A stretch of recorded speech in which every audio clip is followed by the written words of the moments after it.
Hello. Welcome in. Welcome in. Reverted from Sam. Interesting.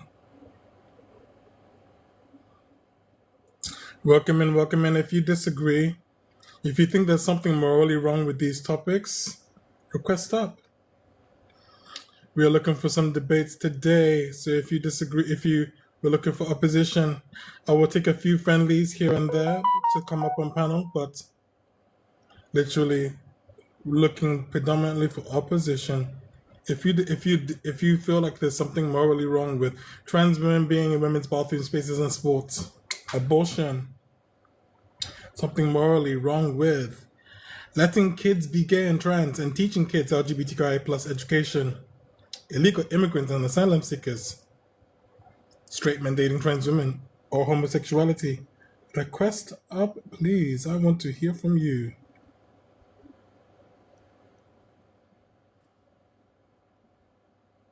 I specifically want to talk to you. Why is my let's see, Sam Donaldson. Hello, Sam. How are you? How are you today? I'm good. How are you doing, Titanium? It's Titan. Just to let you know, I'm okay. Which topic did you wish to speak on? Let me check real quick. There's nothing morally wrong with trans women being in women's bathrooms, spaces in sports, abortion. Oh, let's see the other ones. Immigration. Let's see. Sorry, can you move your head just to the left? Thanks, man. Sorry about that. Illegal immigrants and straight men dating trans women, homosexuality. So I disagree with most of them. Let's go for abortion. You want to talk about? Okay, okay. So tell me, please, what is your issue with abortion? It's a good question. So I value human life, and I also value the future experience. And I also, thirdly, I don't think unaliving an unborn child who's innocent is justifiable. Okay, so I would like for you to substantiate your claim. Okay, so I would like Sorry, give me a second. Sorry. You're good, no problem. I'm gonna give you a countdown of 3 minutes so that I know not to interrupt you. So 3 minutes on the clock. I want you to lay it out so I can then Rebuttal. Oh, you don't want to go back and forth? I will, but I want to hear your full argument. First. Oh, that's fair. No, that's fair. And you want to give you all the reasons, is what you're saying? Yeah, just so I can understand where you're coming from. No, that's fair. I like that setup. Your stance predominantly secular or more biblical, or is it? More. I mean, I can argue it from a perspective of religion, but I don't need to. Like, my conviction is because God, like that's God's stance. But I don't argue. I can argue all the points without religion, if that makes sense. Okay. So yeah. So to recap, human life, I see that as valuable. I believe human life starts at conception. 98% of scientists and biologists globally all have a consensus on that. It starts at conception. I value the future experiences of that life. I don't think getting an AB is justifiable unless the mother's life is in danger or if it's a minor. Having an AB. What else? In terms of AB, yeah, I think studies show, like there's a study. Are you British? You in the UK? Yes, I'm from the UK, yes. Oh, same here. I'm in Scotland. There's a study in the UK done that showed 600,000 women who got an AB. 70% of them did not have any psychiatric issues prior, and it showed up that they did after 1 year of having an AB. They were also 6 times more likely, and I can substantiate this data if you want to see it. They were 6 times more likely to unalive themselves, sadly. And they also had issues with estrogen, with breast cancer, linking it to that being higher. They had issues with infertility after they had an AB. They also had issues with substance abuse. There was just a lot of guilt and shame around it. So anyway, I can go into that study after my 3 minutes. I would love to see that study that mentions all of this because obviously I've not come across that study. So obviously I'm not going to basically debate on something that I don't know about. So if you can show me the study, I can take a look at it. Then obviously I can verify for myself basically. Of course. Yeah.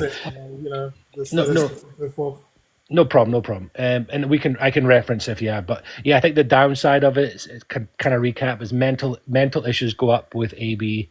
Even if you have no existing prior psychiatric issues, it's gone up.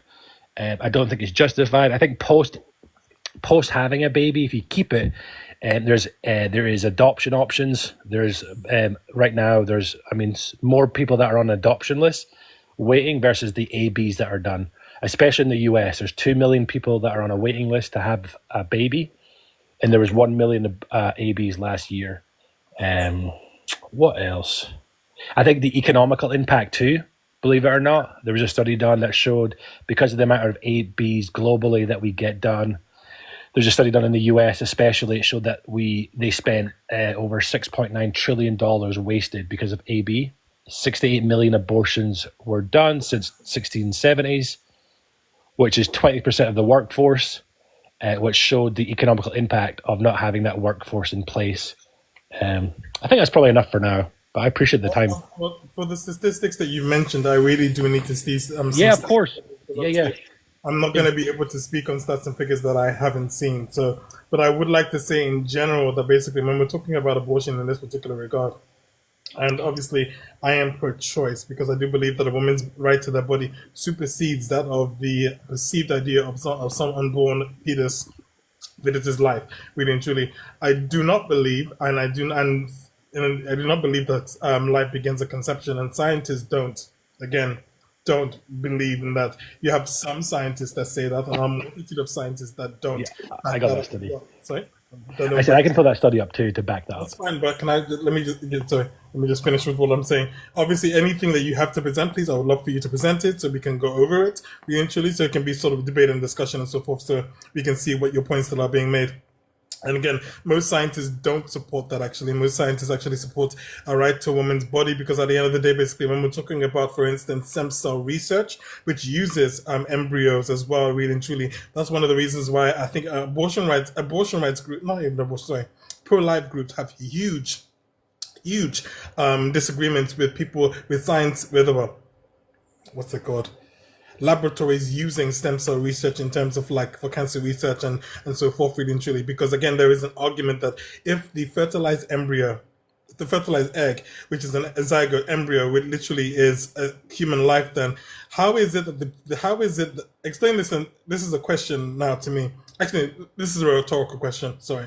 How is it that basically a fertilized embryo, which is said to be human life, can be put in a petri dish, frozen, then thawed out? But if you do that to a human being, literally you freeze them, they will unalive, really and truly. Cryo technology is not advanced, it's not that advanced that we can put a human being in a deep cryo freeze and then reanimate flesh, really and truly. Once they are cryogenically frozen like that, they are pretty much gone.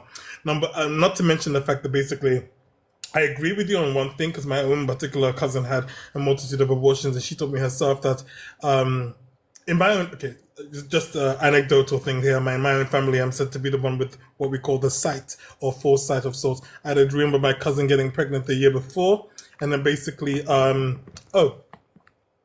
actually, if there is a friendly woman in the chat, I would like to, if you don't mind, I'm keeping this 1v1, but I also would like to have representation from a woman on the panel, so that basically,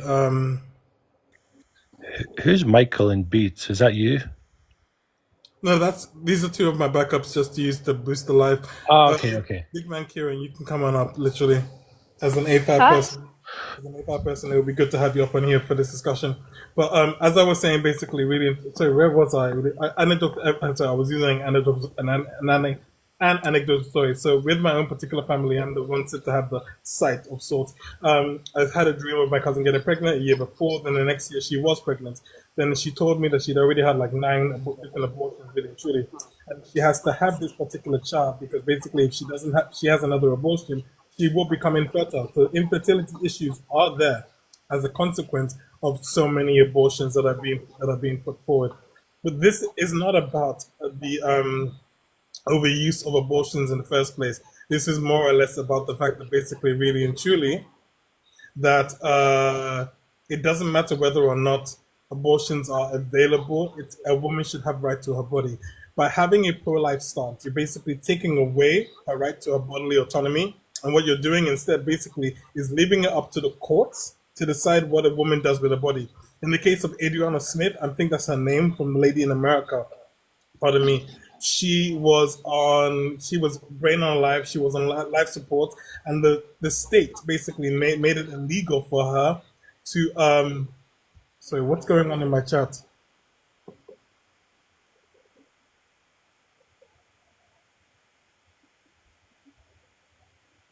So much crap.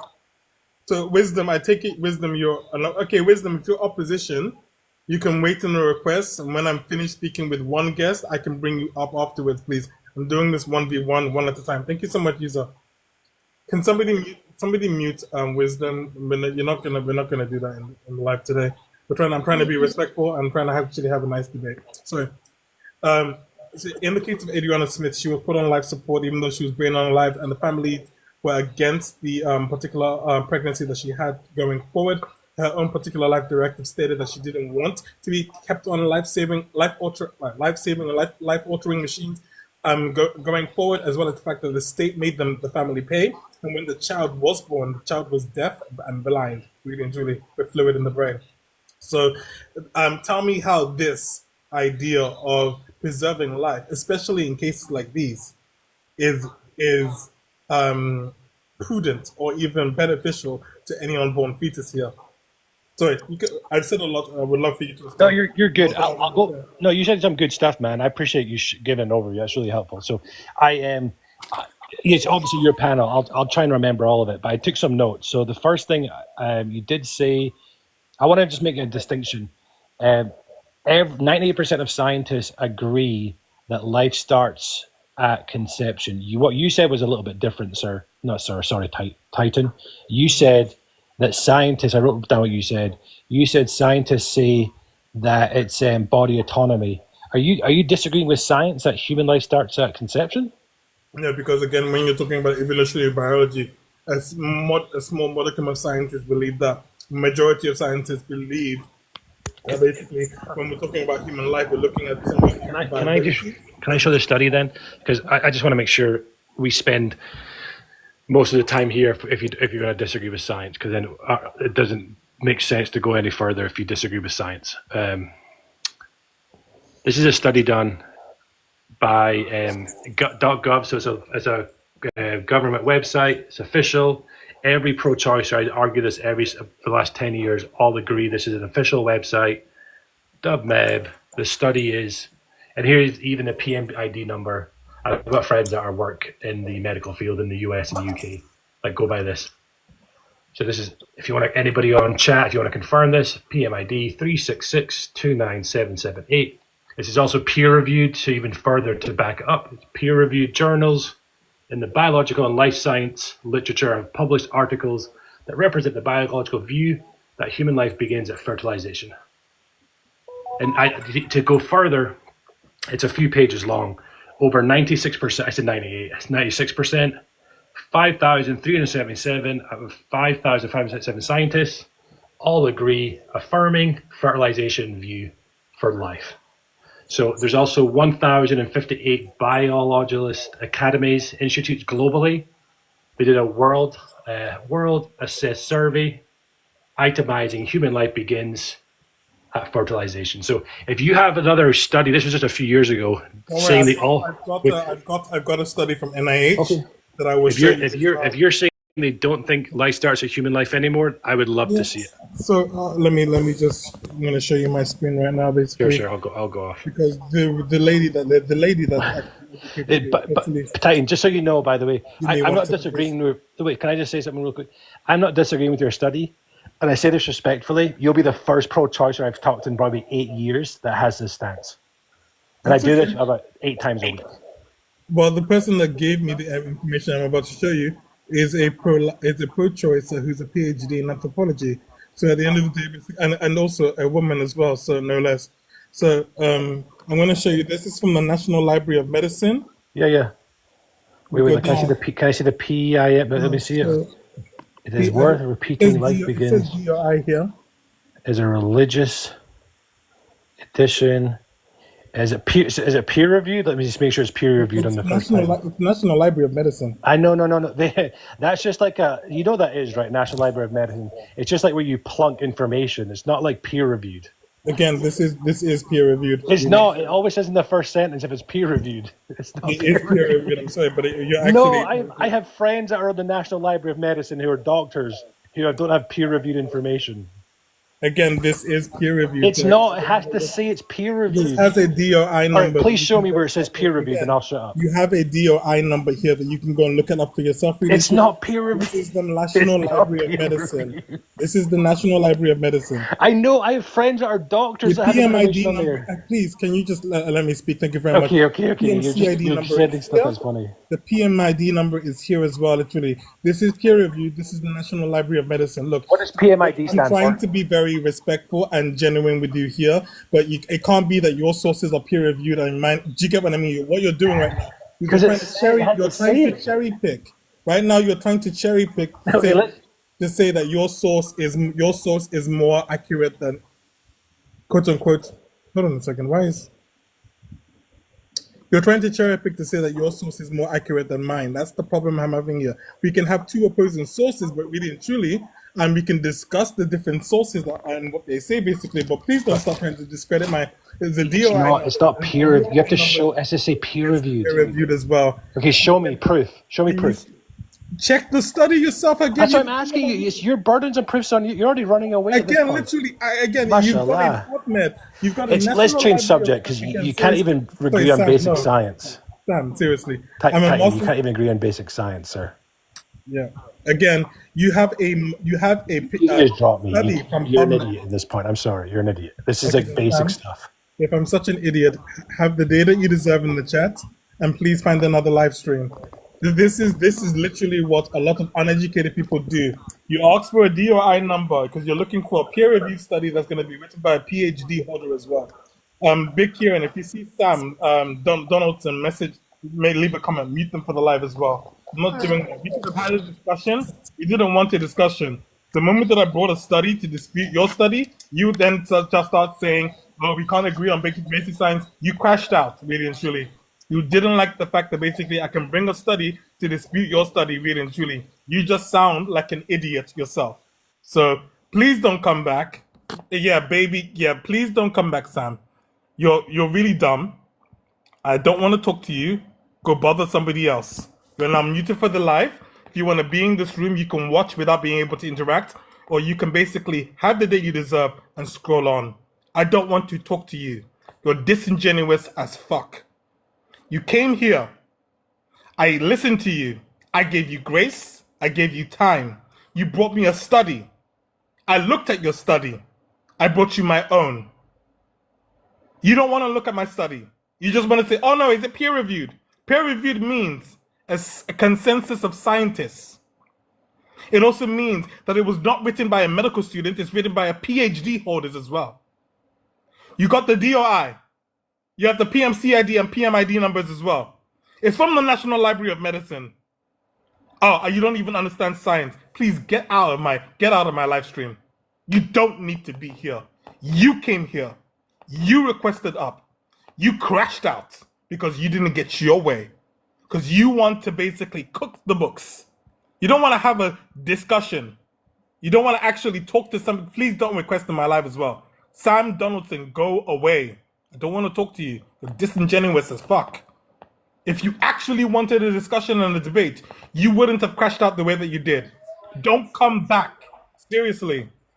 Don't come back. Hello, Karen, how old are you, please?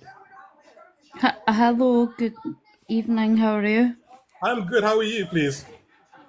How old are you, please? Perfect. How old are you, please? I am 45. I'm 45. I get your age and what year were you born, please? 1980. Okay, you're 45, born in 1980. That's fine. Yes. Sorry, can you tell me Okay. which topic did you wish to speak on? I'm just listening and agreeing, and I don't know. I'm trying to understand your topic, and it's good to. I don't know. I don't want to get shouted at. No, Karen, I wasn't shouting at you. We had a guest. No, up I here. know. Karen, I we know had a that. guest. It's okay. We had a guest up here called Sam Donaldson. Look, I, if you wanna be up on this panel, I don't mind entertaining people to have the debate with the topic. oh no, I'm you're not very. entertaining me. I'm sitting here. I'm not That's okay. listening. I'm not. I'm more than I willing. want to.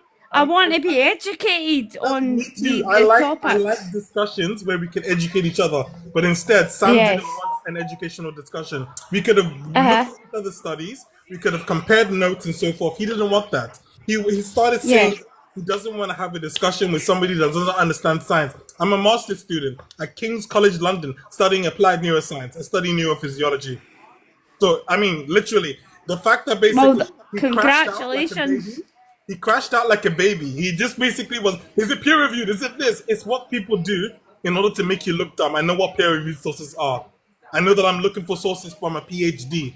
I wasn't shouting at Yeah. you. I was just telling the No, unintelligent I get understand. out of I my live stream understand. I just want to because be I hate educated the more gaslighting so tactics that than they I use. am. Well, they're so disingenuous. They're so creepy. They go to different live streams after live streams pretending that they know something where they don't even know anything at all. I'm getting my master's in the hard Okay. science. What is he doing? Right. He's not doing anything. Okay, so Mohammed, Uh, how old are you, please? Mohammed, you're on my panel and in my chat, basically saying Hi, mate. something about a study. How old are you, please, and what year were you born? Oh, yeah, I'm 35, mate. I heard the last What, guy. He was, what year were you born, please? yeah, 1990, mate. 1990. Thank you so much. Now, what exactly about my source do you wish to talk about? Yeah, well, what I read into your study, it's not peer reviewed, mate. The guy was right before I So, read it. what does it mean to have a peer-reviewed source, please? Yeah, it means your people that, doctors and your physician, your biologist, they actually confirm it's not made up.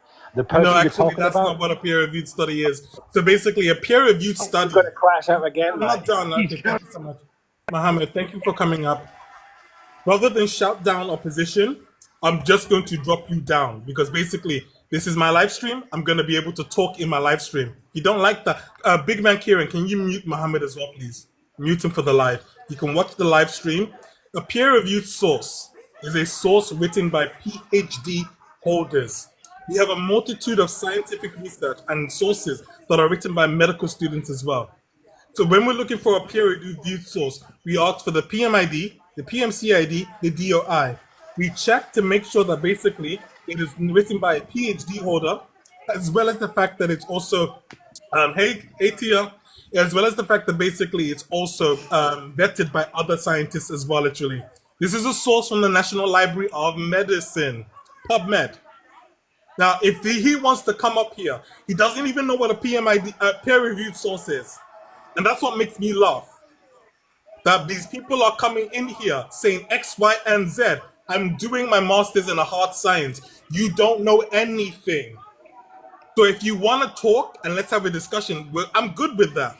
But if you're going to come in here and act like you know everything when you don't, I will excuse you from my panel, mute you for the live, and you can go to another place where you can spew your stupidity. I'm sorry. Nobody has time to deal with your stupidity because you want to be basically some intellectual warrior to do what? Literally. I mean, seriously, what did you come here to do?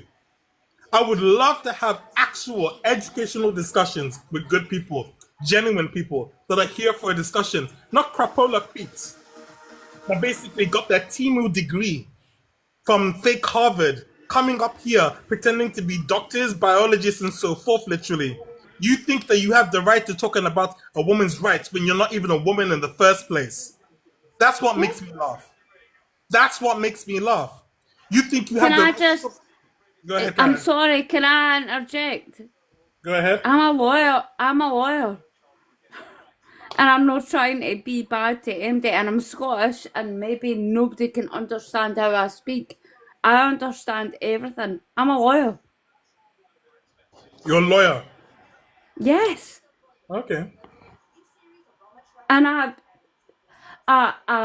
I think it's brilliant with the masters and the degrees with everything. But becoming a lawyer at my age, I understand, and I'm a lawyer for people that are not. We have I don't. Mo Landu. Everyone give me a second. Mo, how old are you, please? I'm 45.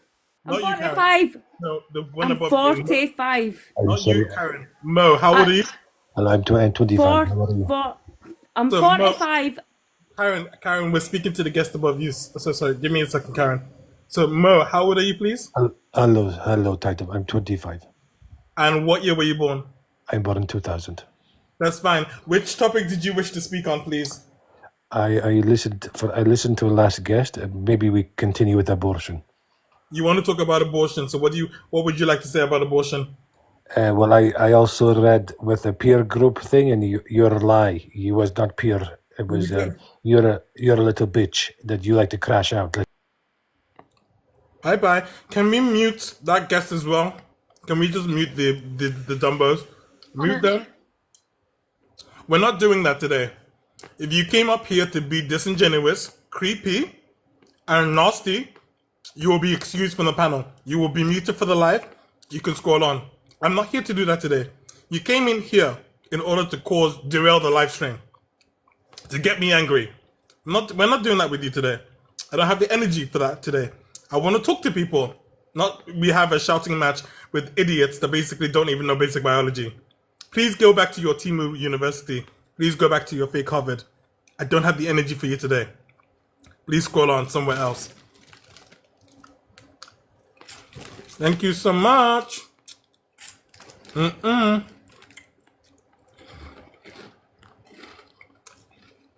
it's him again. He's requesting. Mo Landu, I won't be bringing you up again. Mo, you can keep requesting. I won't be bringing you up again. That's the beauty of it. I won't be bringing you up again. As far as I'm concerned, basically, you lost my grace when you started calling me expellatives and swear words and names. We don't need to treat people like that. So I don't need to bring you up. Don't need to have you up here. Karen, I'm going to respectfully drop you down. I'm going to bring up another co-host to help to be with me on the panel. Hey, Kylie. Hi. Yeah, we've had a couple of idiots today. What have they been saying? No, I brought them a study from PubMed that talked about the fact that life beginning and conception is a religious thing, not a what's it called, a scientific thing, right? Next thing I know, the guy is crashing up. What's the DOI? What's the PMID? It's not peer reviewed. I'm like, it's National Library of Medicine. You can see it. Just like Jesus Christ. I was just laughing. It's just like he brought me a study to show me that life begins at conception. I brought him a study that refutes it. Now we could have talked It's about cells though. Cells actually come off our skin every single millisecond.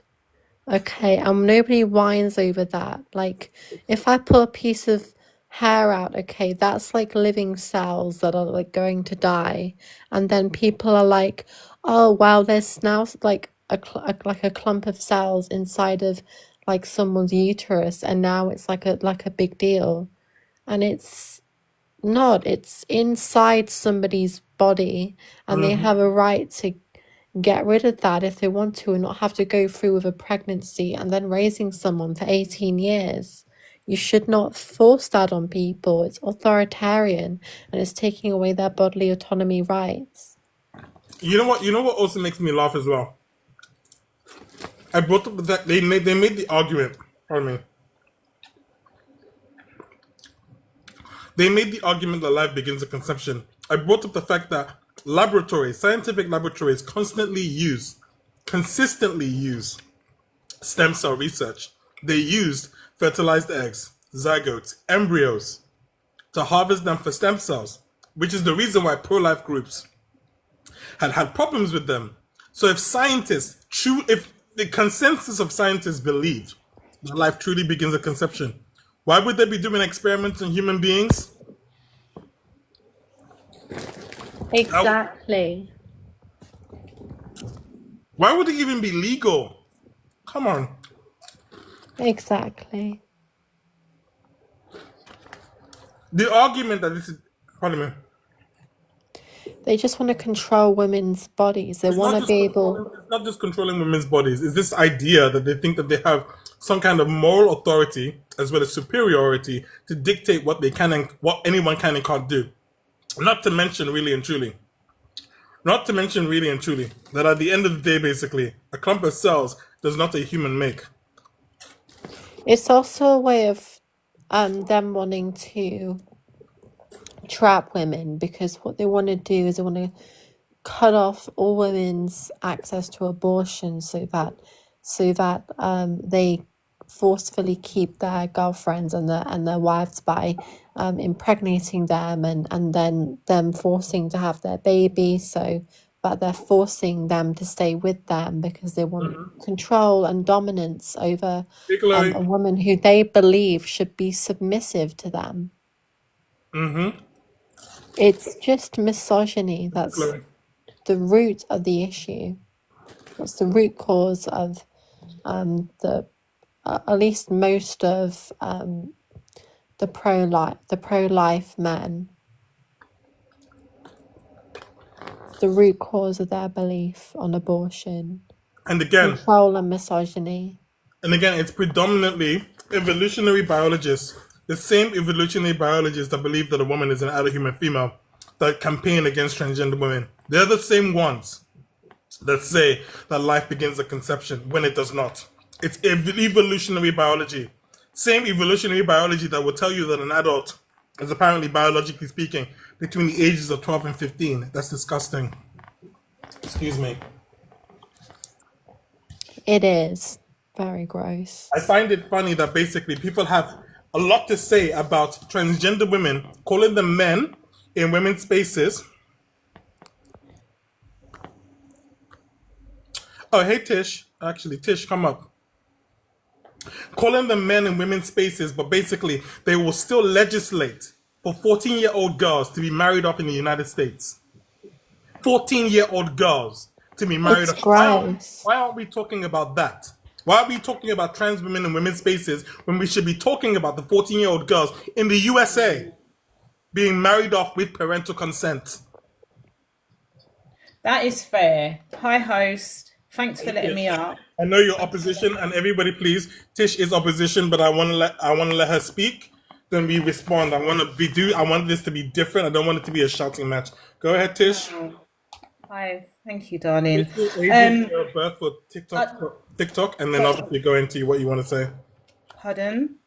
Just give age and year of birth for TikTok, and then after go into what you want to say. Okay, I'm 50 and I was born in 1975. That's I'm okay. a woman of very few words, but I wanted to speak about this recent, because I haven't read the paper about conception, that it doesn't happen at the life doesn't happen at the start of the fertilization of the egg. Is that right? Is that what apparent scientists are saying now? No, because scientists have never said conception begins once the egg is fertilized. Scientists have always maintained that when we talk about life, we're looking somewhere out after the second trimester, when the brain structures are being developed, the baby first starts to kick, and past viability. That's when we will consider a fetus to somewhat be nearly alive, because we're looking at its ability to survive outside of the womb, really and truly.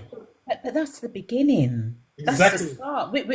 Without the fertilization, without the sperm meeting the egg in its essence, then that life can't. That's the beginning of life, isn't it? So No, the it's not. sperm meets the egg. That is the start of life. That really is the start of life. It's not the start of life, because if that was the case, no government bodies, not even the World Health Organization, would allow stem cell research. We use embryos every day for cancer research, for neurodegenerative disorders. We use it for stem cell research because stem cells provide us with a scientific foundation in order to create new biotechnology in order to cure other diseases, as well as, for instance, grow different limbs and so forth, literally.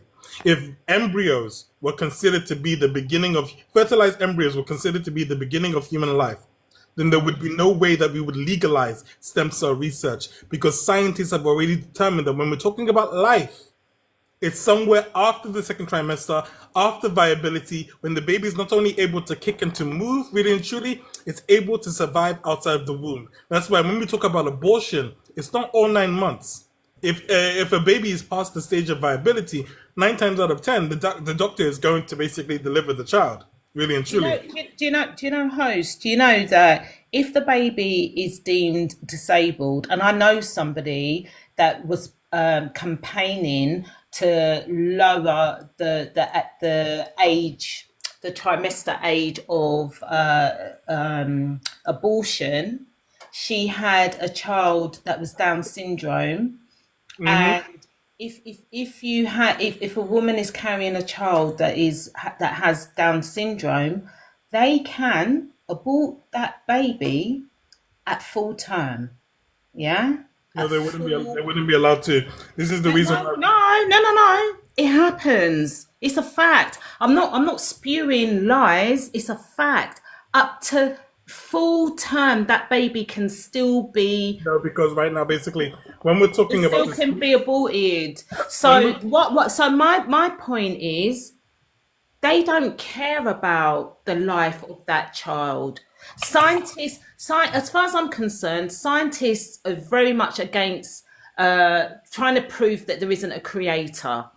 As far as I'm concerned, that is the whole purpose of scientists. I'm not saying that they don't serve a purpose, but they're pure in their purest form. They want to prove that there isn't a creator, the Almighty God, however you want to call him. That is their sole purpose. How God ordained it, when the sperm, because he created us, right? When the sperm meets the egg, that is the beginning of life. no, it's not. Absolutely We're no. never gonna, I we're never gonna wouldn't agree. We're consider never a gonna clump of agree. cells alive in the same Everybody way give me a that you and second, I please. are. Everybody, give me. Oh, sorry. Give me a second, please. That is a religious ideal that has long since scientifically been debunked. But that's what I'm saying. That's the whole purpose of science. When you're talking about trisomy 21, we actually have genetic screenings before the second and third trimesters. So if they wanted to abort the child because of the child has possible Down syndromes, would be born with Down syndrome, they can do so within the first trimester. We have genetic screenings for a reason. We can even screen for other genetic. We can screen for the BRCA gene, so we can actually abort a child. You can have you can abort the child if the particular child is going to be born with the BRCA gene for breast cancer, to ensure that that particular child doesn't have to grow up and basically get its two breasts lopped off, really and truly. And this is the reason why we have genetic screenings, in order to ensure that we give every parent their right. Some parents will probably choose to still have the child and take their chances with the possibility of, let's say, the BRCA gene, trisomy 21, and so forth. Give me a second, Sorry, please. host. Sorry. Give me a second. This is Please, playing you need to God, give me a second to man. finish what I'm saying, please. You need to give me a second to finish what I'm saying, because I'm really being respectful to to give everybody grace to speak and everything. So I would like to say in return, please. Thank you so much. We have these screenings for a reason, and because of that, basically they can terminate during the first trimester. We don't legally allow abortions even into the late stages unless there's a particular reason why delivering the child or the baby would have adverse effects upon the mother's life. That would be the life exception. But go ahead, please. I mean, I don't want to argue. I just wanted to give my point, to be honest. I just wanted to give my point. I mean, I'm not going to really say anything else. We've gone back and forwards about this whole trans movement, which, we're never going to agree on. And I still don't think that they should be allowed to go into women's spaces. Tell us why. Darling, you know why? Because they're not women. They're just not women. I don't care how much they've spent on the operation. I respect their decision. Do you know what I mean? I truly respect their decision, because it's a major decision to make. I worked for an organisation that there was a member of staff there where he decided to transition whilst he was still at the organisation, and there was a lot of nonsense that went along with that. in terms of opposition, yeah. But I just feel so strongly about, first of all, I'm not a cis woman. They're not Yeah, women. but go ahead. They're just a man in a dress. No, they're not. They are man, and you With know that. that. And I know I'm going to cause a lot of offence. Kylie, do you But want this to is listen to my that? opinion. You know that, darling. You know that I don't like it. You know that I don't agree with it. You know that no, as far as I'm concerned, I don't. That I mentioned about the UFC. There's a UFC fighter. I can't remember his name, but he apparently is a woman. He's not, and he beat the Iman female, Khalif. the real female opponent to a pulp. That's what Do he you did. mean Iman Khalif? Yeah, yeah. Yeah, that's an He, intersex woman. So pardon? she's okay, yeah, that's an intersex woman. So she is born biologically female, but she has a much higher level of testosterone than average, which is why she has a very androgynous appearance. She's not a trans woman. She is a woman in the same way that you are a woman. Okay, she just has an intersex condition. Okay, fair enough. I'm incorrect there, but that's an example that wasn't a correct one. But there's also like a runner, a swimmer. What I'm Leah saying is Thomas, who's what the I'm swimmer, saying. came fifth What I'm place. saying isn't a lie. Apart from I got that wrong, but it's been a very big issue in the sports industry where there are women claiming to be, there are men claiming to be women. They've spent thousands on, so that they can be given the title of being a woman, although they still are not a woman, because they cannot carry children, they cannot have periods, they cannot experience any of those things that are specific, really specific to being a woman, yeah? They cannot I experience would any of argue those there's more things. women in the world who can't get pregnant and can't get a period than there are Yeah, I women know. in I the hear world who that. I can. hear that, but Yeah, but then you can't define they've a woman still got by the that when most tools. women don't have They've that still got the ability. toolbox though. They've still got Not the all women have the toolbox, but not all toolbox the. for that either. Women can be born without those internal organs that create a period and things. You can't be pro women's rights and then define being a woman by being an incubator for a baby. It's Yeah, but it's not. inherently misogynistic No, how is that misogynistic though? I'm talking to you because as a you're woman. A reducing being a woman. I woman am a down woman. I've to got the chromosomes. I've got the reproduction womb. and baby I've making. had issues with my monthlies. I've had issues with my monthlies, not just in terms of how my body functions, but also emotionally and mentally as well. It's not just that just because you want to be a woman, you get to be classified as one. It's more than just putting on a dress, and that is essentially what it is. Yeah, it is They more than want. putting on a dress, and Yeah, trans it women is. don't just put on dresses. There's a physical transition that takes place, which is testosterone blockers and estrogen, which make you develop breasts and wider hips and all sorts of phenotypical and But that's what they've emotional got to changes that take. come with that. And then Yeah. there's the surgical changes, like you can get your Adam's apple shaved down, facial feminization surgery, sexual reassignment surgery. There's all sorts that you can. They even some of them even are so like insecure, and uncomfortable with the way that they were born, but they even get their ribs like fractured and altered to make them look smaller. This is how hard people go to transition to be women. It's not putting on a dress at all. It's a way more than that. And I think most trans people would agree with you there. And most trans people do a lot more than just put on a dress. Yeah, and I do appreciate that, and I did acknowledge that earlier. I did say that, they have to spend thousands of dollars, pounds, what have you, in order to make that transition. I know it's not just a decision that is just plucked out of the sky. I do Yeah, Alyssa. appreciate that. And I do understand they have to go through an awful lot with, losing, being discarded by family members, by their community, possibly losing jobs, all of that. I do understand that it isn't an easy decision for them. And I am compassionate in that regard.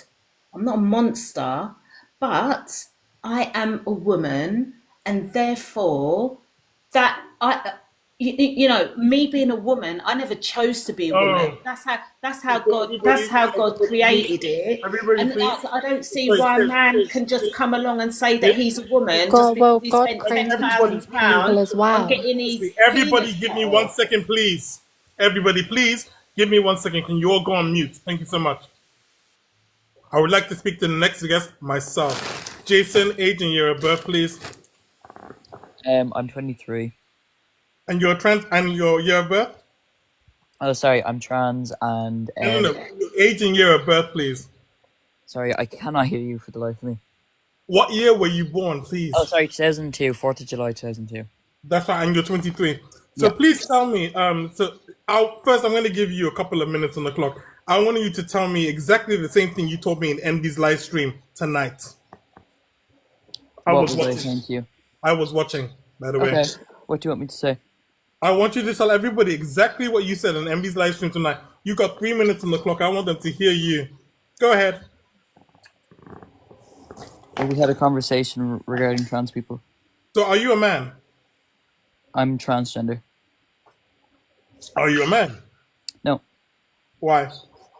because I'm I can't change my gender. Your gender or your sex? My sex, sorry.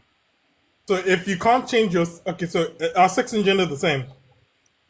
No, But then you said to Envy that you would never be a man. I won't. No, So then, how are you? So then, can you tell me exactly what you are then? transgender man.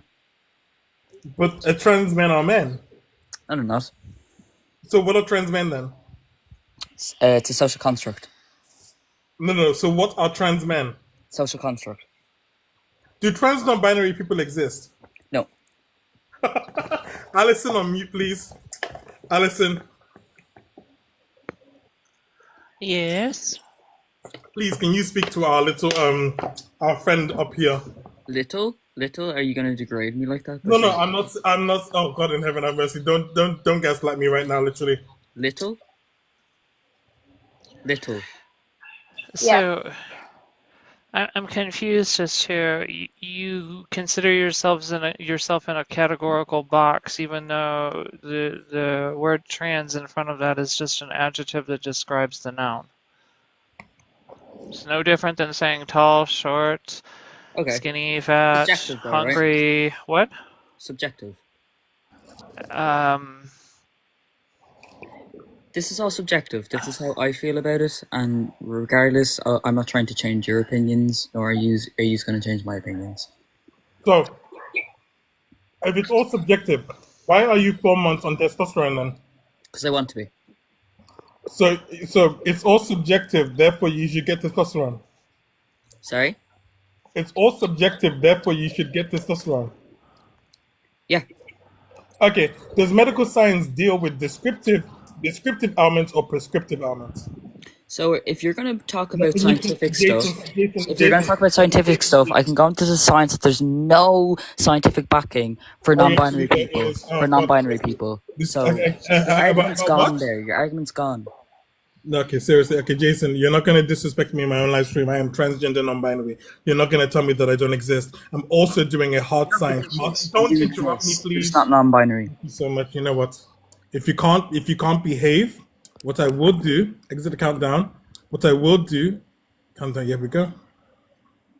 Exit. Why isn't it exiting the countdown? Here we go. What I will do basically is put it on live show where basically I'll be able to speak, unmute you and unmute you at will. We're not doing this. I'm going to say what it is that I'm going to say. Then obviously I will unmute you to be able to reply back. If you can't behave, I will put this on live show. I am transgender non-binary. There is a multitude and a plethora of scientific evidence to show that I exist, not just from the BNST, not just from the Mosaic brain theory. And again, I am a master's student studying applied neuroscience at King's College London University. Who are you? You have no scientific training or background. You went up on a TERFs panel, basically licking her ass, saying that basically being trans doesn't exist. You saying that basically you're not a man. And for somebody that believes in a subjective reality, medical science is objective. For them to treat you, for them to give you medication, there has to be something objective for them to treat in the first place.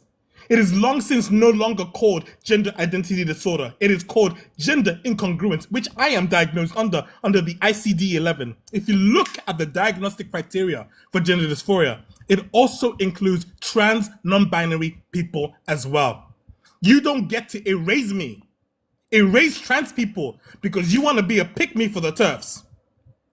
Now, if you want to basically go do that, don't come into my live stream.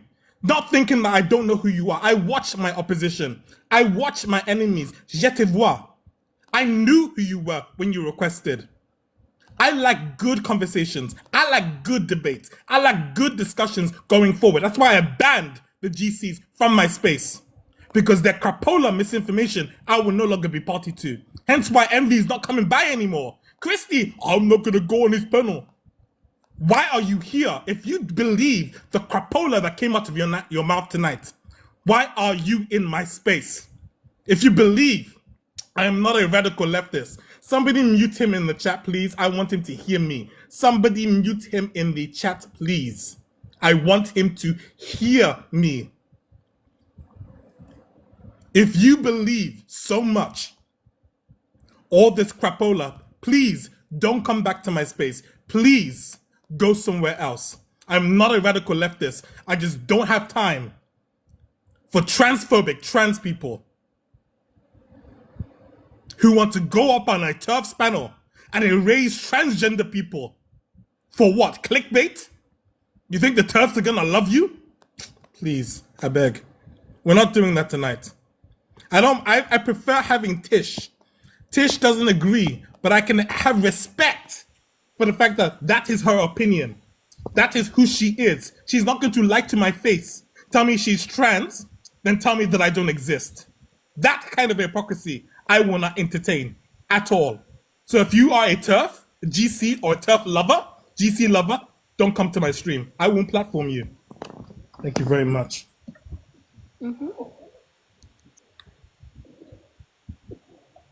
Sorry for the rant. But it had to be said. It had to be said. I don't understand how you can be a part of a group and then hate the part of the group that you're in.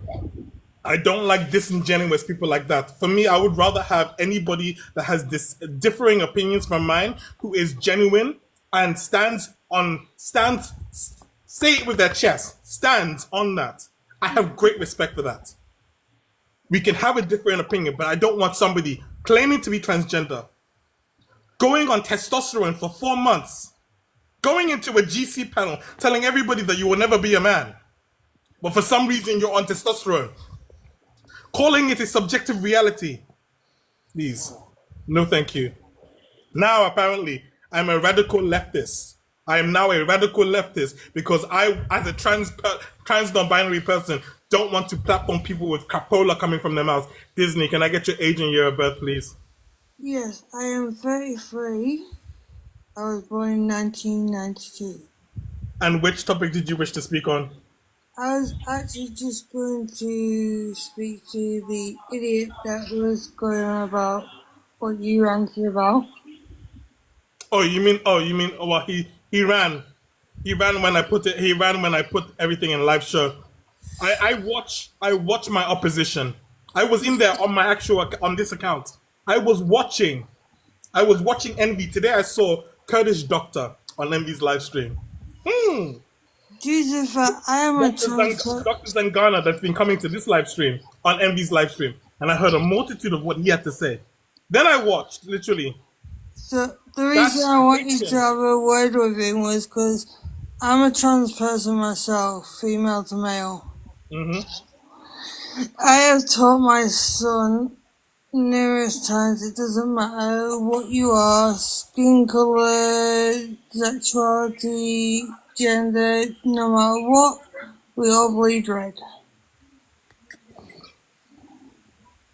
And what he was coming out with, they will never be a man, but yet they're trans man. That didn't click. How can you be a trans man and never be a man? Exact. Like, there's a major hypocrisy with these trans medicalist types because they say you have to have a gender incongruence and gender dysphoria to be trans, right? So you need to like see yourself as a woman, essentially. But then they go around calling themselves men left, right, and center. And it's like if you went to a medical doctor who diagnoses people with gender dysphoria and we're saying that stuff, okay, they wouldn't refer you for hormones. They wouldn't even consider you trans if you were saying that to like a doctor, if you were calling yourself a man as a trans woman. So even by their own definition and their own standards of like what they believe a trans woman is, like they're going against that, because how can you be a trans person or a quote unquote true transsexual, as they say, and then going around calling yourself a man? That's not indicative of a gender incongruence. As well as the fact that medical science is prescriptive, not descriptive. Definitions are descriptive. Medical science is prescriptive. It's what you should be. We have a diagnostic criteria as well. So if you're going to be medicalized as a trans person and you're going to transition from male to female, female to male, there has to be something to treat. Before, old school ideology was gender identity disorder, GID. Now that we know that being transgender is a neurological condition, it is now a new medical pathway. They know now why they're treating what they're treating, how they're treating what they're treating, in order to not just diagnostic criteria, but also the pathway of what will be prescribed for that particular individual person. It makes no sense to me that you claim to be a transgender man. You say you're not a man, that you will never be a man, and that basically you will then be on 4 months of testosterone. Make that one make sense. If you're never going to be a man, why bother taking testosterone as well? I just don't see the point in submitting to bigots. I'm not going to platform them. I saw him. I wanted to have a conversation. He just wanted to steamroll. Basically, that's why I put him on live. I put it on live show. I wasn't going to be interrupted, and I was going to basically have a shouting back and forth. He didn't want to stay when he couldn't basically get a word in. It's not about having a discussion. It's about trying to dominate. You need to dominate the airwaves. You need this kind of psychopathology where it's not actually about good faith-based discussions. It's all about basically trying to what's what I'm looking for? Be antagonistic, spread misinformation, derail the conversation as well, really and truly. That's what these oppositions are doing, whether they're trans people that are opposition or TERFs or GCs. They don't care about trying to solve a problem within society. They further care to alienate the trans community, alienate the LGBT as well from mainstream society. They want to shove us back into the closet. They do when they use old recycled anti-gay rhetoric used in the 70s and 80s when the gay rights movement was a very, very big deal at the time. And they, for the past 10 years, have been fear-mongering, especially about women's spaces and stuff. And what they're essentially doing is TERFs are colonizing women's spaces with this ideology and then dominating those spaces, even though a lot of these spaces are public spaces or private spaces owned by, people who privately own them, okay, and they dominate them by forcing out, any woman who they think might be trans, regardless of if they are actually trans. That's it. They're just they're just segregating a minority group based on fear and disgust, but it's not a valid reason. Like their discomfort to trans people being in women's spaces and their fear for us is not valid. It's not a justifiable reason to kick us out. It's like, you know, like if 50 years ago people were saying, oh well, I don't want a gay man in men's spaces looking at, you know, other men getting changed. Like I'm sure people did used to make that argument, right? That's still a invalid and discomfort that's rooted in prejudice against a minority. We're saying, you know, if we go 100 years back and look at the segregation of people of color, white people being uncomfortable with, you know, sharing the same bloody water fountain as people of color, that's an invalid discomfort. And it's the same thing with trans people today, which is why when women go on about, well, I'm uncomfortable with you in my spaces, I just flat out turn around and go, well, I don't care. That's not valid. That's rooted in prejudice and discrimination and bigotry. I love how they try. This is another thing as well. This is a message to all the gender criticals. You are barred from my spaces for a reason. Some of y'all that are not so radical right-wing people, I do let you up on my panel. But for those that sit with Envy, Christy, who like to bash trans people every day, I know who you are. I won't be bringing you up, really and truly. Not unless you change your ways. You start either using the name of the trans person and you stop trying to call them women if they're trans men or men if they're trans women, really and truly. If you want a good faith-based discussion and you can engage in that, you can come up on my panel. But if you can't do that, stop sending your cronies and your minions into my stream. Don't think I watch you. I watch you guys.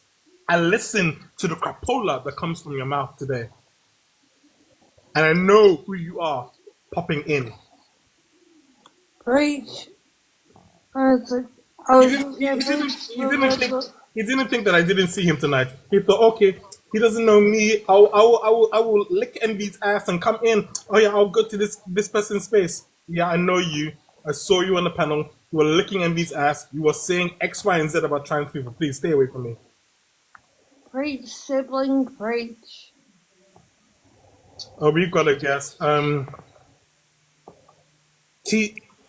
Sorry, I'm just gonna call you T. T, how old are you, please? Hey, I'm 19. What year were you born? I was born 2005, What month? January. Okay. Big man Kieran, remove them from the panel.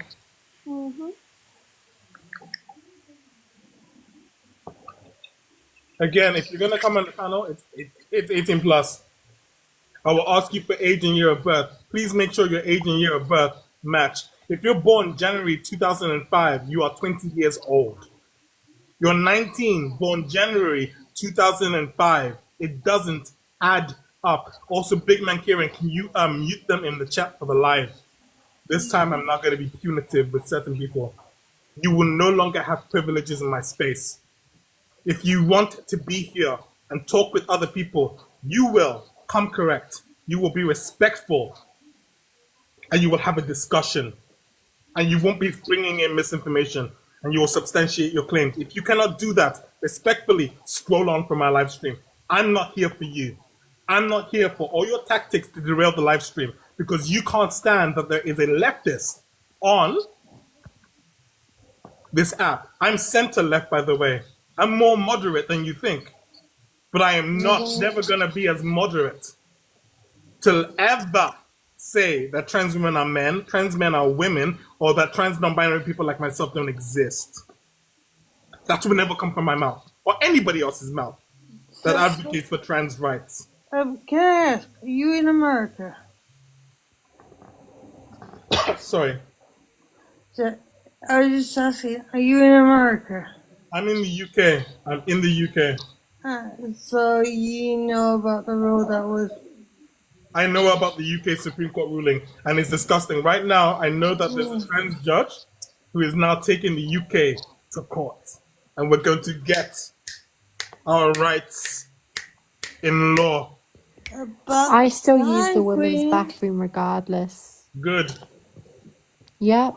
Even if it does become legally binding, like the EHCR's guidelines on the bathroom things for public bodies and private bodies in the UK, I'll still be using the women's bathroom. I'm not going into a men's bathroom looking like this. It's ridiculous. yeah, Everybody can we tap for 30K. If you haven't sent a heart me, can you send heart me's? It helps to boost the live, it helps to promote it. So basically, everybody on the panel, please send the heart me. Doc, please send a heart me. Everybody else, please, can we send heart me's, please? Check the Oh, live. Santa Rose. No, send the heart me's help. It can only be sent once a day. It only costs $1. It's a TikTok thing. Don't ask me why, but they do have boosters. Trust me on that. This is the reason why I joined an agency to find out all the tips and tricks in TikTok in order to push to the FYP, because really and truly,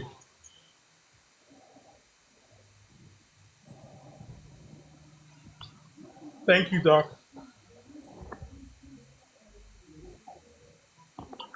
What a minute. Is which chick drunk? No. Who? Someone said, is that chick? I already answered it. Heather's a mutual friend of mine from another live. Oh, okay. Yeah, I took care of it. Don't worry. It's all good. I'm literally just tired of the. It's funny though. It's funny though. Literally, I mean, they all congregate. They all sit and they have the live stream. Literally, I've sat there and watched their stream. I don't go up on the panel. I just watch to hear the talking points and to hear what's being said. Also to see who goes up there and so forth. Literally. Now I'm respectful. I mean, you don't see me coming up into MB's live space trying to cause a whole other drama. Why send your minions seriously to my live? It gets ridiculous. Sorry, Sonny. Sorry, Laurie. Laurie, how old are you, please? I'm 20. And what year were you born? 2004. What month? July. Sorry. Thank you, and do your thing. Sorry. And Thank you so much. Seriously, I'm not budging on this. Make sure your age and your year of birth match up. If they don't match up, you will be removed from the live. Seriously. the You will be fact, removed the from fact that he the had live. to actually think about the month he was born in was a big red flag. Mm-hmm. No, it is. It's getting ridiculous as well. I If mean, you wish to be in the live stream, request up. Make sure your age and your year of birth match up. This is a prove me wrong live stream. Prove me wrong. There's nothing morally wrong with, and the topics are as follows: trans women being in women's bathrooms, spaces, and sports; abortion; letting kids be gay and trans, and teaching kids LGBTQIA plus education; illegal immigrants and asylum seekers; straight men dating trans women; and homosexuality. If you disagree, if you feel that there is something morally or generally wrong, request up. This is an 18 plus live stream. Make sure your age and your year of birth, because you will be asked match up. If they don't, you will be removed as well. Also at the same time, I don't do stupid. I don't do stupid. That goes for anybody. Yesterday, I was in a live stream of somebody called Ari, a black trans woman, and she was telling everybody that to denote to the sex means you denote to a reproductive pathway, and I only to go up there to try to speak with her just to make sure that obviously that they're not promoting the GC rhetoric. Then only to be muted, dropped, and called the Osler as a autistic disabled person by them as well. I stayed in the chat only to find that Atlantic, another racist who likes to do digital blackface, was there. They're all friends. I don't do stupid. If you are here, you can challenge the topics. We will more than welcome you here. You can bring us your studies. We can take a look at it. But what I will not do is basically have people try to discredit myself or anybody else on the panel who are bringing you information surrounding the topic that we're presenting as well. We already had Sam Donaldson here today, who, after bringing me a study from NIH saying that life begins at conception, I brought him a study from PubMed that shows that basically, really and truly, that it's a religious thing, that life begins at conception, not scientific. He crashed out saying that my study from the National Library of Medicine was not peer reviewed, was not this, was not that. I'm good. We could have had a discussion. We could have looked at each other's sources. We could have tried to really understand. He didn't want that. If you're here, if your aim is just to shout off in order to basically flex your ego, flex your muscles, I don't have the time or the energy for you. I'm not your therapist. You're not paying me to be that, really and truly. And I am not your husband, wife, brother, sister, mother that cares enough to listen to you spout up your bigotry, really and truly. You can pay. You can find a therapist in the Yellow Book or in any online resource that will basically you can pay by the pay per hour. I'm not here for that. I'm here for educated discussions. If you wish to be the next Charlie Kirk, Kirk du Soleil, Kirk Fried Chicken, stay off my stream. We will eviscerate all the misinformation that comes out of your mouth. If you can actually debate and bring some substantiated claims and studies, we welcome you. I like to be educated. I like to know what my opposition is saying. But if you're going to be another one of these Kirk Fried Chickens, gaslighters that likes to promote misinformation as fact, please go away. Nobody has time for you. Seriously. And don't think I don't know who you are. Don't think I don't watch opposition live streams. Don't think I'm not there screen recording some clips too. Excuse me. Hey Auntie Kimmy. Hey Sammy. Hey Cammy. Hey Kate. Hey Auntie Evie. If there's any opposition, we've got one box for opposition. Literally, we have one box for opposition right now. Please give your age and your year of birth. Make sure they match up.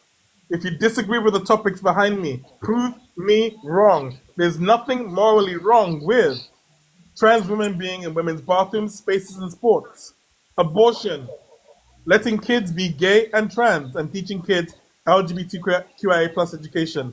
Illegal immigrants and asylum seekers. Straight men dating trans women. Homosexuality. If you disagree with the topics, if you feel that there is something morally or generally wrong, whether from a biblical or secular aspect, request up. Make sure you have your claims and your information ready. Make sure you can substantiate them as well. I don't do stupid, not anymore. Don't have time anymore.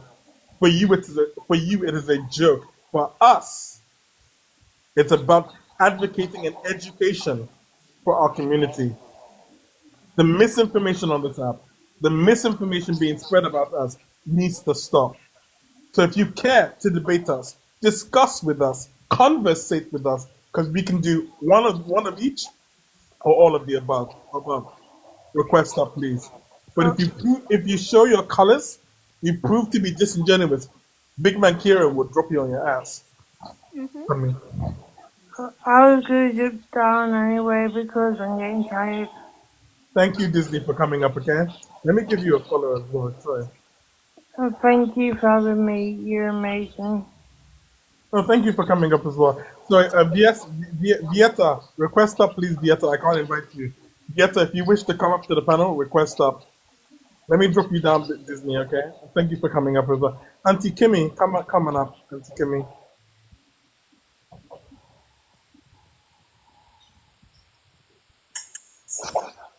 Hi. Oh, Vieta, your access is gone. I'm so sorry. Do you have a backup, Vieta? Hi, Auntie Kimmy, how are you? I do. How are you? Today's been one of those days. It basically, I don't teach stupid. And as far as I'm concerned, basically, really and truly, I don't care anymore to have disingenuous conversations with people that are only coming in here to derail the stream with their stupidity. I'm sorry, but no. And it's funny because, like, when you watch opposition live, you tend to learn who the frequent flyers are. You see their profiles in how many different spaces, always the same ones. I'm really disappointed, even with some of there was a trans person that came in here, and I saw him on Envy's live saying the most transphobic stuff ever. 4 months in testosterone, transgender man who doesn't believe himself to be a man. internalized bigotry against your own group or against your own self will do you in. And we see that a lot because people really want to cozy up to the in group so that they can be accepted, but you will never be accepted. Exactly. Exactly. But Rowan, baby, with them 4 followers popping off in the comments, and you can't go live. You're talking a lot of ascientific BS. It's talking about so when you talk metaphysics and it took, oh, what about the spiritual concept? And I told you my perspective from my world, which unlike you, I don't believe that my belief is the only belief, right? But I believe that the belief that gives people dignity and human rights is the belief, and then we can base our frameworks from our frames of references from that. But you want to be right so bad that you don't give people's rights are infringed upon. And talking about biological males, biological females in sports, do you understand what happens to bodies when they're on HRT? Exactly.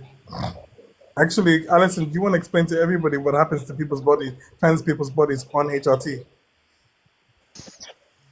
I am not an expert, but what I know enough Alison, to know. 1 second, Auntie Kim. Alison is. Sorry, I think Alison, would you love to explain to everybody what trans people go through when they go on HRT, please?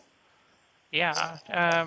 If you're talking about trans women, those individuals between months 8 through 12 or 8 through 14 experience a significant decrease between 3.7 and 5.2% of muscle mass, volumetric lung capacity within the anaerobic respiration of their respiratory system. They see decreases of myelinic structure within fast twitch and slow twitch fibers of the muscles. They'll see deconnection or disconnection points and absolution of lipid cells in those certain points of the muscles, which decreases the rate of conversion for lactic acid in the muscular systems. They'll see a deossification in the bone structure and calcium uptake within the bones. Yeah, I mean, by the time they hit 24 months, they're seeing a decrease in performance metrics anywhere between 5.7 and 9.2%. And then in trans men, it's the adverse. It's almost the exact opposite. There's so many things that play a crucial role within HRT, especially from the body as a whole, not just one system in particular. They all go hand in hand. Okay. That's good, actually. I would actually like to know a bit more about trans, because especially when I know how transgender women's the body changes when we're talking about men's sports. But what happens for transgender men to meet the threshold with to be on par with cisgender men?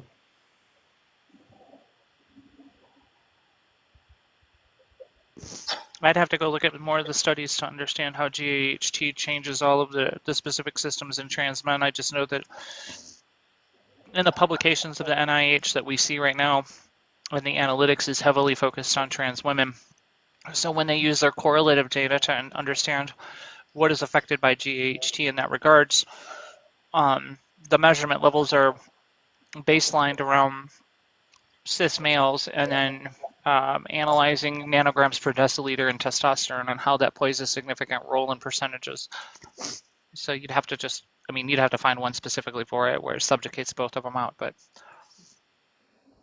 No, I hear you on that one.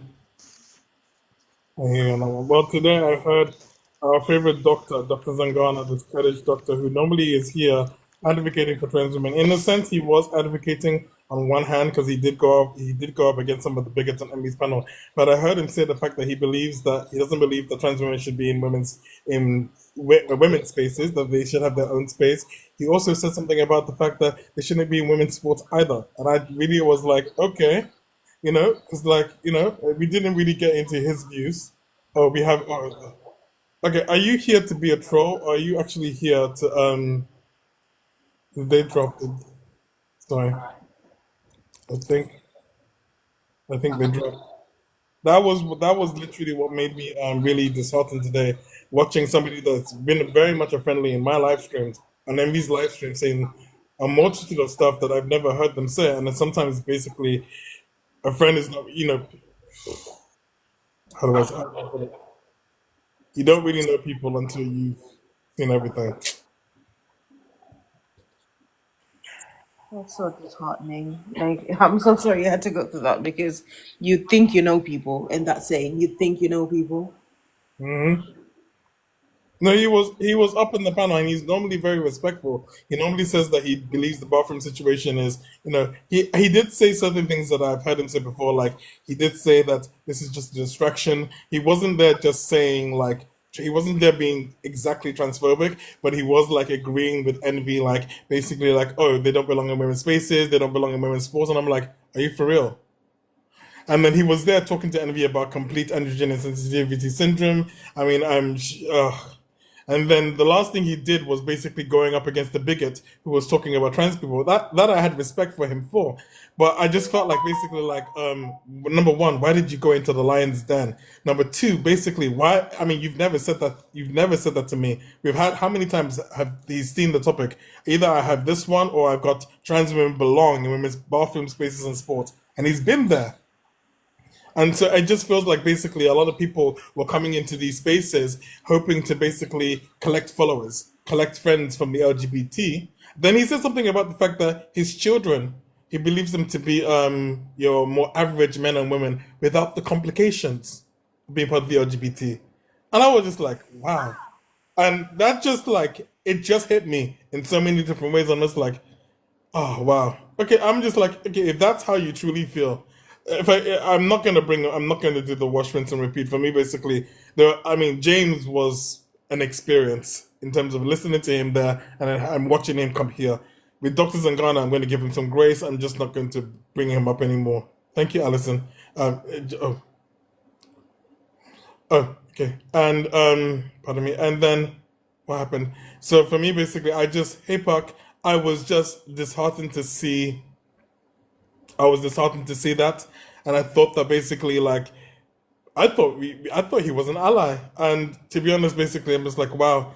But it doesn't make me think differently about other people that are allies. It just goes to show that basically, people will say the politically correct thing in order to be liked, rather than saying with their chest what they truly think and feel. I have more respect for you saying that you don't believe that trans women are women, saying that you don't believe that trans men are men, saying that you believe that trans non-binary people like myself don't exist, really and truly, then basically being in my space or in other LGBT spaces or LGBT friendly spaces and basically being pally and basically only doing that so that you can collect followers, you can get gifted for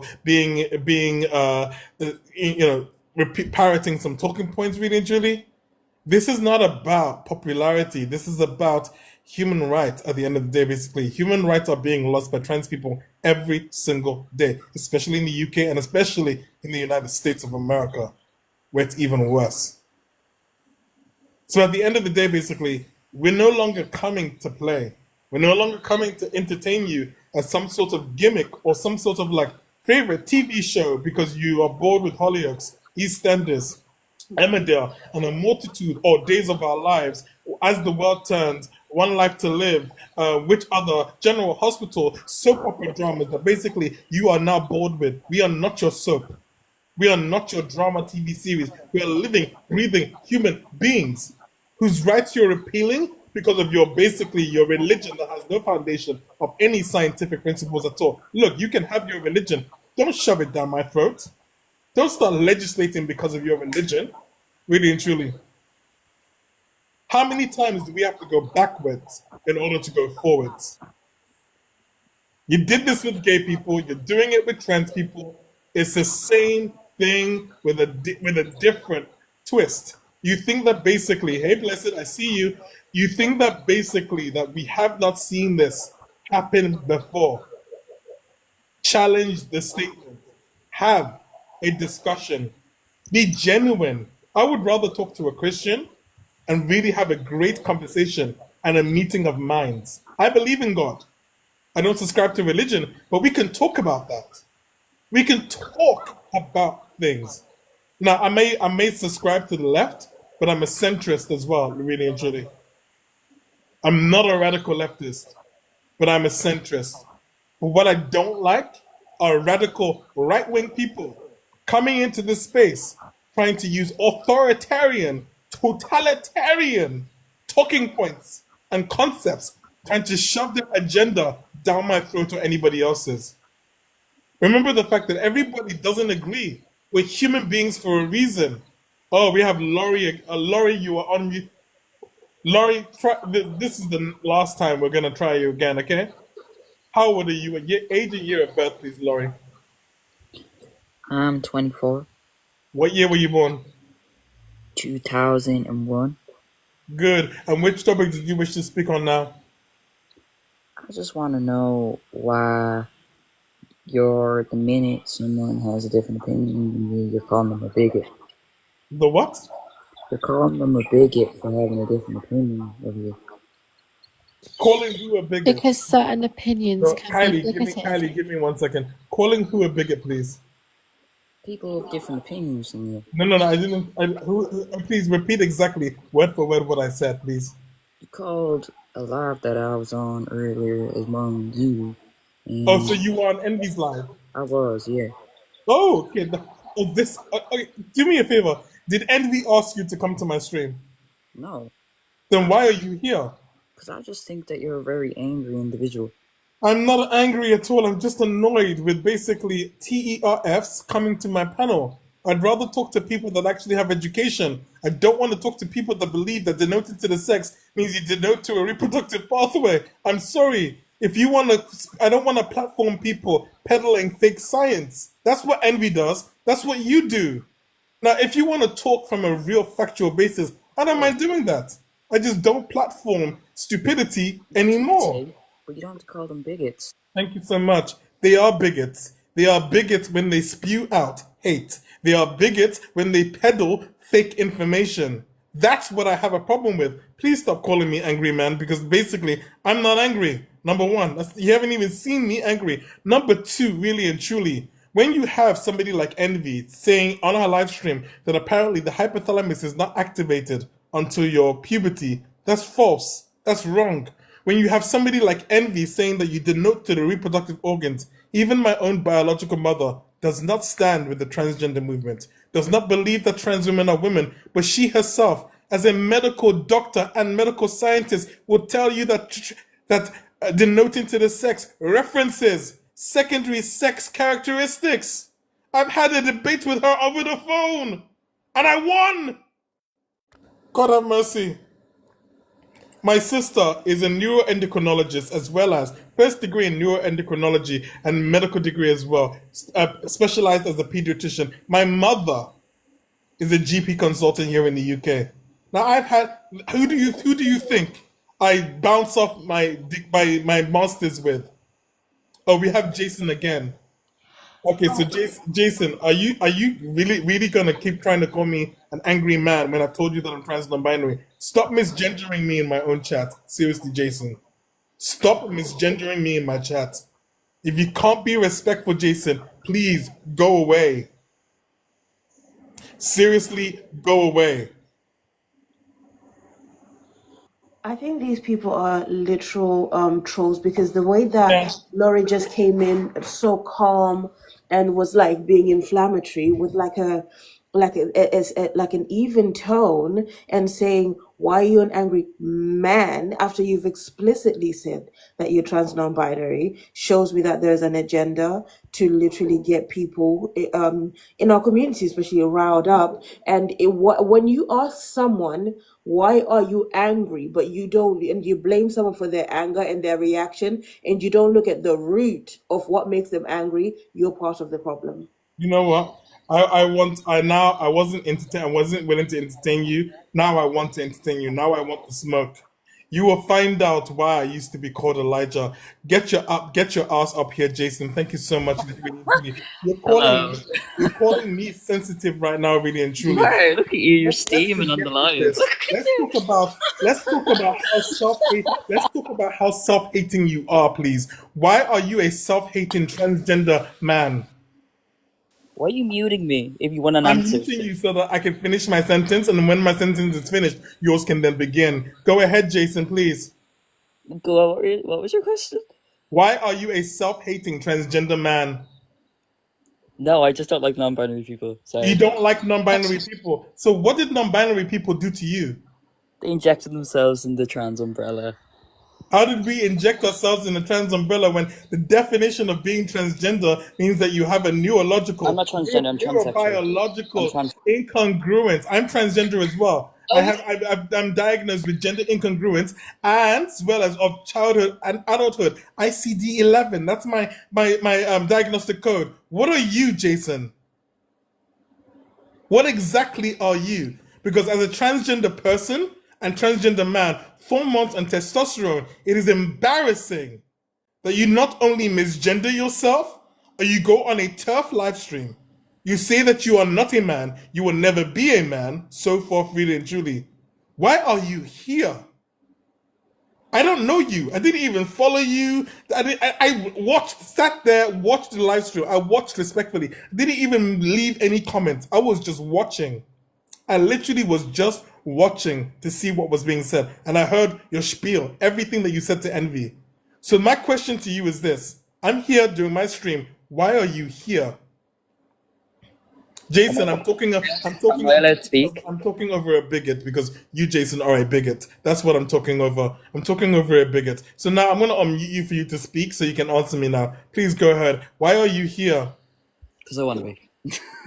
So why do you want to be here? Because one, you're talking about debates, right? You have this prompt up, but then you're muting people consistently. It seems more when you're spreading hate. That's when I mute you as well. You're telling me that trans non-binary people don't exist. That's hateful. I'm here in front of you. I exist. I'm medically diagnosed. I exist. So please tell me again why I don't exist. And you're being hateful, telling me that I don't exist, Jason. okay. You're not fictitious. You're in front of me. I can see that you are alive. I'm not saying you don't exist. I'm saying is your ideology doesn't exist. It's not an ideology when it's backed up by science. It's not an ideology when there's a medical designation and code and a clinical diagnosis for who I am. It's not an ideology when I'm already referred to the gender identity clinic. It's not an ideology when basically I am medically catered for under the medical pathways and system. So please tell me again, Jason, how it's an ideology when the mosaic brain theory supports the existence of trans non-binary people more than trans-binary people in the first place. Am I allowed to speak again? Yeah, you can. That's why you're unmuted now. Go ahead. Because that's what you seem to do all the time. You keep muting. No, I mute bigots when basically I need to get my word in, and then obviously after that you can then respond really and truly. When I'm speaking, your sentence doesn't begin in the middle of mine. When I'm done speaking, you can then go and speak. That's how basically we conversate. That's how we communicate. If you want to act like a child and be treated stupid, I will do that literally with you all day long. You're calling me an angry man in my chat, really and truly. I'm not even angry, and I'm not even raising my voice, really and truly. You're saying anything and everything to get under my skin. You're saying anything and everything to get a reaction. But the only reaction I'm going to give you is pure pity, because that's the only thing that I have for you. You're a self-hating transgender person, and that is sad. That is extremely sad. In times of great austerity, I'm not done. In times of great austerity for the trans community, when rights are being lost, you should be on the right side of this fight. Instead, you're on the wrong side, really and truly. And I'm not even a radical leftist. I'm a centrist. At the end of the day, basically, I do believe that basically we should be able to parlay and have a conversation. I'm not going to basically be party to bigotry. Envy used to come into my streams until she kept calling people men and women, kept misgendering them. I've always told people you don't have to use the pronouns, but you do have to use their screen name. When you purposely want to be hateful, that's why I don't entertain Envy or Christy. I've had them in my streams. They've tried to debate my people, but they don't want to be respectful. You yourself don't want to be respectful. So why are you here? You see how funny I was in Envy's live. I was respectful. I didn't leave a comment. I didn't even come up on the panel. But you're an angry little person in here because your ego is so small that you basically need to make yourself feel big by picking on somebody that you feel doesn't exist. And for somebody that calls it ideology, why are you 4 months on testosterone? If this is an ideology to you, why aren't you going for psychiatric treatment? Because you believe it to be a mental illness. Jason, please now respond. Okay. Am I going to be able to speak and you not go over me? No. I will talk in my live stream. You don't get to dictate when I can and can't talk. Is that clear, Jason? Okay. Thank you so much. Go ahead, please. The floor is yours. I want to hear what you have to say. Thank you so much. So this isn't a conversation, though, because you keep talking over me. But anyways. When you keep doing that, I will keep reiterating the fact that this is not your space. This is not your stream. You do not get to act like it's your space. You do not get to assign yourself privileges in a space that is not designated for your own. So again, we're going to start off from the right premise of respect. You will respect the space that you're in. I'm giving you time. I'm giving you grace to speak now. Take that grace and speak for yourself. Don't keep trying to throw jabs at me, because every time you throw a jab, I will stop the conversation and address the jab that you've done. So if you want to get this conversation going, stop doing that. This is what it means to be respectful. Stop the ad hominem attacks. When you can do that, when you can stop behaving like a little child, we can have a grown-up conversation. If you really want that, stop behaving like a little child. Thank you so much. Go ahead, please, Jason. Are we ready? Yeah, MV respected my pronouns. MV has been calling me a boy, so it's clearly just selective. No, she did not. Try again. She's calling me a boy, and I've been talking to her. Please don't gaslight me, and don't lie right now. Envy did not respect the pronouns. She called you a woman. Yeah, and she was calling me he. I was watching. She called you a woman. She even told you as well that she wishes that there was one day. You asked her what you thought the solution was to the transgender problem. Yeah. She said to you that she believes that medicalization and transitioning is the problem. She believes that you're doing irreparable harm. She does. Thank you very much. She also said to you that she believed that we can show people that there's more than just feminine women. She called you a Please stop gaslighting me right now. Seriously.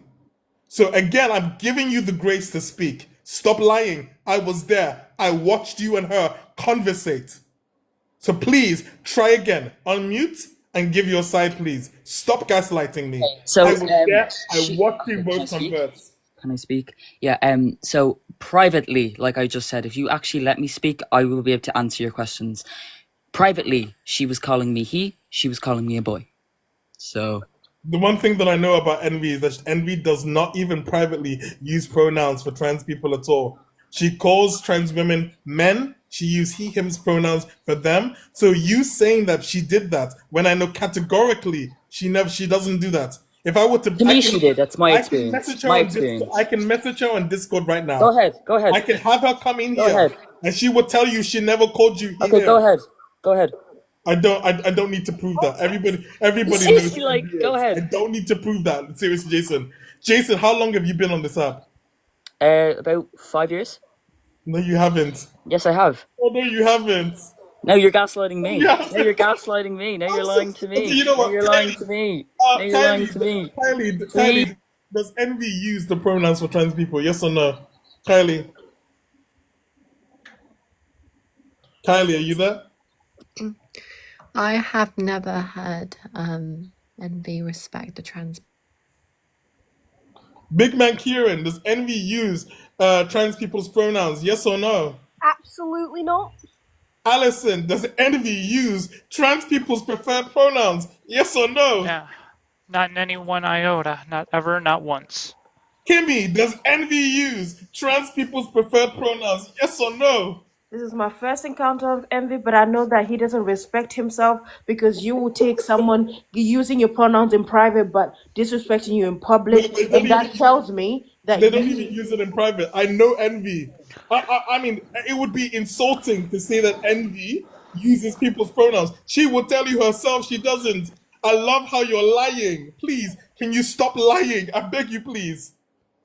I beg you. Mars, come up here, please. Mars, request up, please. I need But backup. that is such a lie. Like, that is not the flex you think it is. Oh, they respect me in private, but disrespect me in public. That is not the flex you think it is, baby. That is not what you think it is. Mars, you've been on this app a long time. Does Envy ever use any transgender person's pronouns? No, she doesn't. Thank you so much. Jason, unmute. You're going to speak to the trans community right now and answer for your own particular crimes. So if you want to be friends with Crimes? Envy, My yes, crimes. crimes. Yes, crimes. My Jason, crimes. you're laughing because it's that serious. No, I'm laughing because you're so radically left. Jason, It's crazy. You're triggered. You don't actually understand You're how so serious. triggered, and it's sad. No, it's not sad. You don't actually understand how serious this actually is. You're literally in the lion's den with the Queen Tough herself. You're licking the ass of the Queen Tough herself on this app, really and truly, who does more harm to transgender people every day than most bigots that go to different panels to spew their hatred for trans people. Sorry, which one is Tara Yummy? Just as bad as Just Kidding Rowling, from what I'm hearing. 1 second, Tara Yummy, are you friendly or? Hi, we know each other. It's Andrea. Hi. My brain, I've got brain fog right now. I'm so sorry. That's fine. Hi, how are you? I'm okay. You requested up. What did you want to say? For one, I think you're bullying a little bit. No, I'm not bullying him at all. Okay, can I just get the reason why I think that out? Go I ahead. respect you. I like you. I think you're a nice person. I don't think you're respecting yourself as your own person right now. I think you're portraying yourself in a very, very bad way. That's my opinion. No, I'm not doing that. I've not finished. Sarah, I don't think Jason's done a lot wrong that you think. Tara, I don't think you've let him speak. Wait, please. So basically, Tara, Jason was on a Queen Turf's live stream today. Envy, who spews out a lot. I know Envy. She's one of my best friends. Please. Envy, who spews out a lot of misinformation and harm for the community. Jason in that live stream said that he's not a man, that he will never be a man. He believes that being transgender is an ideology, though he himself is 4 months in on testosterone as well. He also believes that trans non-binary people like myself don't exist, really and truly. I sat in there, watched the live stream, watched him and Envy converse, really and truly. He then asked Envy what the solution for the transgender people would be, and we then told him that he believed that basically she believes that basically having no trans person transition at all would be the solution, really and truly. You're doing irreparable harm, you're doing this, you're doing that, really and truly.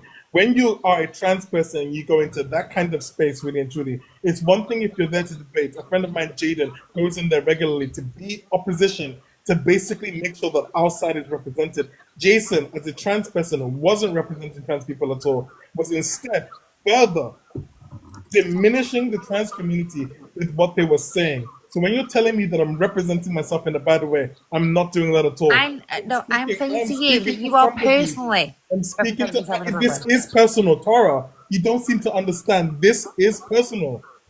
Okay, can I react to what you just said, sweetheart? I'm not gonna insult. I'm not that kind of person. You know I'm not. You projected yourself into a conversation to which I wanted people from the trans community and other allies to be a part of this conversation. Right Okay, now, you want allies, but you don't want people to tell you that it's a two-way street. It's Okay, two-way street. No, Tyson, can I just say something Go ahead, to Tara, to cis woman, ally to trans people? Yeah. Do you consider yourself an ally to the trans community? Before I proceed, do you consider yourself an ally? Do you call yourself an ally to the trans community? Yeah. So what I will never understand is you defending a provocateur who's being transphobic because people can perpetrate harm on their own community, and that's exactly what Jason is doing. And you talking about someone's reaction to someone's bullying, and then you slipping in what we're not saying enough. what I'm hearing is that you said Envy is one of your best friends, and I'm hearing that Envy is very transphobic. That tells me everything I need to know about you. So you coming up is actually quite nefarious. You can't call yourself a trans community ally and then say that one of the biggest bullies of the trans people on this app is your best friend, and then think we don't clock that you're making the whole I'm standing up for Jason a scapegoat for being a psyop for you coming up here and causing havoc, and you are not the ally you think you are, is what I'm I saying. have not caused havoc for a start. Yeah, she hasn't. No, I have not caused havoc. I've had a because you conversation. know what havoc is.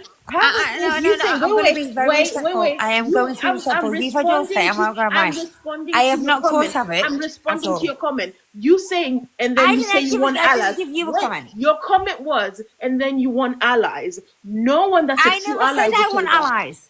No, you said to Titan, and then you want allies. I never said that. Yes, you did. Yes, you did. No, You I did. didn't. You did. Okay, I'm not doing We that. heard you. And not remember the things that you said. Please don't come to my panel as well. And I'm also going to as well. Basically, please don't come back to my space as well. I can't believe that you're doing that literally, and I'm also going to remove you as a follower. Actually, I'm just going to block you. And you want To allies? get rid of you. Bye. We're going to go back to the conversation with Jason. So, Jason, again, please reiterate to me and explain to me why you are bigging it up with one of the Queen GCs on this app as a self-proclaimed transgender person, 4 months on testosterone as well, please. Now, if you were in there being opposition like Jaden does, another transgender man who advocates for our community in that space daily, really and truly, that's one thing. You were there agreeing with Envy. You were there basically calling trans people an ideology. You were there, hey Wildcat, you were there basically saying that that you are like you are implying that it was a mental illness of sorts. You were basically saying it's a subjective reality. You basically say trans non-binary people don't exist as well. Come on, Jason. How do I not have a reaction to the bigotry, to the harm that you were perpetrating today in that stream? And then, I don't even know you. I didn't follow you. I was watching quietly. That's what I do. I watch quietly. Didn't say anything. You then came in here. Why are you here then? Okay. You do realize you can just not watch it if you were affected that badly by what I said. No, hold on a second. You don't have to watch it. Again, Jason, It's like you don't have Jason, to. stop right there, please. No, I can watch whatever I want to watch. I can respect the fact that other people have different opinions. I can also respect the fact that people are hateful and harmful. What I don't respect is why you're here. Because I didn't know you were watching the live, and I wanted to watch a live. I'm allowed to come and watch a live if I want to, right? Same rules apply for me as they do with you, this app. If you wanted to watch the live, if you wanted to watch the live, you could just watch the live. Why did you request up to speak to me then? Because I didn't agree with what that woman was saying. With who? That other woman that was trying to say that trans women shouldn't be in transgender bathrooms, or in male and female bathrooms. I didn't agree with what that woman was saying. I was actually coming to your defense. You didn't make it sound like that at all. No, you didn't give and me the reason that I had such a reaction to you, the reason I had such a reaction to you was what I witnessed as well. I clocked your profile because it was the same one saying the stuff. Alison, please go ahead. Sorry, I see your hand up. So you say you came to defend the position of trans women being in spaces. Yeah. How can you defend the position within our community as such? But I wasn't there to see that, but I'll take the accountability of somebody else witnessing what you may have said on that person's panel. How can you balance on supposedly offense and play both sides of the field? How does that work? And that's my first question. And then I have another question for you. Thank you, Wildcat. Also, Jason, Wildcat is a GC, but I allow Wildcat in my stream for one reason. Wildcat can have a conversation.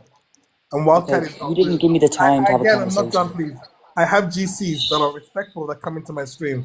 If they want a conversation, I don't mind doing that. As soon as they move to disrespect, I don't platform them anymore. Because I'm sick of that. We should be having conversations, but they don't want that. But Okay. can you answer Alison's question, please? Because that was a rhetorical statement that I was giving you right there and then. How can you play both sides of the field? That's what Alison Okay. asked you right now, please. Can I answer? Okay. Go ahead. So I, as a trans person, I have certain views that will not align with that community because I don't really associate myself with the trans community. I'm just me myself. So I wouldn't be speaking. I don't speak for yous. I never claimed to speak for yous, but I only ever spoke for myself. So I do have a issue with people who don't agree with trans women or trans men going into the bathrooms because we need a place to piss. So that's why I was coming in here. However, I have my own views on things. I'm independent. I don't need to follow a certain community's rules or what they think. That's my opinion. I came in here, you didn't give me the time or the chance to even say anything. You immediately went from what's your age, and then you immediatally brought Envy's live up. You didn't give me a chance. Jason, I think you need to. Look, you're well within your right to have your own views, to not subscribe to any community and so forth. But also, you need to be mindful of the fact that everybody else who watched you in that live is also well within their right to have a reaction to you. Please, I'm not done. To you and the things that I'm you agreeing said. with you. And at the end of the day, basically, myself and a multitude of other trans people that did watch you in that live stream, that heard what you have to say, not only did our hearts sink for us, really and truly, we don't want to be around you. I don't want to be in a space in my own space or in other mutual spaces with trans people that I know to be bigoted. It's the same reason why. Don't get me wrong. I love I'm friends with somebody called Coco, but they're trans medicalists. They don't believe that I exist. I don't platform them that too much all the time because they know that some of my moderators will come for them, especially the black trans women that are in my space as well, really and truly. We don't play with that. We don't play with that at all. So at this particular point in time, if you want to basically have those views, there are other spaces that will probably cater to your views. This is not going to be that space because really and truly, we are a pro-trans space. Trans men are men. Trans women are women. Trans non-binary people like myself more than just exist. So really and truly, we don't... Sorry, Alison, go ahead. So What was I your have a second question. question, Alison? Jason, I have a question. You Yeah. said it's you root your position and your opinion based on ideology. And we know from societal perspectives of psychology and sociology as well as anthropology that ideologies usually stem around religion, economics, and politics. Can you substantiate how your position of opinion has any rooted perspective within any one of those three confines? I'm anti-religious. I don't believe in religion. That's cool. So it doesn't have that. So where in the perspective of your transness does it reside within economics or politics? Because that's an ideology. Okay, so I base mine off my own personal belief. I think that's enough to say. So what we would call it, what I believe it's called hermaphroditism, essentially. So you have your self-aligned perspective in how existentialism works for you, but it doesn't apply to everybody else, is what you're trying to sell. Independence, Yeah, independent existentialism. Okay. Yeah. Let me ask you a question. You're on HRT, or testosterone, correct? Yeah. Where do you live, just out of curiosity? Ireland. Ireland. Did you have to have an ICD clinical diagnosis in order to get a prescription and in order to attain that prescription? Nope.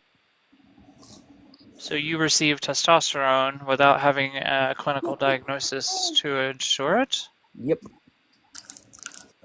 Interesting. And you know who the company is? An English-owned company who prescribed it to me. Which one? You'll remember that. Sorry, is it Titanium? Titan. You just called it Titan. Titan. So it's Gender GP. I would imagine that would fall under hello? informed consent. Yeah, we hear you. Hold on. Hello, can you guys hear me? 1 second, Helen. I just find it rather interesting considering, so you just essentially don't position yourself in a categorical structure or an objective factual perspective. You use an existentialism to support your existence, neither one or the other within a categorical norm. Yep. Okay. That's an interesting psychological approach. Yep. And again, like you were saying there a few minutes ago, that the people that your heart sunk, I apologize if my views really upset you or they make you feel attacked. But again, you have views that I don't agree with, that I could sit there and say the same thing, but I'm not going to. I Okay, wouldn't. Jason. Look. When you say that your views, we didn't agree with it. It wasn't. You didn't agree with it. Let me put it this way. I'm a black person. What you said was like saying black people don't exist. You get what I mean? Literally, when it's fact. But they do exist. No, hold on a second. Yeah, again, because we have biological data that can show that. We also have biological data for trans non-binary people, biological data for transgender people, trans women and trans men, really and truly. We have neurobiological data showing the incongruence. We have neurobiological data showing all of these things as well. And Jason, I'm just going to say I can respect your change in tone, but what I'm going to say is that you used the word triggered, and then you said that you were offended by your age being asked as soon as you came onto the stream, and about people being upset about your words. Sometimes it's the way you say things, sometimes it's your tone. Shut up, Sometimes nigger. it's I'm gonna like rape trope. you. Oh. Nigger, I'm gonna rape you. Wait, we can disagree. Like a lot of people disagree, right? However, it's the respect. It's knowing that I respect you enough to talk without the way that you're popping up in the comments. And it's common etiquette, and it's common like to age check people before they go live, especially when talking about topics like this. So Of it's not a course. personal attack. Again, I just felt like, and again, I realized that this is obviously not my life, and that's completely fair. But like, if we're gonna have a conversation, it's not like I wasn't even speaking sometimes, and I was still being muted. So I felt like I was just like consistently just not being able to voice. And again, at that 20 minutes ago, I wanted to have a very civil conversation, but I was still getting muted, so I couldn't really do anything. You didn't about want it. a civil conversation. I had to put everything on live show. Then you dropped because basically I couldn't get a Yeah, word because in because you kept trying to interject really and truly. And again, this is the problem where everybody keeps coming into my stream, disrespecting me as the host, then expecting to basically be given grace to talk at length. I mean, there's a reason why I basically tell people to scroll on. You don't need to be here. I mean, I didn't advertise. Oh, by the way, I want every single GC to come up in here. If you want to come into the space and debate, you need to respect the fact that this is not your space. The host is speaking. When the host is speaking, everybody, even my co-host, they all go on mute. Really and truly. So I don't understand why basically the exception to the rule is you. The only people that do interject me are Jedi, Allison, and Dikemi and Big Man. My co-host, really and truly. Unless you're my co-host, you don't get to interrupt me. You don't get to interject us like that. Really and truly.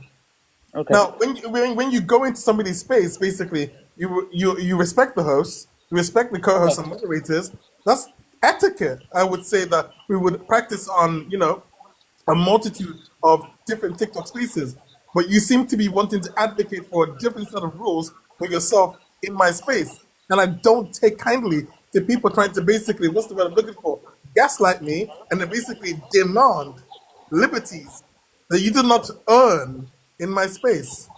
So I heard you. I can be very respectful to you. I can be very kind to you and so forth. We can have a back and forth. But you need to first come respectfully.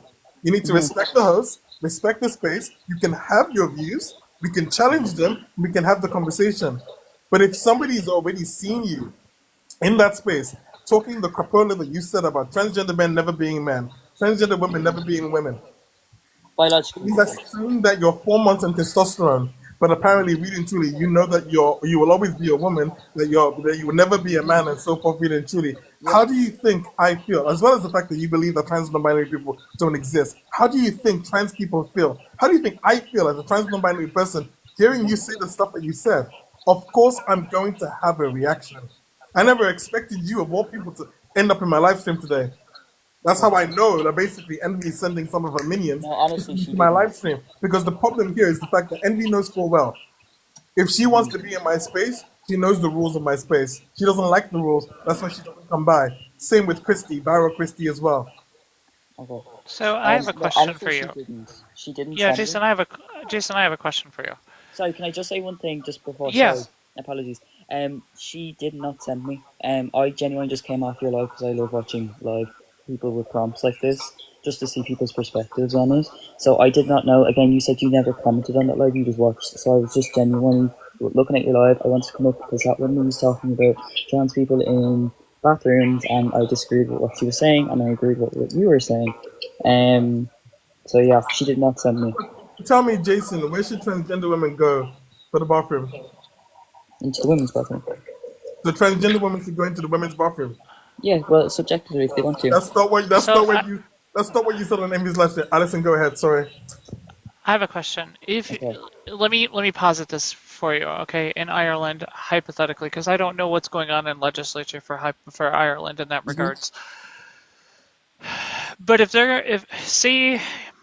say legislature has a group of people that are presenting rights for the transgender community to ensure an equality and an equity within the LGBTQ and representation of their society, and you were to be among that group of people advocating, would you be a part of that group that advocates for their rights, or would you not, based on your existential self-infused position?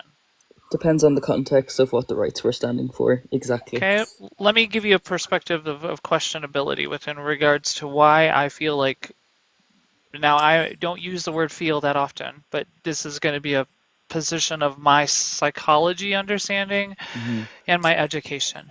You do realize that if you position yourself in this kind of directionality from either side, essentially playing both sides of the fence, trying to play what I would call the Unitarian or the utilitarian perspective, you are going to be put into your own categorical box in which they're going to associate you with that community as well because of, like, say hypothetically they compile a whole bunch of data, right? Like they attain that you've been on T for X amount of months or years or whatever, and you XYZ. You don't think that they're not going to marginalize you in an obfuscation perspective psychologically and say it doesn't matter that you don't agree with these parts. You still contingently are following through a pathway medically that literally puts you in the same category. Do you see how that's dangerous? No. Meaning your actions don't reflect what you're saying. No. Basically, can I reply? Yeah, Okay. that's how I have conversations. Okay, Deep great. critical thinking. Okay, so regarding if they marginalize and they're like, we don't care, I personally, like, I really just don't really care about either side. Like, I really don't. I don't associate myself with any type of community. I'm my own. I have my own beliefs. I don't care. We don't have, like, I can't even transition here. I can't technically transition here. I can't get any medical stuff here unless I have to go through a grey area to get what I want. I had to go abroad to get top surgery. So, like, realistically, the government does nothing for me anyways, nor does any party do anything for me anyways. So, no. To answer your question, I don't care. Okay, so then why continue down the path of medical perspectives and interventions within that selection of your medical health and ensuring your mental health too in coexistence or comorbidity? Why are you pursuing down that if you don't hold a stance of validity within the transgender community? That's what I'm trying to understand. Because it's subjective, because I want to. For what's your end game? To be happy within myself. Right. So how would you identify in societal public then? As a transgender man. Not a man, a transgender man. A transsexual, actually. Not really trans. What does it mean? Let me ask you, Castor. What makes you not a trans? What qualifiers of an objective fact make you not a man? My chromosomes. Your chromosomes. How much do you know about genetics? Not too much. So then can you assuredly say that you probably are, or can you assuredly say 100% that you are XY by designation male? I know I'm Or XX female. Which Sorry, one? I know I'm XX. How do you know? So you can pay to. There was like something that my parents did a while ago, because my mom has PCOS, and it was something regarding with me and my brother. It's a personal thing, anyways. We paid for it, and they had to do a number of tests and blah blah blah. And it was a lot of money. It was like €700-800. Can somebody do me the math and convert 700 to 800 euro over to USD, please? It's going to be around 700 to 800 euros. It's going to be around six to 700 pounds, really and truly. And in US dollars currency, it would be 600, 900 to $1,000. So about 1,000 grand. So you did a basic DNA test, but that does not actually concrete the thing which I would require, which is called It wasn't a karyotyping. basic DNA test. It was. It Like, would I don't know definitely. the exact words. I definitely. It's karyotyping. It's not is karyotyping. extremely expensive. Yeah, there's no way you 100% know that you are XX in designation. And more importantly, your chromosomes are only one biological characteristics that denote to male or female. They're not the substantiated, delineative, objective fact, right? Okay. There's 10 necessary characteristics that either designate male or female. And you can match a multitude of those to designate or denote in either way, shape, and form. And because if the qualifier says of or denoting to those sexual of or denoting to those biological characteristics, it would be fair to continue down that pathway and understand that if this is what they use as the definition of woman and man, that because you denote to matching those characteristics, that you would potentially go down that way. And you said you're on testosterone, which means if you believe yourself as a transgender man, in that perspective, what's going down is you are aligning some of your biological characteristics that typically would have designated female now designate male. So, by that logic, you legitimately would be qualifiable as a man. I don't understand how this is hard But to I'm not, understand. though, and that's my opinion.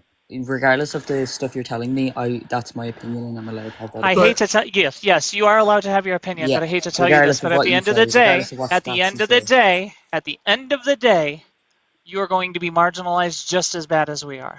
I don't You care. are not going to. Yeah, you don't care now, but wait till they come for you. Wait till people come for you. Wait till they But already target have. your They ass. already have, and I still don't care. So then why don't you stand up? Wait, you want to be a pushover and not stand up for your rights No, and it's have not a being a voice and put pushover. yourself? I have my own shit to worry about rather than just this. I have other things in my life. Then why the fuck are you here?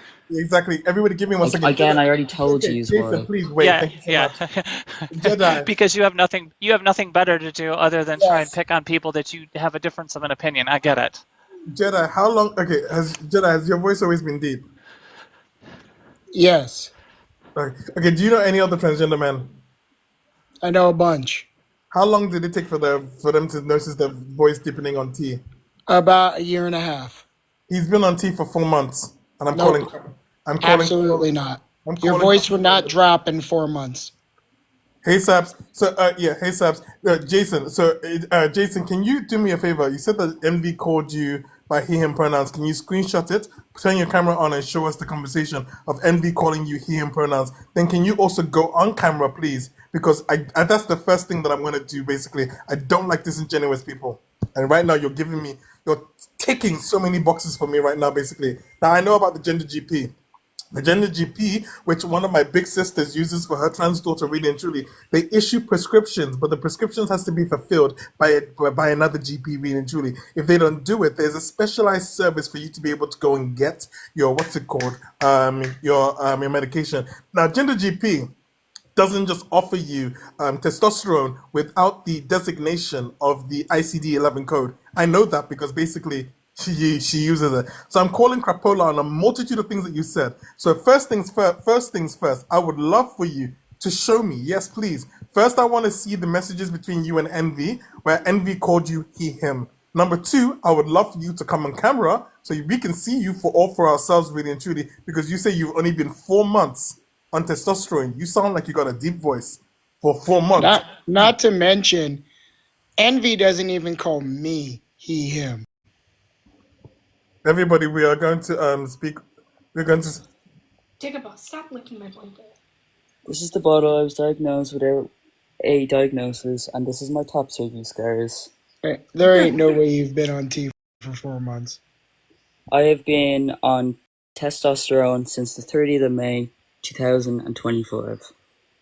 4 months yesterday. That wouldn't have dropped your voice. I guarantee your karyotyping is an intersex condition. Are you trying to tell me my own gender identity right now? No, but No, I'm not telling you your gender. For my sex, I am trans. I was born a female, and I'm still a female. Congratulations. I was assigned female at birth as well, and guess what? I'm not.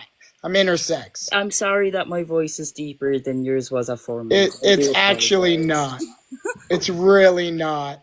You're saying that my voice wouldn't drop that quickly. It wouldn't. It is physically It has, impossible. though. My voice Do you has understand? dropped. Do you So what am I understand the then? science Tell me behind what am I? testosterone? Tell me what am I Jason. then? What am I? What am I? You're gonna diagnose me now. You're gonna tell me my identity. Tell me now. What am I? Well, What am I? besides being a spoiled twat, Sabs, shut up and listen. let Jedi What handle am I? this. What am I? Shut up and listen. Sabs. Go ahead, Jedi. You clearly did not get a karyotyping. You got a DNA test. You're telling me that I'm what? I'm what? Before that, you You said something. did not I'm get a was. karyotype. No, you said I'm was. I'm was. You said something about me apparently being intersex. Yeah, I guarantee you have an intersex condition. I'm intersex, right? Okay. I guarantee you have one. Okay. And also, you know what? I think it's hilarious that young little pieces of shit like you, right off of the backs of the fucking rights that we fought for you little twats to be so specifically fought for, privileged did not you? to fight Did back. you go out and throw the first stone at the riot wall in the 60s, did you? I thought that was a No, black trans actually, I woman. fought in the I thought that was a 80s black and trans 90s. woman, not you. I fought in the Not 80s and you. 90s when they were firing What everybody about the 60s and when it was first unaliving done? us. What about the 60s when it was first done? I wasn't fucking alive. Exactly. So why are you talking about you were the one? Because who it's declared because my of rights? me and my What are you fucking talking generation about? You that you get bald, to have angry, top fuck- surgery. Shut your bitch ass up. Wait, Seriously. Yeah, trust me, Jedi, you wouldn't Jedi, say that shit if you were in front of me, little boy. Jedi, can I just say this? Jason, watch your mouth when you talk to your elders. You will not talk to an elder like that in front of me.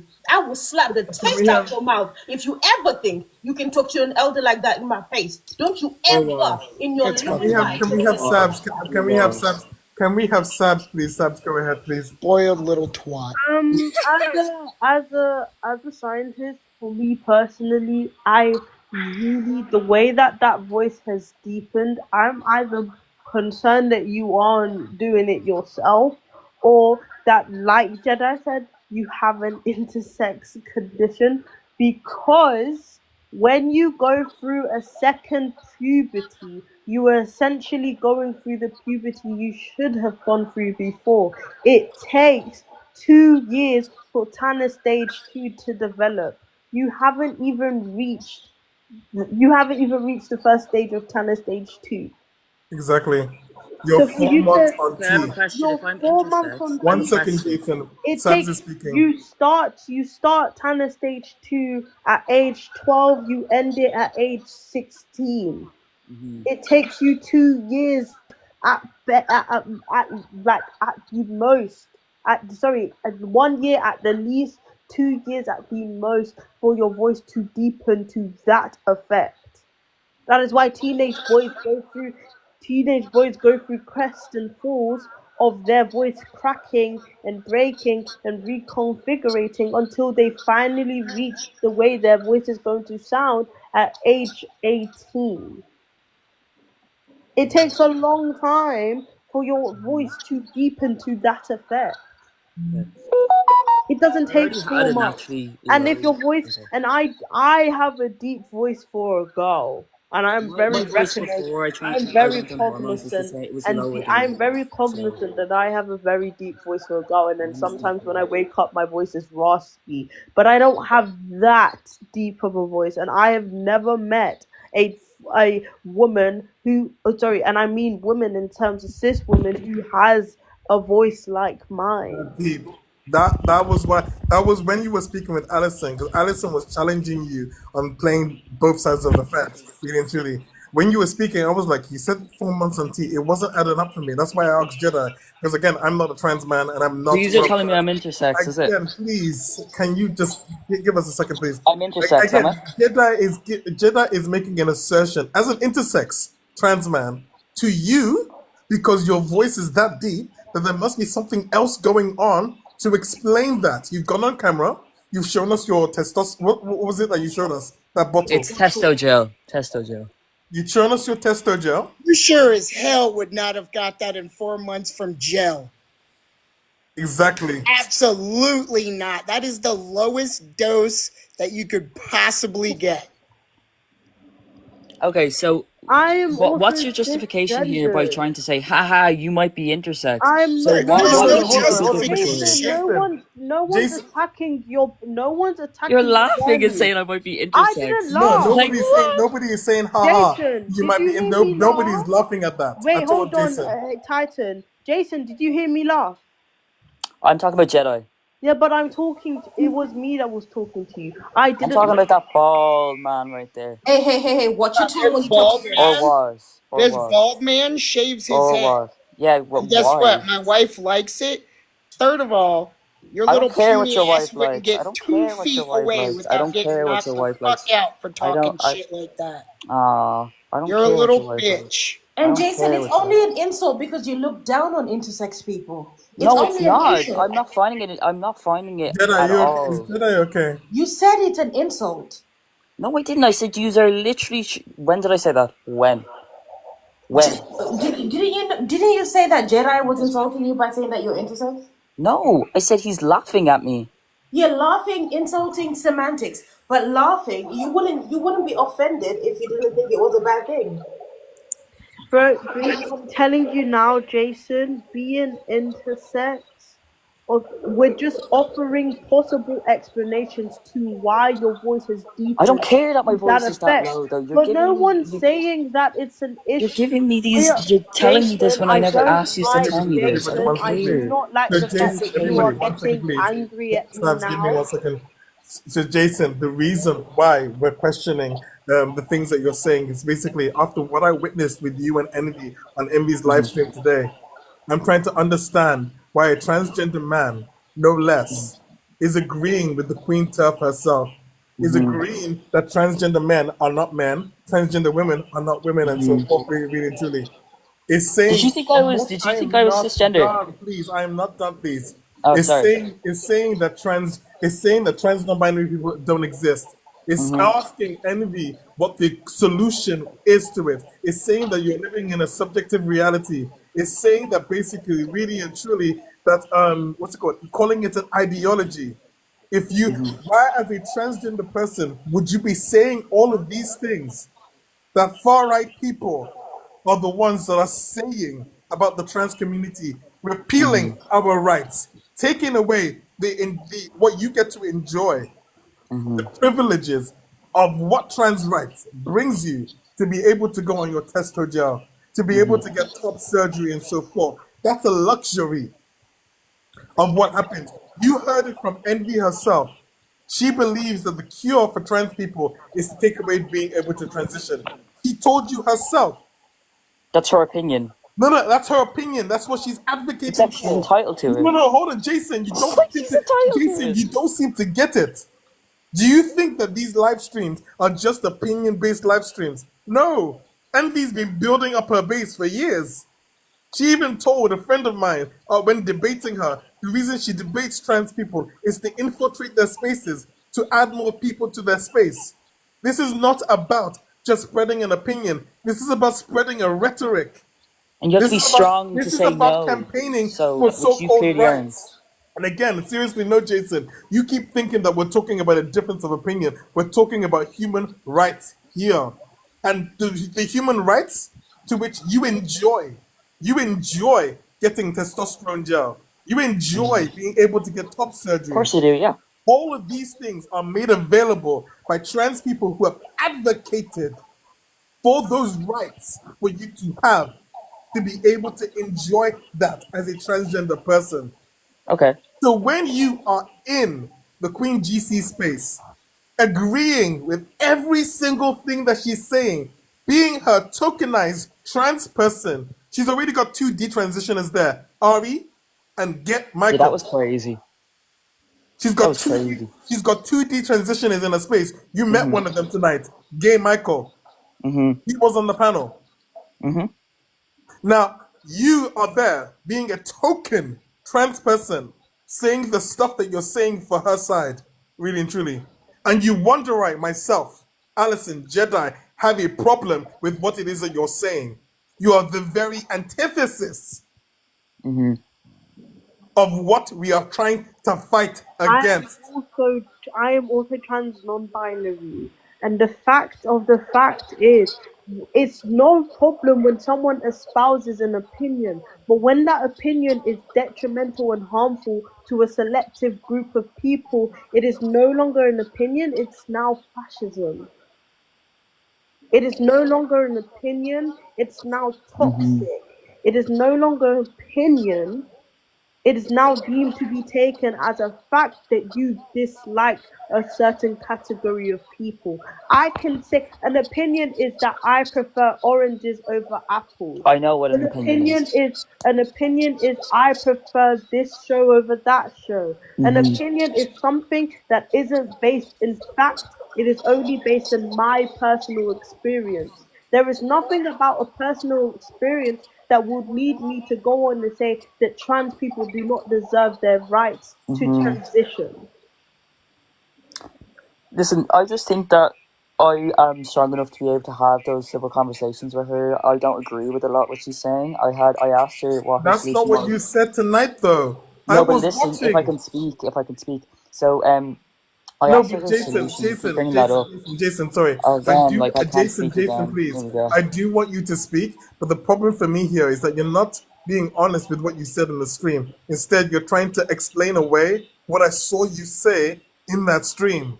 Now, if you're being honest, Yeah, but it please, came out of my mouth. It came out of Jason, my mouth. Remember that. if Remember you're that. being honest and saying it with your chest, I would have great respect for that. But you Okay. keep trying to basically paraphrase and deflect and make out No, like I'm explaining no, something. Jason, I watched your exchange. You're not talking to Of somebody course that you did. Yeah, I know you're you not did. talking I'm not Sabs saying is you didn't. who? Anyone Huh? else today? Sabs is who? Shabs is MD's friend there. Look at that in the I comments. don't know, please. I don't know why that's being said. 1 second, please. Also, being permissive to bigotry is not being strong enough for anything. You are just literally letting a bigot be a bigot. You're not being strong. No, Jason, I'm I letting have a a person have an question. opinion Jason, I because have I a have question. opinions, and you aren't agreeing with those opinions, Jason, and I that's have fair a enough. question for you, and I will let you speak because you do deserve Thank you. to speak.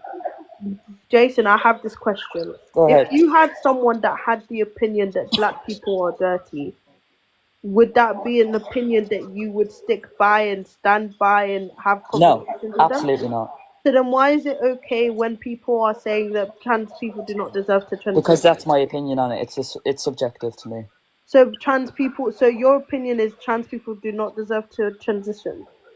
Sorry? Trans people do not deserve to transition. Is that your Well, I opinion? transition, so I don't speak for every Yeah, other trans but person. I speak Jason, for do myself. you see how hypocritical it is of No, it's you? not. I transition You for have myself. I don't care yeah, what other people do. but that's what I'm saying though, Jason.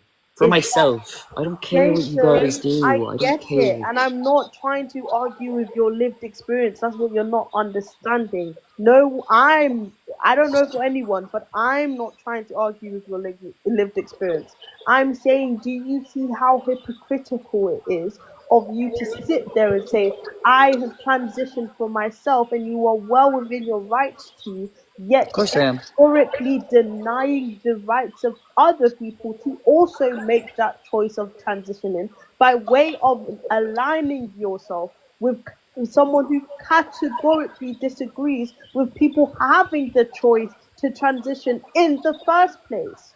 You are literally aligning yourself with someone who disagrees with your transition, point blank, period. Okay. Listen, can I answer back? Can I reply? Yes, then Okay. go So I have plenty of friends. I have load of friends that are trans, and they have the same opinions as you guys. But the thing is, I can respect them to have those opinions, and they can respect me for having my opinions. I'm around a huge group of trans people in my life. My best friend is transgender. She is a biological male, and she now is a very stealth female. Okay, and she has a complete different type of views, political views, and her morals are completely different. But we're still best friends. Okay, like again, she's her own individual person. I'm my own individual person. Jason, do you believe yourself to have a mental illness? Yeah. You believe yourself to be mentally ill? Yeah. My arrest. I think when you call, I think every accusation is like a secret. It's like a subconscious admission. And when you say that we're projecting, maybe you're projecting. A lot of what you said today is projecting. Okay. And how you feel about yourself. You say that you're an individual and you're not part of any community. And let me tell you, as someone who has been, but by transitioning, you have now become a minority. You may have been a majority for like most of your life, but now you're a minority. And take this from someone who has been a minority for 33 years of their life, right? You now represent a community, and whether you like it or not. You are now the epitome of a community. Every word you say, unfortunately, Jason, do you mind muting? Because I can hear an echo when I'm talking. Jason, do you mind muting for a quick moment? Thank you. When you are a minority, you are now the epitome and the example and the mouthpiece of everyone within your community. They see you and they will go, well, look at this. Here's a trans person who believes in the same thing I do. So all of you guys are a monolith, and all of you guys should be believing in what Jason believes, because look, Jason is a trans person and Jason believes in the things I do. So why is it impossible or inconceivable for you to believe in the things I do? The same way when I asked you, you would not align yourself with somebody who believes that black people are inherently dirty, but you will align yourself with somebody who fundamentally believes your transition is wrong and immoral. I don't get it when it comes to yourself, why you're not protecting yourself, but you feel it necessary to protect other people. Why do you feel as though your identity should not be protected? Also, I'm going to ask you, Jason, come off mute now, please. So you've now stated that being transgender is a mental illness. You believe yourself to be mentally ill. So, Jason, under the logic that we're going to go with from what you're saying, so for a schizophrenic who is also mentally ill, should they be allowed to unalive somebody because the demons show them the demons that they're seeing are not real, or should they be medicated? Which one? Medicated. Okay. Now, so for a transgender person, and so you believe in the biological, you agree that with MV's biological reality that you are a woman, correct? Yep. You believe that you're mentally ill, correct? Yep. Shouldn't you then be sent for psychiatric treatment so that you can live as the woman that you were born to be? Again, it's all got to do with being subjective. No, Jason. You're not going to give me one or the other. It's subjective. No. This is not subjective here. But I've told you again, when we're talking about medical science is prescriptive, not descriptive. I don't care. It's subjective. I get to choose what I want. End of. Jason, please. No, we're having an educated discussion here. So if you want to, I don't want your education. I don't care for your education. Please get off my live stream. I don't know why you're here then. If you don't want to have a discussion, please get off my live stream, scroll on, and don't ever come back to my stream. That was the epitome of white privilege, spoiled little boy who is piggybacking off the backs of the elders of the community. Exactly. I don't do stupid. So Jason, tell whichever of your Capola friends, I don't do stupid. We were going to go with your logic. I wanted to test your logic to see exactly if it holds up. You're now advocating for your subjective experience. You're saying that you're mentally ill, but yet you can still transition. If you're mentally ill, then they should be giving you psychiatric treatment for you to stay a woman, not for you to transition into a man. Now, if you believe that it's not an mental illness, then it would make sense why the medical pathways that exist for transgender people are there. You can't have it both ways. You can't call yourself mentally ill, but partake in the medical pathways for medical transitioning for transgender people as well, really and truly. Try again. because it's since for a long time has been declassified as a mental illness. Now, if you're gonna come up here and say you don't want to have any educational discussions, get off my stream. Don't come into my space. I don't want you here. Don't need you here. Same thing goes for Viral Christie. Christie, oh, never panel, go on his panel again. Don't come here. You're always coming in my chats. And Envy doesn't even come in herself. Don't really give a crap. If no GCs come here, we have a good time without you. I don't mind Wildcat and a few other respectful GCs that want to come in here to have an actual conversation. But if you're here to derail and steamroll, scroll on, find another live stream, because I don't support or subscribe to your gender critical ideology. So Jason, you are a disgrace to the trans community, as well as you should not be speaking for us in any kind of way. You ain't gonna sit here and tell me that T-Joe got your voice to drop in 4 months. You're full of shit. Exactly. T-Gel is like the lowest crap you can take.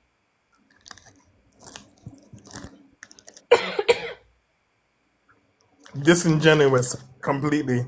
From start to finish.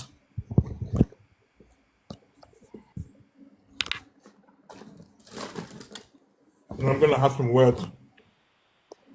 I'm just genuinely shocked that someone would advocate against their better interest. No. But then why am I shocked? We see black people and Latino people and all types of people advocating against their better interests all the time. No, I hear you on that one. So okay, I'm really not in the mood for any if you're from Envy's live stream, I'm gonna drop you immediately.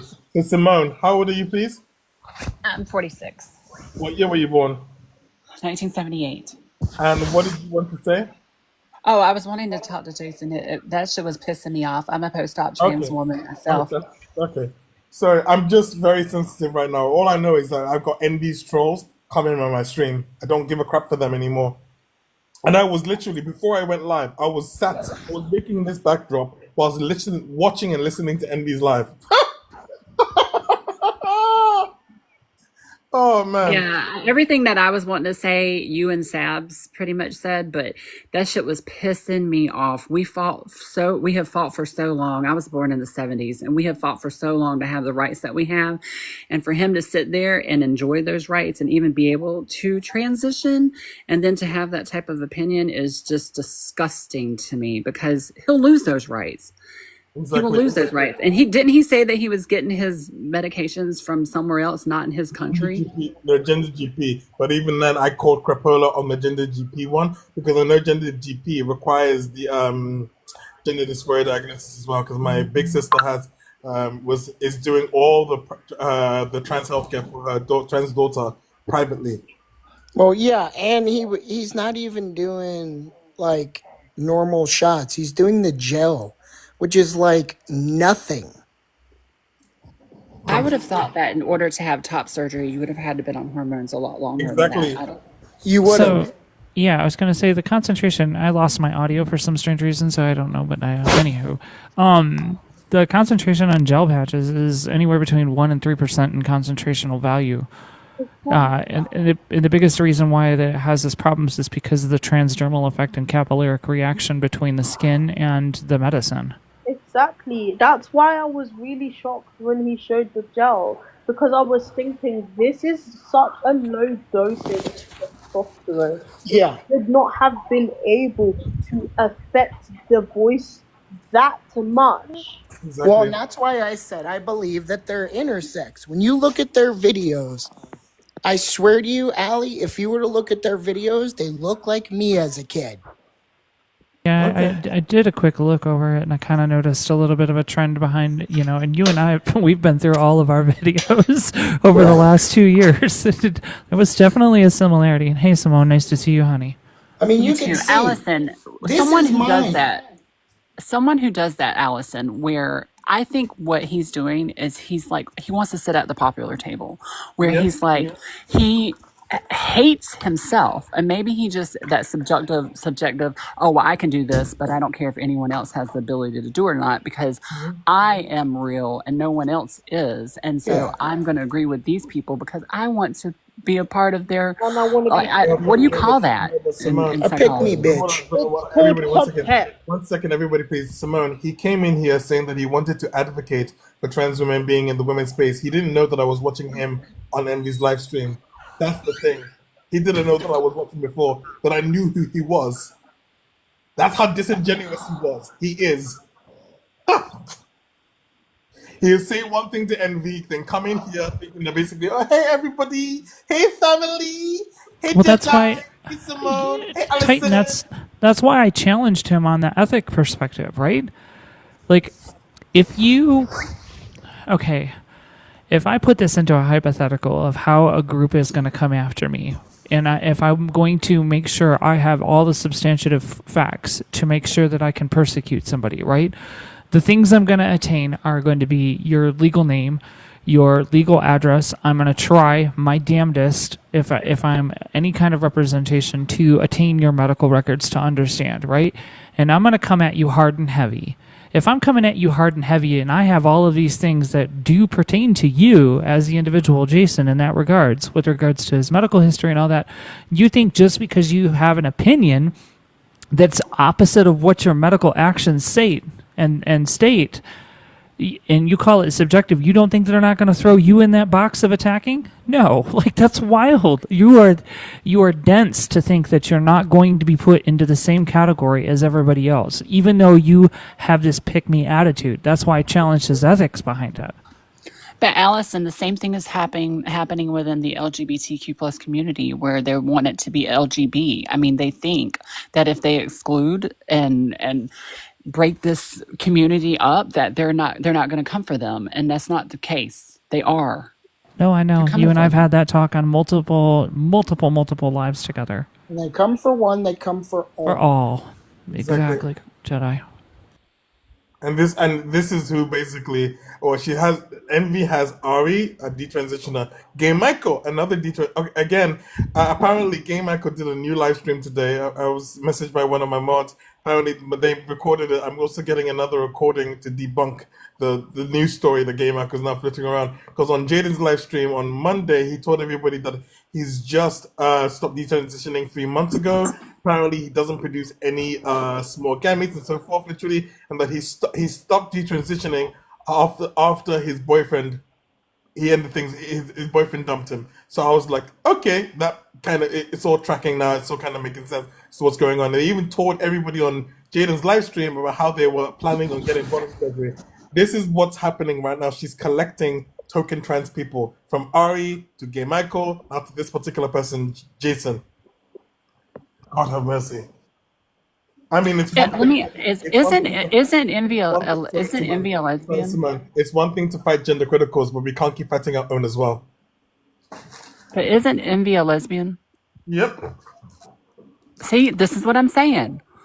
And you know what? He said that Envy used he, him pronouns for I know him. it's a lie. And you know what? I've never heard Envy do that, but I would not be shocked if she actually did that, just because she's a No, there's lesbian. no That way she did it. absolutely, huh? There's no way I she would, did it, because she doesn't even use he, him for me. Mm-hmm. Yeah, I I find just it. cannot believe that. I find it hard to believe that she's gonna, like, just because he play pick me in a live and as Titan says, lick my ass. I don't think that they are going to afford Jason the proper respect and pronouns in any way, shape, or form. I don't believe that at all. Everybody incoming. This is fresh meat. So everybody chime in. Squidward, get your butt to the panel. You got a lot to say in the comments about trans people. Get your butt up here. You I are think it's you are funny. daddy Charlie. You are daddy Kirk fried chicken. I think it's I just don't funny how understand how everyone you can calls me a claim woman. yourself. I don't understand how you can claim yourself to be a trans man, but then say you're a woman and that you're mentally ill and you're also a lesbian and gender critical. Like, what the fuck? It's called self-hate. Exactly. Honestly, Squid, whatever the fuck your name is, you can come up here. We're gonna put ourselves on mute, and in fact, you know what we're gonna do? We're gonna put you on Showtime. You are going to be able to state your opinions, and no one but me will talk to you because I'm going to be protecting these trans women and men that are in this space. So no one but me will talk to you. If you don't come up, you will be muted and you will be blocked. I'm gonna drop so I can go work on dinner. Titan, I'm gonna go work on dinner. Thank you, Ellison. Thank you guys. Love you. It's always such a pleasure to be around you. You're such a Oh, wealth of knowledge. pleasure's Thank you mine. for all the knowledge that you give us. Hey, no, pleasure's mine. I feel honored to be with you guys. You've got 5 seconds, Squidward. 5, 4. I love how emboldened they are in the chat. This is getting like wow. Oh man. Okay, mute it for 5 seconds. Maybe 5 minutes, sorry. Squidward, what I don't understand is that you can pop off in the comments, but you're scared to come up. What do you sound like, Elmo? Does your voice sound like Elmo? Is that what that is? What's your problem? He's here. Okay, so Squidward, welcome to Right, the stop yapping your fucking gums. I'm here. First of all, tone. Fucking don't tone me. I've heard how you talk to everyone else. age and year of birth. You know my age. You've asked me every time I've been here. Yeah, age and year of birth. You know the rules. 27. And 98. thank you. So what's your beef in the chat now? There wasn't beef in the chat until they brought it on as beef. I said, if you guys want to live in your make-believe world, that's fine. But don't push it on Make-believe. us. Yeah. How is anybody pushing anything on you? What do you mean? It's that I said to don't push it on anyone. They want to make us play along with these stupid he/him pronouns when they're a woman, or fucking she/her pronouns when they're a man. Squidward. Yeah, you can say my name once. You don't say it 3 times. It isn't Bloody Mary. Squidward. Yeah, free Congo. Squidward. Is it free Congo or free Sudan? Like, make your mind up. Wait. Don't use genocide of our people. Wait, Auntie. He's going. That's what he wants. He wants the reaction that you're going to give him. Well, no, I'm not. You said my name 9 times and you haven't asked me a question yet. And for me personally, what I refuse to do is subjugate myself to his You said my name of 9 times and you haven't said me a question yet. despicability. He's despicable. Despicable. I said it the proper way. Despicable. Yeah, I know. I was making a joke from the Looney Tunes, you know. Despicable. I didn't find it funny, so. I find you guys funny, though, to be fair. Okay, that's cool. Okay. Right, come on then, free Congo. Have you got a question? Don't do that. Auntie, hold on. He thinks he's funny, and he's laughing to himself because. No, I'm laughing because she can't help but keep her nose out. She has to join in everything. No one found him funny. Oh my god, are you going to ask this fucking question? No, because you're not gonna. If you don't respect me, how do you want me to respect you? You've said my name 9 times and haven't asked the and how question. Like, does have you got saying to your name? stutter? What do you think I'm casting an invocation on you? Do you think I'm jujuing you? Do you think I'm casting juju? Or You what do you asked think me this was? to. Wow, to be honest with you, I wouldn't be surprised. I know you guys believe in like. I'll do it. I can do it. I'm a witch. Oh, are you really? Oh, another. Right, okay. Please do not cast a spell on me. That's all I'm asking. I'm just up here to have a good debate. Kaffa, how old are you, please, Kaffa? I'm 22. What year were you born? November 20, 2002. November what? November 20, 2002. Okay, so what is your opinion, Kaffa? I literally only came up like 2 seconds ago. All I heard was Squidward for like 20 times. Yeah, I and know then it's funny, just innit? kind of get lost a little bit. Yeah. You only heard Squidward because he decided to be a prick. No, because you're an ignorant fucking knobhead. I'm an ignorant fucking Is this Tara Yummy? Hold on. Anyone else today? Is this Tara Yummy? Oh, Wait, hold no. on. No, I want anyone to talk to. I'm an ignorant. Hold on a fucking second. Do you hold mind on if a I second. like just look at the This- stance? I love. Okay, this is getting rich. I blocked you myself. You came in. Oh God have mercy! Wow. Oh man, the entitlement, for real. Oh God You're have all mercy. bullies. All of you are bullies. I'm a bully. Yeah, you're a Yeah, bully. you are. Goodbye. And who's next, please, on my list? Because I'm not in the mood for this today. So if there's no intelligent discussion, I'm about to Can, start. can I look at the I'm- stance? I haven't seen the I'm full a stance. bully. I can't really see all of it. Sorry. Just straight men dating trans women, homosexuality, host one, abortion, letting kids be gay and trans, and teaching them kids education. Okay. There's a lot of ones we could go from. Yeah, you can pick one and we'll discuss it. That's how it works. Well, I Who think I'll pissed in your start. cornflakes, Subs? Fuck No you. one pissed in my cornflakes. I just find you very entertaining. You still haven't answered my question. I thought it wasn't You funny. a didn't minute ago. answer a My question. debate stream is no longer going to be derailed. Squidward, have the day that you deserve in the comments. Grow up hair and basically take a chill pill. So we're gonna go back to debating, and we're gonna keep it cute and keep it real. So tell me which topic you wish to speak on, and then please go ahead and substantiate your claims. I am done. I'm not bringing you back up, Squidward, because basically you are a joke tonight.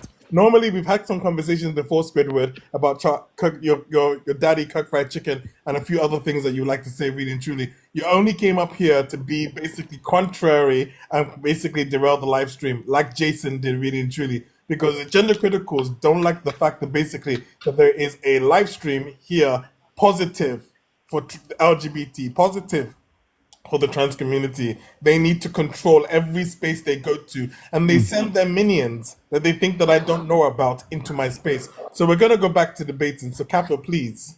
Yeah, sure, definitely. Okay, if we've given Squidward his moment, and he's just been SpongeBobbed. But anyway, let's speak. I think I'll start with, I think if we do the bathroom thing, that's just gonna, we'll be here debating for hours. And then abortion, that we'll be here debating for fucking hours. I think letting kids be gay and trans. Now, I really don't care if my child ever came out and said he's going to be gay. Like that, I couldn't care. But if he said he wants to be a woman, and say he's 4-5 years old and wants to identify as a woman, wants to identify as a girl, apologies, I would have an issue with that. Being myself, and I'm not even going to bring religion into this because that's a different shithole again, and I'm a religious man, so I'm not going to bring that in, because we both know you'll just debunk that within 2 seconds. It's in the Bible as well. Anyway, you'll debunk it.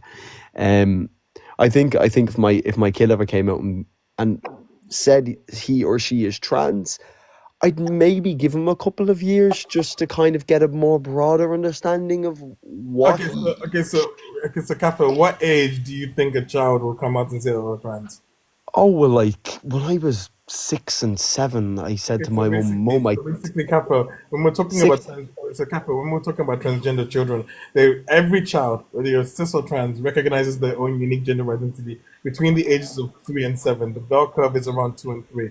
Now, if you have a little boy that you know was born male, assigned male at birth, but then you called them a boy, but they said to you that, hey, mommy, I know everyone says I'm a boy, but I'm actually a girl, then the only thing that would happen is this. You would wait for them to be insistent, persistent, and consistent. So if they told you at 4, you would wait 4, 5, 6, 7 years old. By that point, 6, 7 years old, you would then want to start considering not just gender affirming care therapists, but also some pronoun changes, name changes, especially maybe also letting them wear a dress. The only thing that children will be going through in terms of transitioning will be a social one. Then this is gender affirming care, by the way, which I'm training to be as well. Now, by around 11, 12, and 13, Mhm. Hey Rickster, we would be talking about basically going on if before it was banned in the UK, puberty blockers. Mhm. Puberty blockers don't Mhm. stop puberty, they pause it. So for instance, the reason that it does that is so that basically for a transgender girl assigned male at birth, their voice isn't gonna deepen, their face isn't gonna become chiseled and masculine, and they're not gonna basically start developing hair growth across the body. Then vice Mhm. versa for transgender boys assigned female at birth, they're not going to start growing a pair of tartars and so forth. Now, if they've paused puberty, they realize, okay, I like this. Then they move on to the next phase, which would be testosterone blockers for trans girls, along with HRT, to be Mhm. estrogen as well, and vice versa for trans boys, estrogen blockers along with testosterone as well. So the Mhm. point that I'm trying to make, basically, by that point, then you would have a team of doctors, an endocrinologist, a gender affirming care therapist, along with you as the parent and the child, basically to decide the child's best course of action. Some teens may want to transition. Some trans teens may want to transition during their teenage years. Some trans teens will probably up to wait till the adulthood. Each particular transgender person is different, really and truly, and each medical team, doctor, parents, they're all different, really and truly. So Exactly. when we're saying letting kids be gay and trans, we're not talking about transitioning them. We're Mhm. talking about the fact that they've already identified who they are to you. Let them be themselves. What we mean by this is the fact that a multitude of families like to pray Mhm. away the gay or pray away the trans, True that. thinking that they can bring a priest with a demonic exorcism or And send the child will end up identifying as that anyways. and I will. also one second, please. And also Yeah. send them off to conversion camps and Mhm. for conversion therapy and so forth. All we're Mhm. saying is let people be who they are. We're not talking about transitioning. We're not talking about medicalizing any child or surgeries for children. We're talking about letting gay kids just be gay. I mean, I was in a live stream. There's a friend of mine. I can't remember what they're called. Blessed. I think they're called Blessed. I think I've debated Blessed once or twice. Yeah. They're a black woman. Yeah, I debate. Yeah, before I any- definitely. Yeah, I think I'm actually friends. I think So I'm actually friends with Blessed. Never mind. Blessed is a black woman that runs the debate space, and she had a picture up of a 7-year-old boy who wore a dress to school. Now, I think most likely that boy could be showing signs that he could be GAY, but nobody really knows. The newspaper article was praising the boy for being brave to do that. Now, the whole panel was saying this is wrong, this is that, but this is the reason why, if a boy says this, you give him action man, blah, blah, blah, really and truly. Mhm. This is why we're saying let kids be who they are, really and truly. If you have a child and they keep rejecting, let's say, they keep rejecting the clothes that you're giving them, the Mhm. stereotyped gender norms and roles that you're trying to ascribe to them, then listen to who they are when they're telling you who they are. Yeah, like I will agree with you on that standpoint. Like, but if my 4 or 5 year old child came out to me and said, "Oh, Dad, I think I'm gay," I wouldn't really give a shit. That's just being blunt. But if he came out and said, "Dad, I want to be a girl," right? Dad, I want to be a girl. I want to dress in girls' clothing. I want to grow my hair out. I want to wear makeup, and I want to do this, that, and that, and that, and that. I'm not gonna lie to you. I'm gonna be very blunt and honest with you, and I'm not trying to offend anyone. I wouldn't let him. Okay, That's just being honest. But if I can just give my reasonings, can I? I just want to give my reasonings. And I was like, I know you said, yeah, let kids you be already kids. gave your reasonings when you reiterated this to begin with before Titan spoke. You stated your reasonings. You said that they would be debunked, but you stated your reasonings. You stated you would be uncomfortable, and you stated that you're a religious person, and it's in your religious doctrine that a man can't be a woman, and a woman can't be a man. You stated your reasons. No, I never said that. No, I never. Them words never came out of my mouth. I have cousins, I have family members that are trans. I have friends that are transgender. Don't care. As But why long do as you they care are about above. your child? Yeah, but as Because long you as will they are now above view a your mental, as long as they are above a mental state that they can actually make the decision for themselves. My kid was 15, 16 and said that, I'd say okay, but not a 4 or 5 year old. I think that's Okay, way too Capo, young. this is my problem, is that you are now viewing children as an extension of yourself. and that is why you have that problem. It's because you can't possibly have that thought process by yourself, that you don't understand that your child is not an extension of you, and your child is a fully autonomous human being. Although I have two kids. I have two kids. Hold on. Although your child cannot fully practice their autonomy right now because they are under the age of 18, they are still fully autonomous, meaning that they have their own thought processes, they have their own behavior patterns, they have their own actions outside of you, the parent. Meaning your child is a different person. They are not you, and they will never be. A 4-year-old. Because again, A you're 4-year-old still not understanding. cannot A come up with that thought 4-year-old is process. fully autonomous. A 4-year-old is fully A autonomous. 4-year-old A is not 4 a able to tell if he 4-year-old wants is to be a fully girl or not. autonomous. A 4-year-old is fully autonomous. I have a 4-year-old 4-year-old, I is do. full. I have a Again, 4-year-old. even The only if thing that's you on his have a 4-year-old, your the only thing 4-year-old. that's on his Hello, his stop mind is eating interrupting chocolate me. by Stop. I've literally been so nice to people. I've literally been really nice today, and you find a way to continuously piss me off. I don't know what it is about my voice that makes you guys so irritated that you feel as though you can talk over me on a consistent basis. Even when I am nice and I let you talk, the minute that I talk, you find it necessary to continuously talk over me, like as though that's going to make me stop talking. It's not going to make me do anything but get annoyed. Okay, you get annoyed. Like, congratulations. Just want the Like medal the for getting hell? annoyed. Again, I will respect it when it's your time to speak, but I am Okay. still talking. Let But you me still talk. interjected when Okay, I was seriously, speaking. Kappa, you need to stop right now. Basically, I've literally just thought maybe you might listen, but you're not listening. Now I'm speaking literally now. Wait your turn. Let her finish, then you can respond. Thank you so much. Go ahead, please. When you were speaking to begin with Titan, I let you talk. The minute that you started saying something in factual science is where I'm going to correct you. Your 4-year-old may not be autonomous, and that's fine. He's an individual, he's an individual. But at the end of the day, a 4-year-old is autonomous. A 4-year-old child does know what they're doing, and they are fully capable of comprehending their thoughts, because you start gathering memory at the very young age of 3. Once you can fully autonomize your memory, you are autonomous. Once you can remember stuff, you are autonomous. Autonomy doesn't just mean thought processes, and it doesn't mean the capability of carrying out your thought processes. It means the ability to have them to begin with. It means being an independent person outside, or being an independent thinker outside of your parents, and that is fully capable for a 4-year-old to do. That is why the phrase is "do as I do, not do as I say." Because kids do not often follow what you say. No, you mean do as I say, not do as I do? Yeah. Yeah, sorry, do as I It's a say, bit not like do as I do. That's the It's word. fine. That's the thing. It's yes, do as I say, not do as I do. Because it's very, very, very obvious kids do not follow what you do. Because they're autonomous. They think for themselves.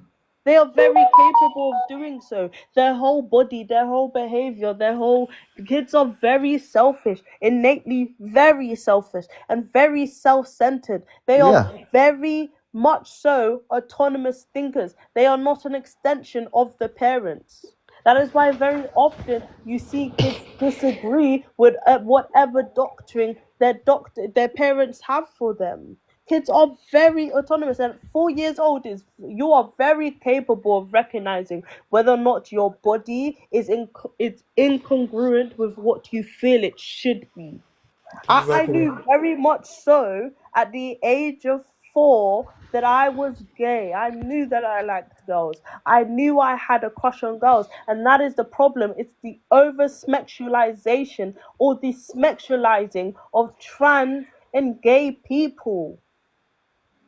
That is your problem. When a child comes to you and say, my body feels incongruent with what I feel it should be, you sexualize it.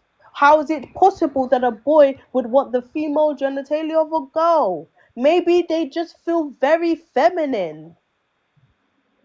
Maybe they are incongruent. They are incongruency in space congruency with what it means to socially be feminine. So, Kafa, basically, really and truly, when you're talking about the fact that you're gonna basically try to put some kind of like embargo on your child being who they are, what you're doing is you're damaging them. As somebody that came from a Nigerian household, where basically I was told that at 13 that if I was ever to be GAY, that I'll be sent to Nigeria where they can knock it out of my head, really and truly. That was the rhetoric that I was given growing up, really and truly. You do more harm than good. You internalized homophobia and transphobia into that particular individual and child because you think you're doing what's best for them. But you know what the worst thing that you would do more so for a What? trans child than a gay child? Sorry? Do you know what the worst thing that you would do more so for a trans child than a gay child? Not be there for them. No, the worst thing you would do is create an environment to which they will end up self-unaliving. With trans children, especially, because you don't understand the fact that when you're talking about your sexuality, you can quote unquote hide it, really and truly. Yeah. You Oh can no, I've seen it. Yeah, I understand. give me a second, please, Kafa. You can quote unquote hide your sexuality of sorts. It's something that you can keep to yourself. With a transgender child with gender dysphoria, the gender dysphoria is through the roof. So it's constantly their body telling them that something isn't right. There's a discomfort there. And if it's extreme and you invalidate them, you invalidate who they are. You won't even allow them be even the modicum of a social transition. I'm not done, please, because this is the problem here. You see, Yeah, these well, topics. I know One you're second, not done. one second, I want to Sakafa. respond. I know that, but I'm not. I'm really not done because these topics aren't debate topics. These topics are human rights. That's the reason why I have them up here. You all keep thinking, "Oh, this is a fun debate. We're gonna debate about somebody's Oh no, I'm actually existence involved today." in this. We're talking I about like talking we're about this. talking about a lived experience here. So for a multitude of transgender children that don't get to transition, that basically have extreme gender dysphoria, a multitude of them end up self-unaliving.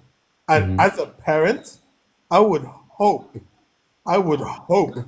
that you wouldn't want to create an environment where your child will basically end up one day self-unaliving simply because you did not listen, simply because you thought you knew better than who they were, really and truly.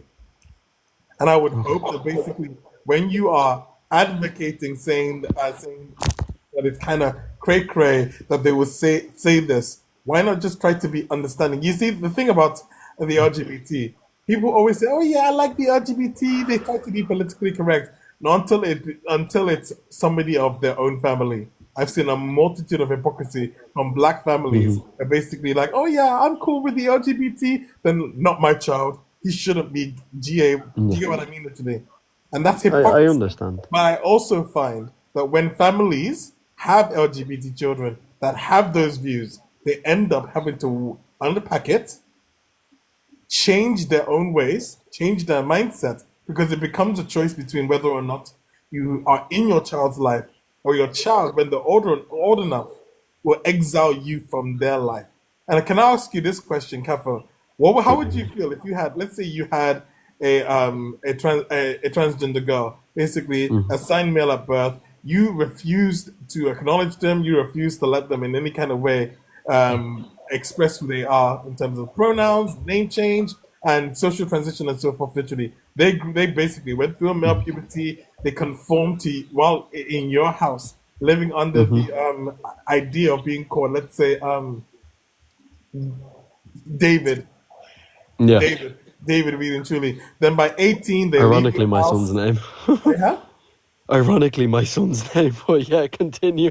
Continue. By Sorry. 18, they leave your house, they go to university, they move out and so forth. Literally, David becomes Davina, and Davina doesn't want anything to do with you at all. Davina goes on to get married, have a husband, adopt a few children. She's living her best life, working as a CEO for a Fortune 500 company and so forth, venture capitalists and everything like that. She's doing really well for herself. She's got a family, a husband, 3 kids, and so forth. Literally, fair dues. They hired a surrogate so she could, they had a surrogate Yeah. so she could have one of her own biological children and so forth. Literally, so now she's got all of this happening for her. She's doing well. She doesn't want you in her life at all. How would you feel? How would you feel as a parent for your transgender child not wanting to have you in their life? Again, so a lot has been said. So can I respond Go to ahead. like what Sabs has said and then also No, what no, you've said as well? Okay, go ahead. Respond to Sabs, then respond to me. Go ahead. So the rhetoric of everything, right? I want to ask. I'm just going to ask the question, and I just want a yes or no. Just want a yes or no. Do any of you have a 4-year-old? I'm not a parent. I'm Okay, not a so you're parent. not a parent, and I'm just going to not ask, and I'm just going to ask Sabs as I'm well. not advocating as a parent. I'm advocating as a Okay, gay okay. and I'm So advocating as a gay and as once no, being a yeah, gay of and trans course. child. I agree. I I agree. am a guardian of my Okay, yeah. Oh, So yeah. you're a guardian, yeah. I think once when you have a child, right? I I've that raised, child yeah. unalived, but I did have a Okay. child. I'm now a guardian. Again, so I've raised this child from day one, brought him up. Okay, he's 4. I understand when you speak about his brain and everything being autonomous. Yeah, I do agree. 100%. He's well capable of doing this and doing that. 100%. Right. What I am saying is, from a boy who doesn't know what's left to right, doesn't know. You might say he has his own memory. He's able to do this. He's able to do that. A boy who can't even wipe his own arse yet, right?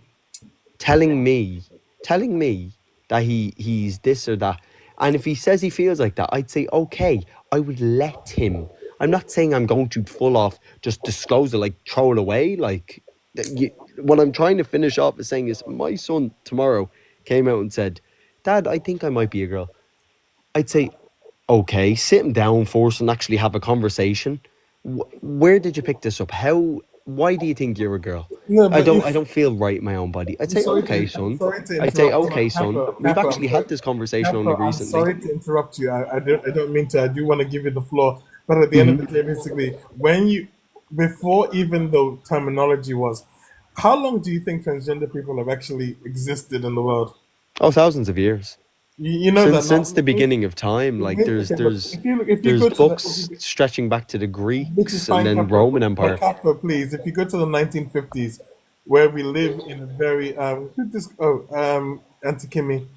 All right, when it was the 1950s, when we lived in a very conservative world, where men were supposedly men and women were supposedly women, that women had to stay at home to look after the kids and so forth. Literally, transgender people there still existed, gay people there still existed as well. In 1950s here in the UK, basically, Alan Turing, a homosexual gay man, was put on trial in 1952 for being gay, even though he cracked Germany's Enigma code and won us World War II, really and truly. Now, the point that I'm trying to make here is this: transgender people have existed even when the idea of being trans was so unpopular that it was criminalized. And I'm not even talking about trans, I'm talking about being GAY as well. GAY was called buggery back in the 1950s as well. Yeah. Now, you said that you would sit him down and ask himself where he got this idea from. You see, the problem here is What? No, not where he got this idea from. Why? Like, why do you feel this way? Just ask. The point I'm trying to make is the fact that when a transgender child comes to you and saying, hey, I don't feel right with my body and so forth, or I identify as a girl or a boy, it's not because basically somebody put the idea in their head. It's because what you're talking about is an expression of what is biologically called a neurological incongruence. So basically, along in your brain, there's something called what is called the BNSD, which I've heard of it, yeah. which accounts for what we call the neurobiological incongruence, right? So, for a transgender girl who is assigned male at birth, who you would see as a little boy, they would come to you, and the only simplest way that they know how to express what it is that they're saying is like, Daddy, Daddy, Daddy, I know everybody says that I'm a boy, but I'm actually a girl. And do you know what triggers, in a sense, this aspects of the incongruence? So, you have a 4-year-old, what you call a 4-year-old boy. Oh, he decided to drop. Capo, maybe he timed out. Oh, we have somebody called C. I don't know if Capo is still here. If you're still here, we request. C, how old are you, please? I need your age and year of birth, C. Hiya. How old are you, please? How old am I? Yep. Oh, sorry, 31. What year were you born? 93. Now, can you tell me which topic did you wish to speak on? There's a couple. So pick one. Hard one. I'm sort of in between abortion and letting kids be, So do us a favor. Use your prefrontal cortex. Are responsible for executive function and decision making, and make a decision. Which one do you wish to speak on? Abortion, or letting kids be gay and trans, and teaching kids LGBTQIA plus education? all I'm going to say is no kid has ever come to me in my lifetime wanting to be gay, and abortion, your mother should have had to have done that to you. Oh, okay. Thank you for coming up. We're not doing the ad hominem attacks. You're not gonna tell me that I should have been aborted in my live stream and think you're gonna stay up on the panel. You can respectfully have the day that you deserve, and please respectfully don't come back. Seriously. You're getting the block. No, don't do a block. Do a mute for the entire live, because basically blocking hurts my account, please. So we're gonna mute for the entire live. Please don't come back. This is getting ridiculous. And hold on. Hey, anyone else today? I know who you are. I dropped you myself. Stop requesting up. I'm not bringing you up.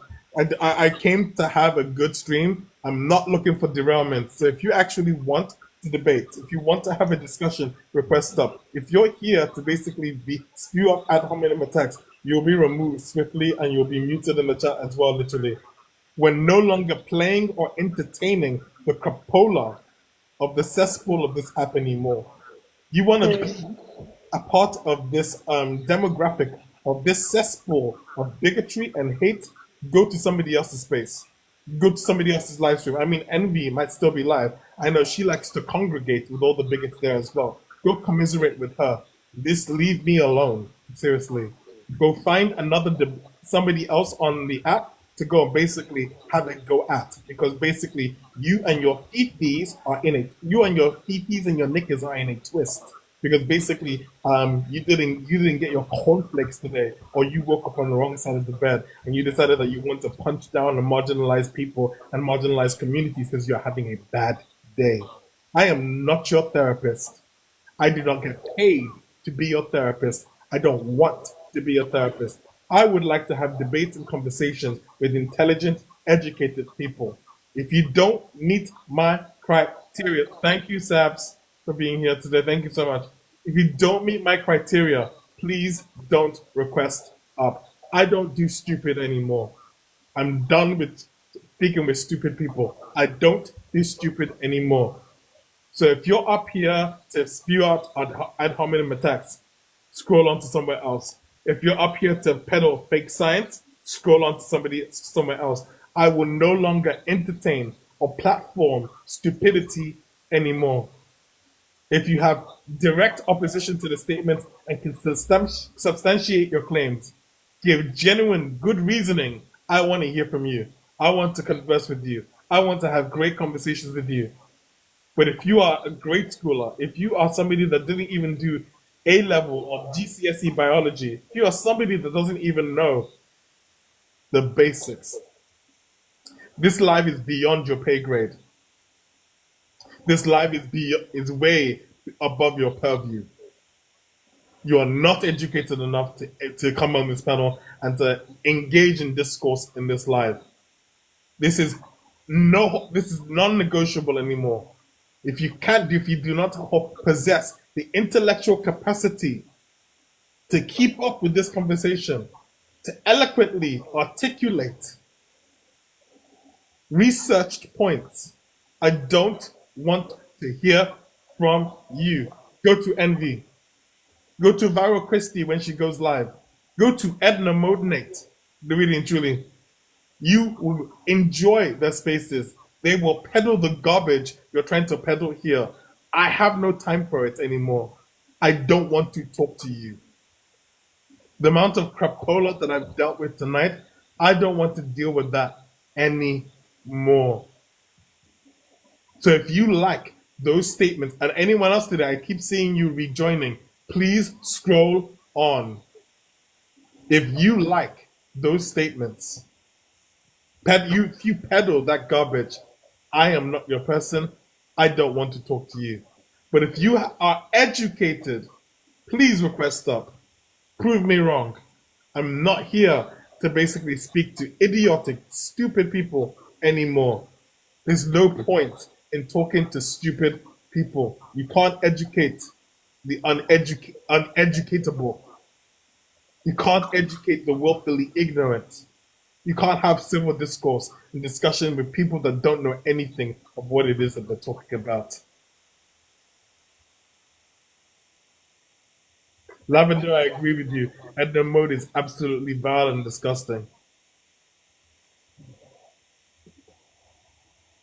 So if anybody here can prove me wrong, there's nothing morally wrong with trans women being in women's bathrooms, spaces, and sports, with abortion, with letting kids be gay and trans, and teaching kids LGBTQIA plus education, with illegal immigrants and asylum seekers, with straight men dating trans women, with homosexuality. If you have issue with these topics, if you are in contention with them, request up. I want you to be educated. This is an 18 plus live stream. Make sure you give your age and your year of birth. Non-negotiable. Make sure they match up as well. When you come up here, please be respectful to myself, my co-host, and anyone else on the panel. Please wait your turn. We will introduce you. Also, please substantiate your claims. Provide sources. Let's have a discussion. Let's have a good back and forth. Let's talk. But if your information is not rooted in scientific facts, I don't want to hear from it. If you're here to punch down on marginalized people, I don't want to talk to you. There are other live streams where you can punch down on people. There are live streams talking about Muslim expansionism in the West. There are live streams spewing their crapola and hatred towards trans people. There are live streams saying that trans women are not women. There are live streams saying all kinds of horrible stuff. Go there. I urge you, gift them. Gift those hosts. Gift your buddies, your friends that like to spew out their crapola. Go there. Congregate there. Don't come here. Yes, they are women, Jacob W. And if you disagree with that, if you can substantiate your claims, request to the panel. If you're another bigot that doesn't know how to eloquently articulate that point, I don't want to talk to you. You can say trans women aren't women in any other live stream and any day of the week. You are entitled to your opinion. I don't care to change that. But I would love to have some civil discourse. I would love to have some discussion with people that actually know what it is that they're talking about. So is there anybody in the chat, anybody watching that actually knows what it is that they're talking about? Or am I basically still always going to have to keep having to weed through the amount of stupid, idiotic people that don't have any formal qualifications or any knowledge of biology at all when trying to argue and debate these topics? Because it's becoming beyond pitiful. It's beyond pitiful to watch grown-ass people spew their hate with their TIMU degrees, with their TIMU A-levels, biology, with their TIMU GCSE.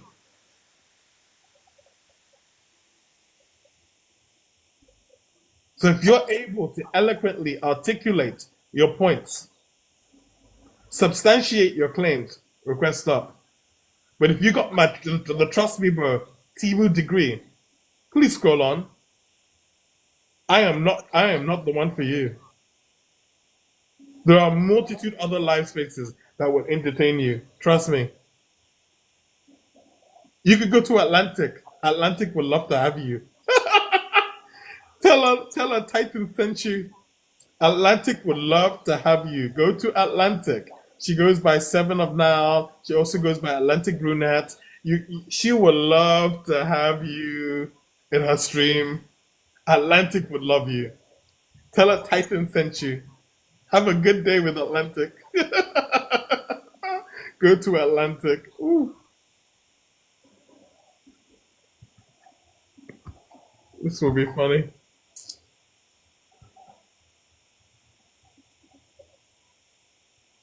Give me one. We have had an eventful night, haven't we, Big Bang Kieran? Fuck yeah, we have. I keep getting Discord notifications while I'm live. Like, wow, okay. Sorry. This has been one of those. I was like, wow. I still come, and this. You know what also gets to me as well. He knew what he was doing coming in here, and he still came back. That Jason guy. I had to mute him again for the live because it was just ridiculous. It was ridiculous watching him come in here and even stay in here. Again, I will never understand just how wow. One of my exes had like I can't say the last word, but he liked to be talked down to, right? He got off on it. And the reason for it was because he felt like he was worthy of being talked down to. That's what I think all these people have. As well, sorry that I've been quiet for so long. I ended up CUT my finger when I tried to, because I have this little eyebrow thing, like eyebrow BLAD. I cut my finger trying to swap it out. Mm-hmm. No, hey, it's okay. It's okay. No, it's one of those nights, and I would really love. Again, I would really love to get some proper debates going. It's just the fact that many people don't have the vernacular, or the educational capacity, let alone the education to actually debate these points. It's just getting ridiculous. But tonight has been eventful in terms of basically the trans man that believes that he's not a man, but apparently he's a woman. Wow. Apparently he has mental illness, but he's going to be medicated on testosterone as well. Are you a troll, Snowflake? Oh, they dropped. I guess we'll never know. Oh, I've got good news though. I got a Ed Hardy jacket for like 15 quid. I'll send you it on Discord. Okay. I'm just enjoying some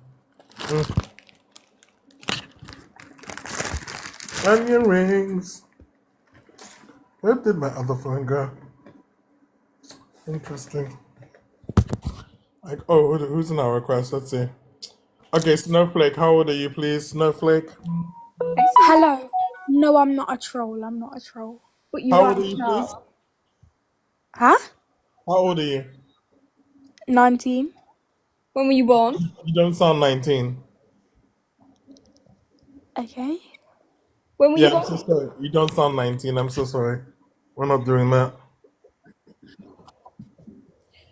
They said 19 like it was a question. 19? Yeah, they don't sound 19. I'm telling you right now, that was like, I'd say at most maybe a 16-year-old, at least a 13-year-old. They don't sound 19. If they're in the request, don't bring them up. 1 second.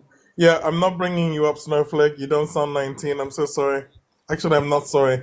You're not coming up here. You don't sound 19. I'm so sorry. Oh, I keep saying so sorry. I'm not sorry. If you haven't sent a heart me, can we send heart me's, please? It's after 12, so you can resend them again. Can we send heart me's, please? All around.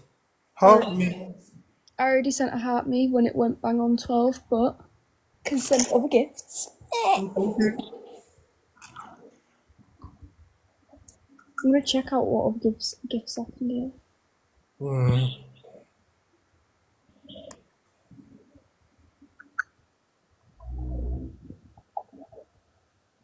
Jacob W. Wow. I love the keyboard warriors. I love how they love to punch down. Like cray cray. It's not subjective. It's not subjective what a man and woman is. Okay, Bookie. Stay on there if you want. Mm-hmm. Let's see. Oh, here we go. C decided to call me a pedo. Wow. Who? Do you know the person that was C that was saying that my mother should have aborted me? I'm gonna give yeah. I'm giving them a permanent block. Goodbye. They sent me a message. Oh wow. You know the haters love to hate. Hey angels, hey gospel, how are you? You can tell when some people just don't have anything better going on in their lives.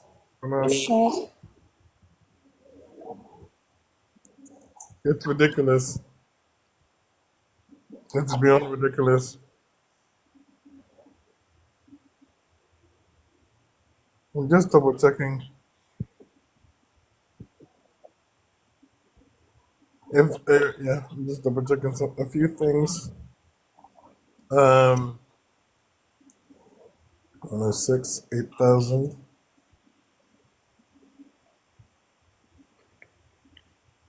Three, three, three. 2,000.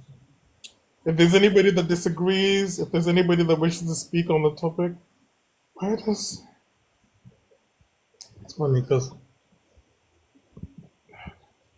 these phones are weird with the way that they overheat. Oh, thank you, Big Bang Karen. If anybody can help with the remaining live calls, that would be great. But seriously, if anything, please send hot me's up to promote and boost and promote and protect the live. Please send. If you go to the gift goals and see the hot me, please click that and send. Thank you so much. 3 hours and 24 minutes already. Like wow. I'm gonna send the live to people in my Mm-hmm. you know, the little send to bar.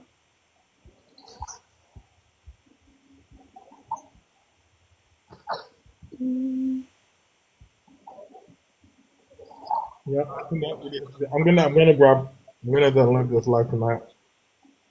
What? I'm going to grab clips. I'm grabbing clips. Alright. I'm downloading tonight's live. I'm going to grab clips. This is like wow. A lot of shit's gone on.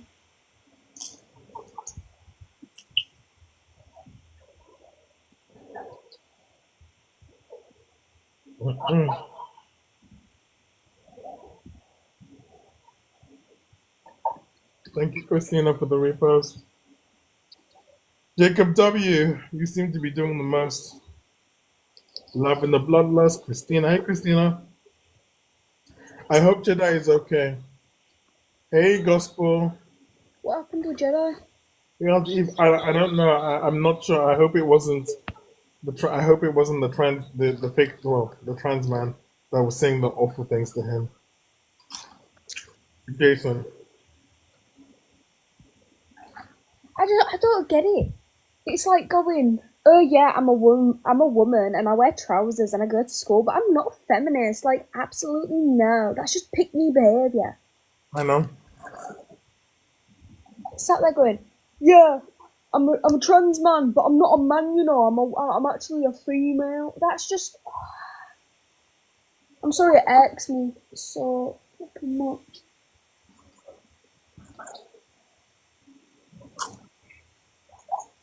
I hear you. It was ridiculous. Huh? No, it was ridiculous. It was, wow. It's like, do you know if like a person of colour turned around and was like, oh my god, yeah, I'm like not into that progressive movement stuff, and like I let my white friends call me racial slurs. Mm-hmm. Oh. No, completely. They know exactly what it is that they're doing. Well, seriously. I'll be honest, I just think that the lad that came in was a bit indoctrinated. Like, it's like trying to pander to the people who would like, who wouldn't piss on him. Do you know if he was on fire? They would not piss on him. Trying to pander to him. It's also self-sabotage. Exactly. It's self-sabotage because right now he enjoys, and he knows this, he enjoys the privilege of trans healthcare. But yet he won't fight for the same rights that he's got right now due to people fighting. No, exactly. He enjoys the privilege of trans healthcare to get his testo gel, to get his top surgery, but he believes that it's a mental illness. It's wild. Makes that make sense? It's just another fucking. It's like a glorified version of self-hatred. Exactly. And he knows what he's doing. Hmm. I'm just grateful. I hope he goes back on Andy's live. I'm gonna start recording when I see him. That's valid. Hey, Michael M.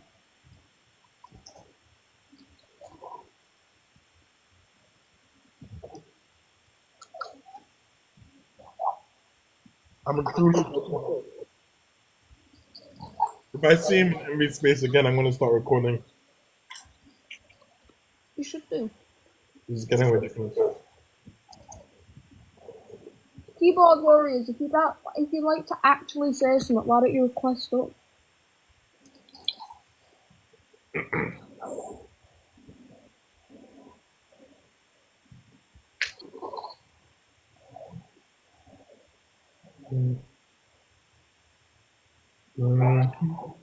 I'm absolutely destroying a packet of pepperonis right now.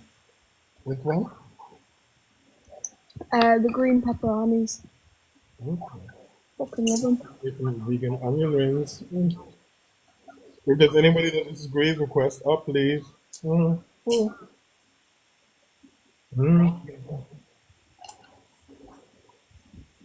John.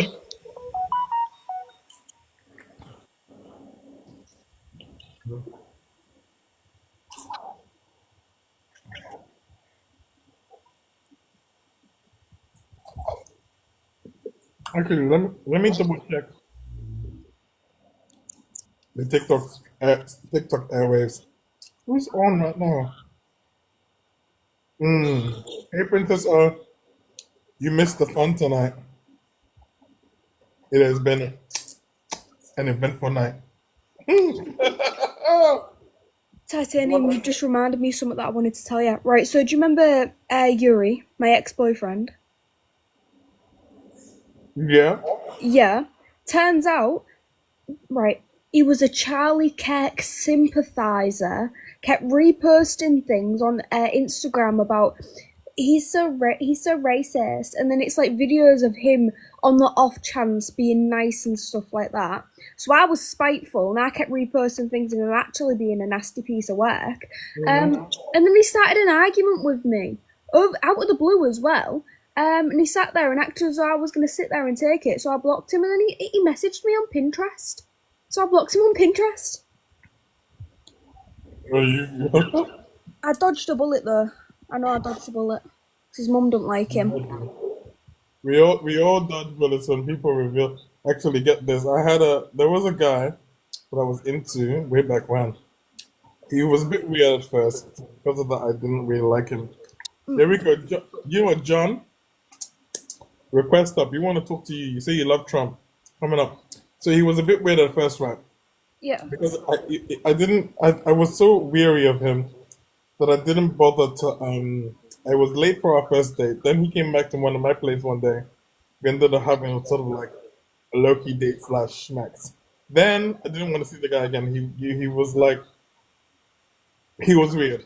Then the next year I saw him, he was chilled. I was like, okay, I was liking him a little bit, but still a little bit on the weird side, a little bit like that. Then by the next, it took a couple of years for me to really sort of start falling for the guy.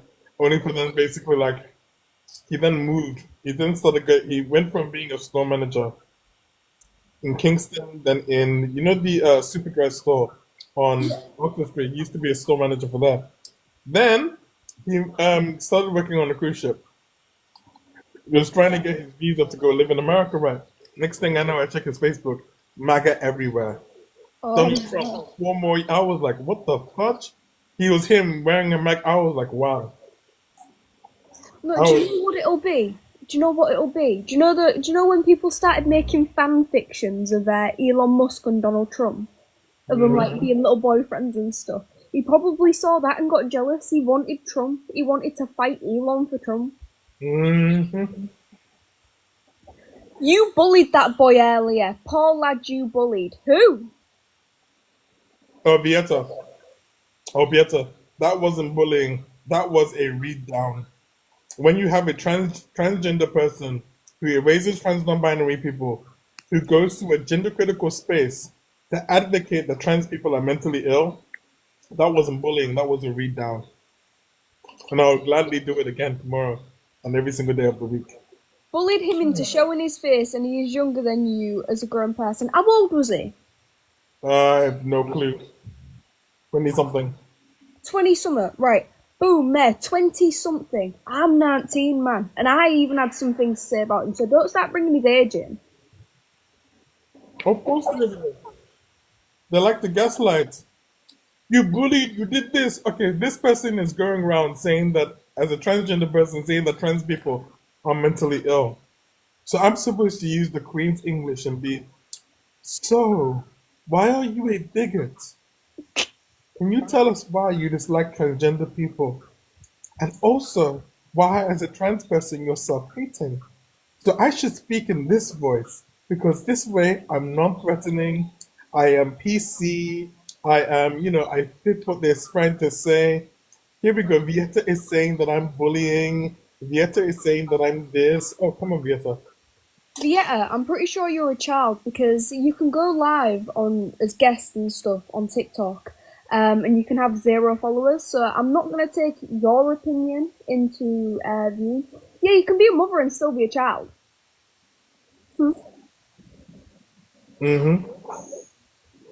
Saying I'm a mother like that. Like that fucking ties into anything that I've said.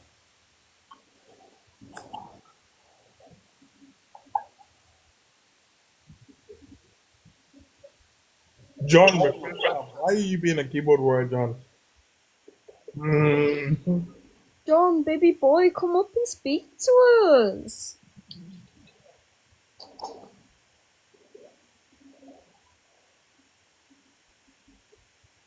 Vieta, if you had that fuss, go appeal your account. Who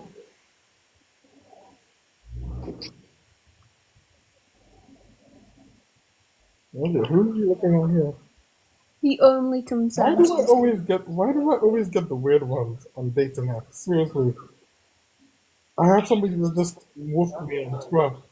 The skin hood pig. Huh? Seriously, I just got messaged on Scruff by the skin hood pig. Pretty privilege comes with weirdos wanting to get weird. It's simple. If you're an attractive person, you're gonna have weirdos trying to text you. Well, this is a 57-year-old bottom who is in an open relationship. I'm good. I'm just like, wow. Oh yeah, I know exactly what I want to talk about. I wanted to vent earlier, so I'm going to vent to you. That's fine. So, get this. Get this. I'm going to give you the tea.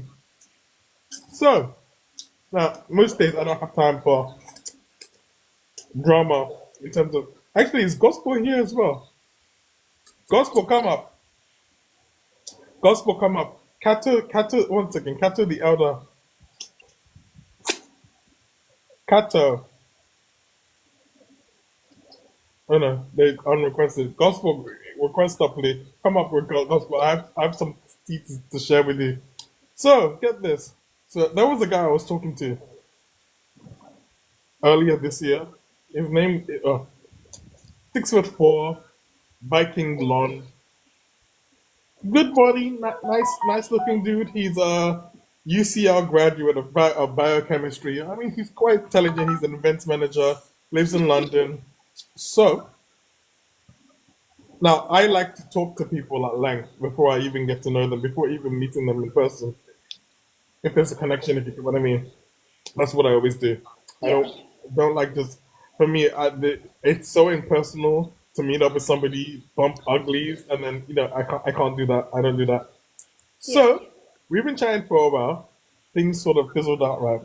Now I don't have the energy to like chase anybody.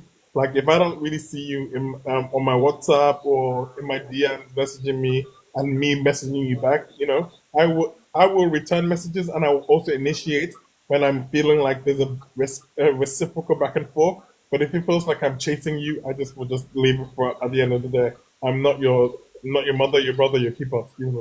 Exactly. So things fizzled out by around July. We stopped messaging. Mm-hmm. Then he sees me look at his Grindr profile 2 days ago, right? Sends me a message with a screenshot of me and his viewers. Now, the only way that you can view who viewed you is if you have the Grindr Extra, which you pay for. I pay for it. So I know he's paying for it. Now, he sends me a message on WhatsApp. He sends a screenshot. He's like, lost my number. Like, huh? He goes, clearly you lost my number. Why you? I'm like, and clearly you can message me as well. Oh yeah. Then I said to him, we started talking. I said to him, look, I just thought you probably started talking to somebody and seeing somebody else. He goes, no, right? But then it turns out, yes. So I'm like, why did you lie? Oh no, I didn't lie. And I'm like, yeah, you did. And for me, it's not a big deal if you're seeing somebody else. I mean, I'm busy. I'm busy. I got my degree. I got my health problems to sort out. I got a lot of things. So for me, basically, relationships aren't the top priority, but they are a priority of sorts. Not the major one. If you get what I mean. Yeah. So we talk about that. Then I asked him what happened with the guy he was seeing, right? So first he says I'm nosy. You're nosy. I said I don't care if I'm nosy. What happened? You kept lying, saying you didn't see anybody, right? Then I get a long voice note of him telling me all the ways the guy that he was seeing was perfect. 40s, good body, good job. I mean, it was like a glowing resume. Yeah. Apparently, things fizzled out because the other guy started seeing somebody from his past and so forth. He's heartbroken, right? So I'm responding to this message. So you can imagine what's going on in my head. I did it respectfully. I wasn't rude. Because trust me, I should have, So I just talked about the fact that, look, I think you need to decide what it is that you're really looking for. And also, basically, I even said I should take offense to what you're saying right now because clearly you're not over this guy. And clearly, you didn't see me that way. So why are you even messaging me about he accused me of stalking his profile? I'm like, no, I'm not. Why are you even messaging me? Like, do you get what I mean? Really and truly, if this guy ticked every single box of yours, you were messaging every day, you were at his house, you thought that you were probably going to settle down with this guy. Why are you talking to me? Because you didn't. I mean, he doesn't give me that kind of. He doesn't give me that. He waits for me to message him. I noticed that. Yeah. And then it's more like I have to chase him. And I'm like, I don't have time to chase anybody. And we've had video calls. Hey, chronically, we've had a multitude of video calls. Oh, we have Goku. Goku is here. Goku. Do we like them or not? They're creepola. They're a creepola. Oh. So yeah, once again, so he was like,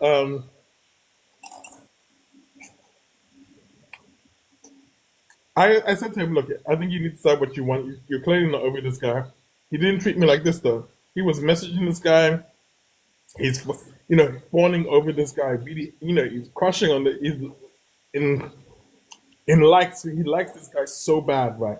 Yeah. I'm like, you never showed me this kind of like, so that immediately I clocked it. I was like, look, I don't mind us being friends. I mean, you need to. I said to him that you need to basically pick guys that you truly want to be with, rather than just picking people because basically you're looking for something. Do you get what I mean? Literally, clearly. Oh, here we go. This is the same guy that was on here before. So Mohammed, again, age and year of birth. Yeah, you were a little bitch earlier. I schooled you in those studies. No. Anyway, one sec. That guy was using you for the attention. That's all that it was. That's all I'm hearing is that he wanted that attention so desperately. No, you couldn't debate properly. All you do is move and kick people. It's cute. Mohammed, we're not talking to you. Just remove him. Because you lose debates. Why don't you debate properly? Thank you so much. Anyway, back to our conversation. He just sounds like he's desperate for attention. Like, he found a guy that he really liked. It didn't work out. And now he's just, oh, I need that attention. I need that, what's it called, dopamine boost. It's just, it's giving, I can't spend a month of my life alone. Do you get what I mean? No, I said, look, you need to decide what it is that you're actually looking for.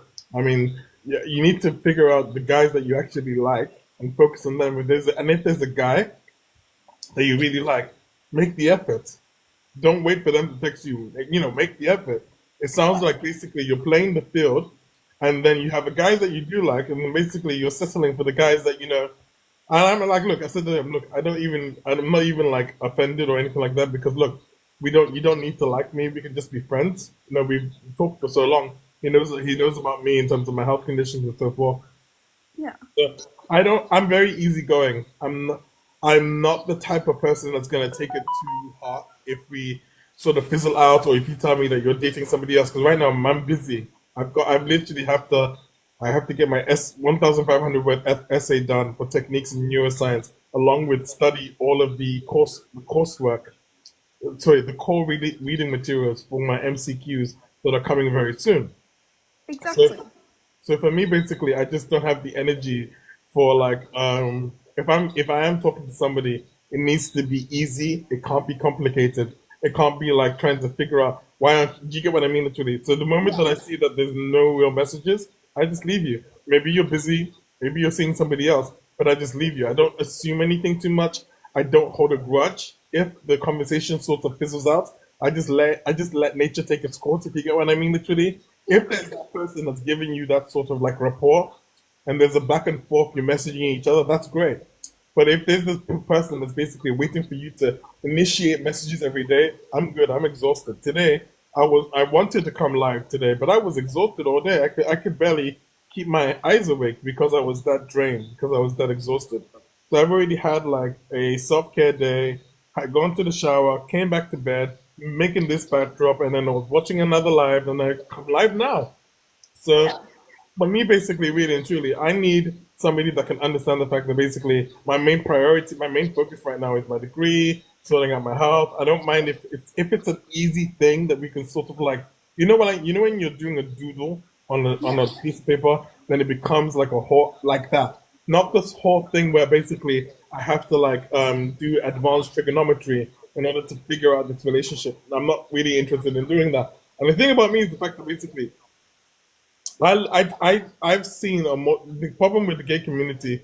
A gift and a problem is the fact that they're so obsessed with looks and body that there's a multitude. There's a sea of beautiful gay men, but the problem here is the fact that when you're so focused on aesthetics, it becomes what's on the inside, and so that's the reason why I've spoken to hundreds of thousands of different gay men, and for me, basically, the reason why a lot has not stuck is because basically there's never been more than meets the eye, and plus I get loads of messages on dating apps, but it's not for dating; it's for schmeck.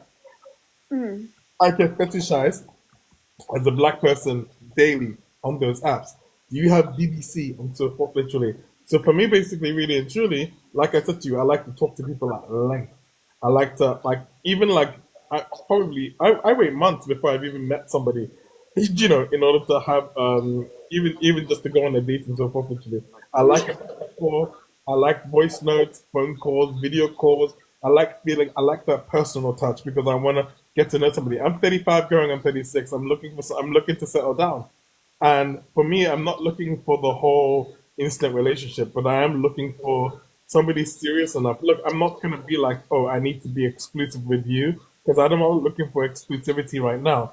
I need that exclusivity once I've gotten to know you and know, okay, this is somebody that I want to be exclusive with, develop a relationship with, have that rapport, eventually move in together. Pardon, if you get what I mean, like. Well, yeah. So he found his dream guy, and then now basically I am the rebound. I said to him as well, he's rebounding as well, and I also said to him as well, I gave him some good old. At this point, I would say even brotherly advice, sibling advice actually, because at this particular point in time, basically, I don't think he actually knows what he wants, and I think basically he's rebounding upon me because maybe he's thinking to himself, oh, maybe I should give this guy a second look. Because, Well, you deserve someone who wants to make you their main priority. It's simple. No, I clocked it all in a 7-minute voice note, and I'm still willing to talk. I'm more than willing to be friends because really and truly, like I said, I don't have the energy for like a full on like we need to court each other. It needs to be simple and easy, and then you just slowly, like when you grow into the relationship as opposed to the whole. Like our first date, where are we planning? Where are we going? Do you get what I mean? Literally, Yeah. the problem with dating culture, dating etiquette is like it's some extravagant plan. Oh, our first date, are we going to the cinema? Are we going to the ice rink? I mean, for me, a first date is basically booking a hotel and spending all day together. I don't mean in bed. I mean just Uber Eats, going out. Do you get what I mean? Literally, just sort of like a kiki of sorts. Getting to know him like you would a mate. Because I'm sorry, you don't want to get with someone who you couldn't be friends with. Do you get what I mean? Exactly. And so at the end of, and plus I think he also lives alone, so I could easily just pop over to his place. The point I'm trying to make is the fact that basically that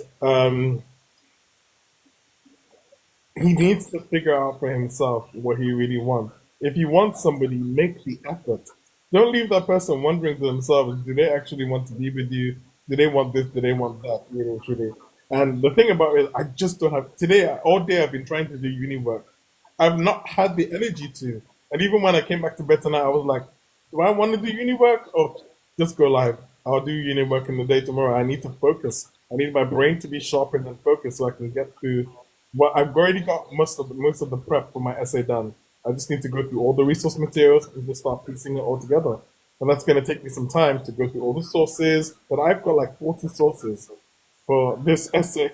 So I have to read through them all, start formulating my own words, and start, formulating everything and writing the essay.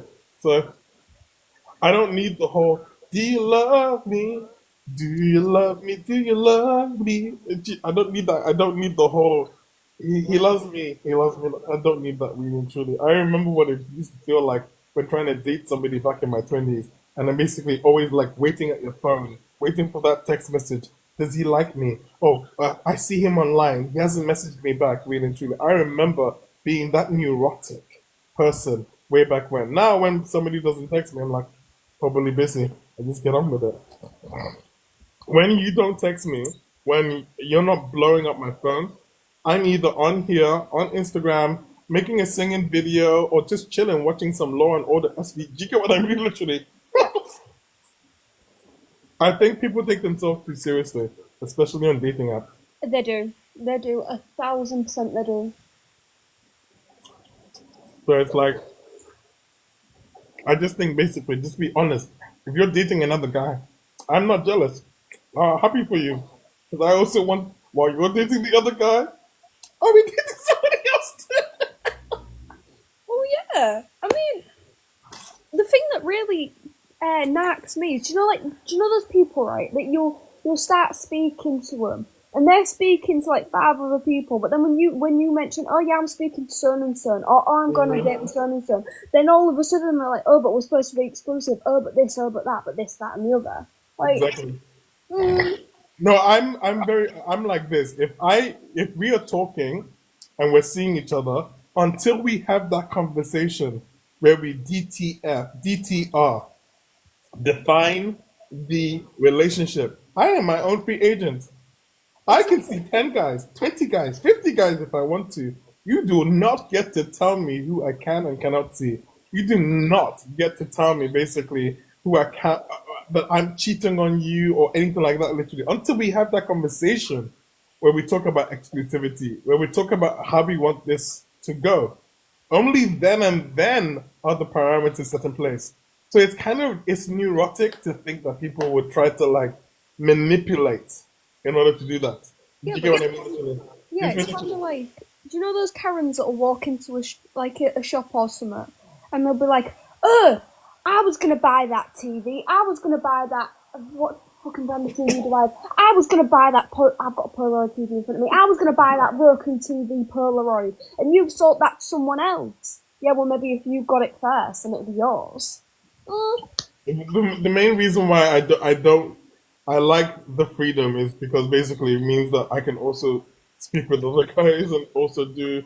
You get what I mean, literally. But you see, I'm very much relationship oriented. I prefer being in a relationship than I would just playing the field. But I also, at the same time, I like, being free to be myself, literally. So if it's the right person, yeah, you can definitely go exclusive, see where it will go. But if it's just, you can either be friends with benefits or have an open relationship. Is the way I see it.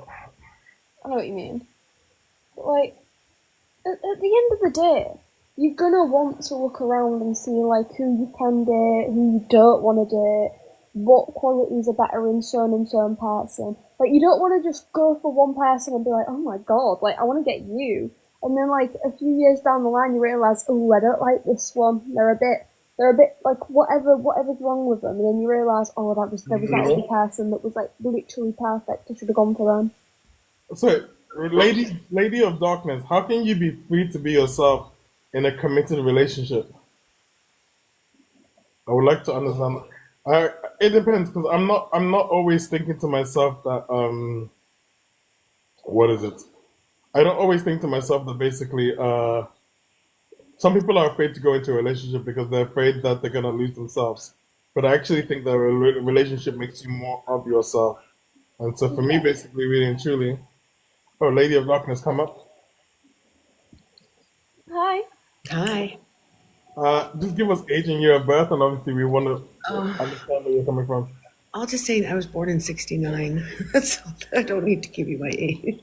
That's fine. That's fine. What were you? So explain what you mean, because I would love. I'm in a committed relationship, and I want her to be whatever she wants to be, and I'm going to support her in everything she does, and however she wants to dress. I just want her to be 100% herself because I fell in love with her for her. That's who she was when we met. I don't want to change her. I don't want her to change for me. I don't want, you know what I mean? I want her to be herself. She has fantasies. She has desires.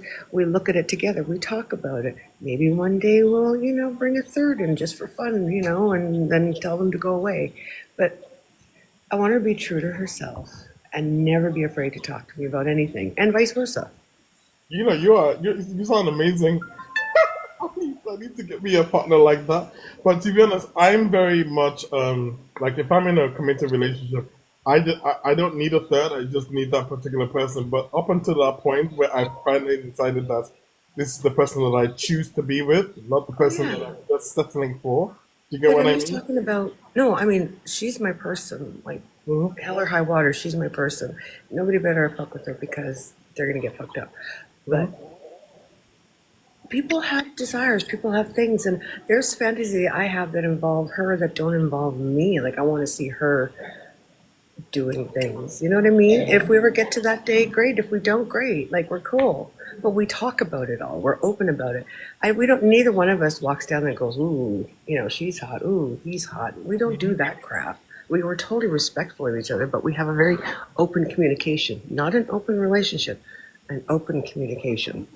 That's how a relationship should be. Exactly.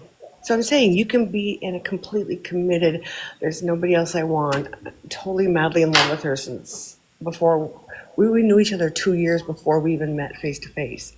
It's just the way it is. But we've talked about in the future, if maybe, who knows, there's always that open page that if she really wants to try and explore something, we'll do it together. But that's an if, because she says, I don't, I think about it, in the deepest, darkest of my mind, so rarely, but it's still this little fire back there. And I'm like, I get it. We all have them. We all have that little what if, what it would be like. And we talk about it.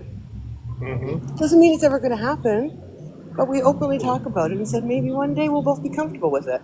Everybody, give me 1 second. I'd say personally, you have one of the most stable relationships anyone has ever talked to you about. And I wish you nothing but the best for your girlfriend. You both sound wonderful.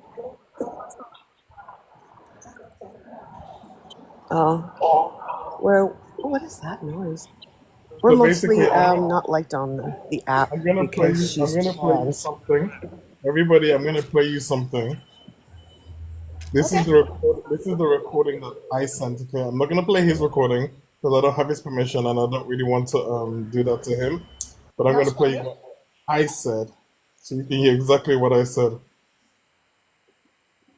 Okay, that is a lot of unpack. I don't even know where to begin to start with. Look, I think you definitely found somebody that you liked and were probably even falling for. But the only thing that, this is not me trying to be narcissistic, but because I'm not trying to center myself in this conversation or in this particular situation. I'm just wondering, this is the question going through my head. Clearly you missed this guy. Clearly there was a very deep connection. And from everything you said, you ticked every box and it was green flag. Why did you message me in terms of me viewing your profile? You could have seen me view your profile, but not sent me a message and so forth, literally. Because basically, right now it does feel like you're on the rebound. And it does feel like basically you're nursing a broken heart. Because really and truly, I don't think you should go for somebody, like even myself, for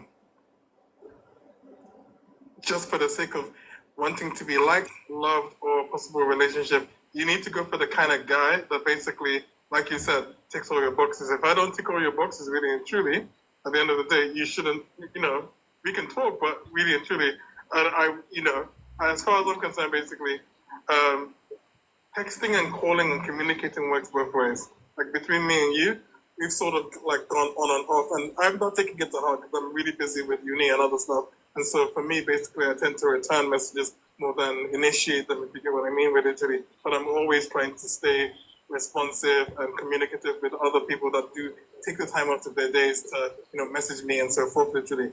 But you've been busy too, so obviously that's not a downside to you. And again, like I said to you, I thought between us, me, really and truly, you probably were talking with somebody else, and you probably got wrapped up in that too, which is fair to really and truly, But at the end of the day, basically, it does kind of feel like basically you're on the rebound and you are really hurt from your last encounter with a guy that you truly liked.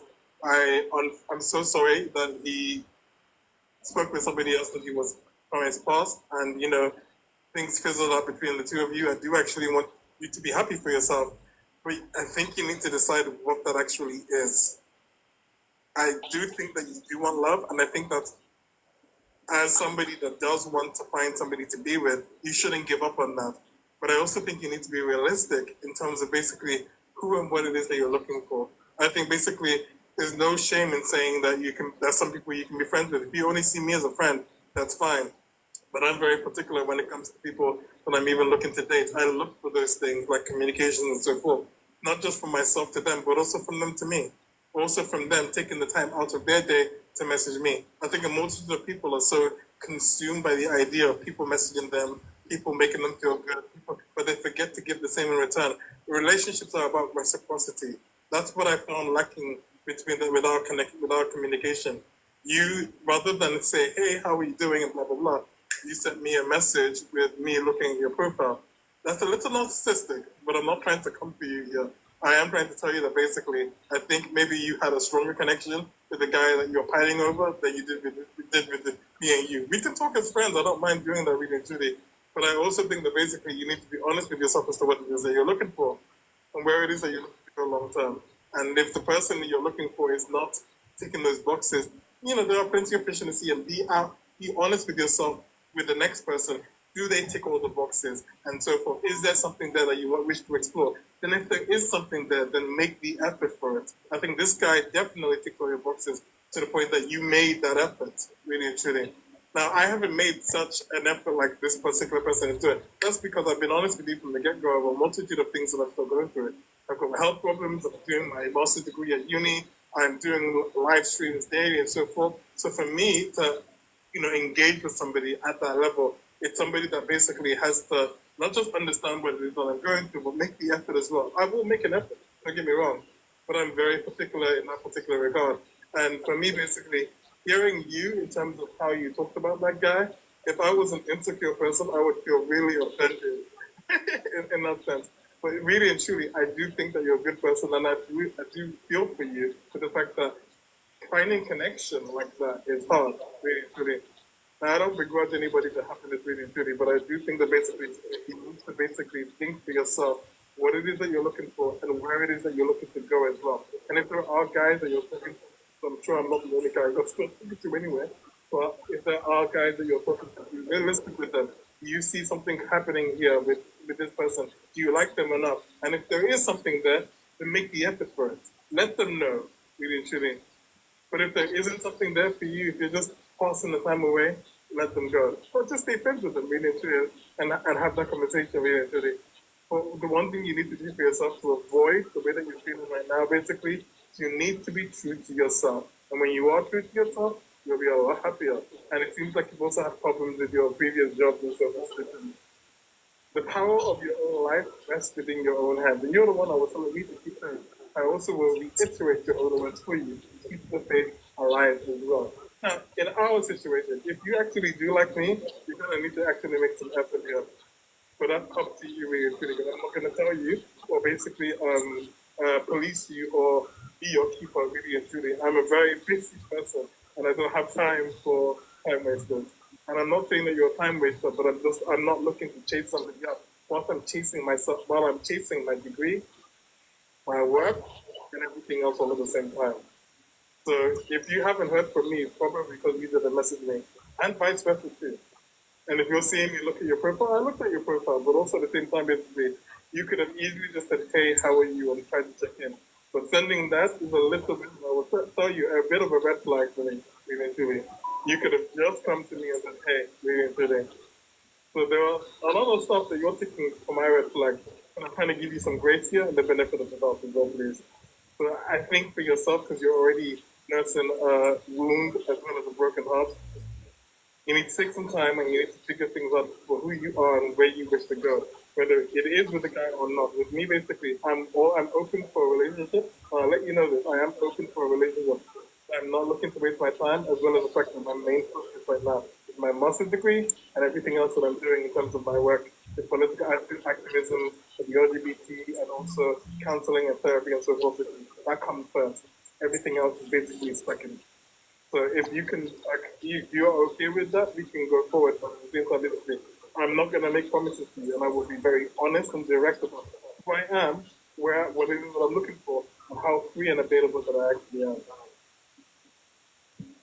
So that's what I said in response to what he said to me. Because like I was just like, you can hear exactly, So I was.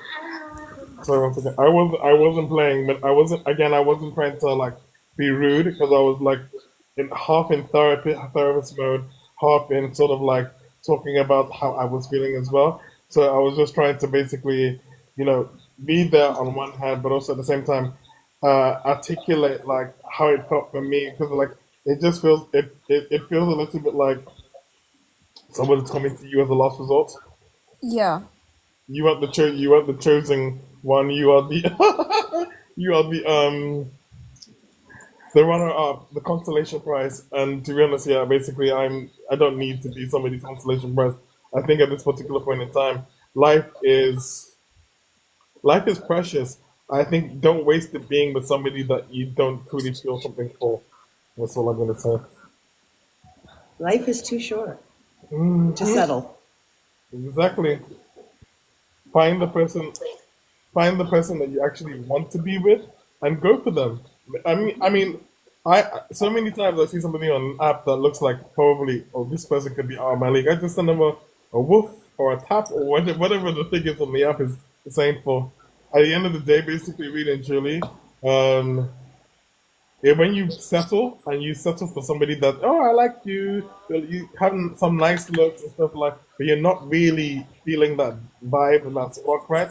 The only thing you're doing is basically setting them up for heartbreak, and really and truly, you're keeping them as a co-star because you're lonely. Oh, I'm proof that life is too short. March 1st, I passed away for 3 minutes. you what? I passed away for 3 minutes. I had a cardiac arrest. Oh, I'm so sorry. I'm okay now, but I just proved that life is way too short. You just don't know. I know. And she was there every day, cooking for me, bringing food in, sleeping beside me, having naps and stuff, just taking the best care of me because my family's somewhere else. Mm-hmm. So it's just the best of the best for me. Yeah. No, I hear you. I hear you. Like I say, we're not very liked on this app in most places because she's trans. So people have a problem with that. That's understandable. I have a problem with everything. It was like, wow. I was just looking at it, I was like, wow. People on this, people. Go ahead. No, go ahead. Oh no, it's just like she doesn't pass, and like she's fully transitioned, surgeries, everything, and all I get from like, see, I like Envy. Her and I can talk, but her entire group starts yelling, AGP, AGP, he's an AGP, your husband's an AGP. It's like, can you ever just be nice? Because you've never met her. She's the nicest person in the world. She doesn't do anything to hurt anyone. We just live our lives. We just, you know what I mean? We just do our thing, and we don't bug anyone, interfere with anyone. You know, she respects everybody's private spaces. Like we do all that stuff, and they're still yelling AGP, and like, you don't know her. Why do you have to be so cruel? No. I don't understand. Because Envy would get a long way if she stopped letting her own gang up on people and just keep it to conversations. Even on my panel, literally, I don't let people do the gang up unless they're matching energy with some opposition that's coming hot. I even say that I want respectful discourse and discussions because basically, and you don't need to believe what I believe. You don't need to agree with me, but we can have educated discussions. But the problem with I've seen with Envy's panel is that sometimes she does actually give you the grace of having a discourse with her and a civil discussion, but then it gets spoiled. And Audrey will come up, or Gay Michael will come up. Nobody comes up when I'm up with Envy because she knows of my heart condition, so she won't let anybody come up. She's like, I'm not allowed to debate. We just talk. That's good. Actually, that's good. Yeah, she respects that. I think if she ran a talk show instead of basically the dog pile that she does, she might actually have go a long way to actually having that conversation that she says she desperately wants to have with other trans people, and maybe finding a middle ground. Because the problem here basically is the fact that I started going to Envy Spaces last year, December 2023 into January 2024. I began doing that, and like it was always like once they start making one point, it's like all of them just pop up and they start to gang. Do you know what women have to go? It becomes a pity party of like, you know what I had to go through. I'm like, wow. And this is when I realized that you can't really have a conversation with these ladies about the issue. It just becomes basically a shouting match and a slagathon. Everybody, male or female or trans, everybody goes through stuff. Life is hard. Everybody goes through it. And I think she could go a long way and have a really big following if she cut out all the people that just, sorry, I'm at work, all the people that just hate.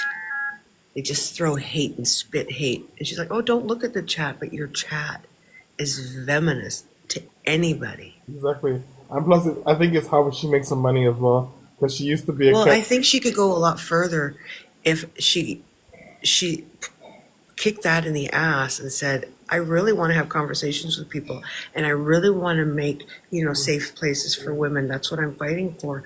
But do it with intelligence and a heart and kindness and understanding, and have those conversations without all that hate, because people get their back up and they're just going to be like, well, F you, I'm going to do what I want. Exactly. You're not going to get, you're making it worse by hating. No, exactly. No, exactly.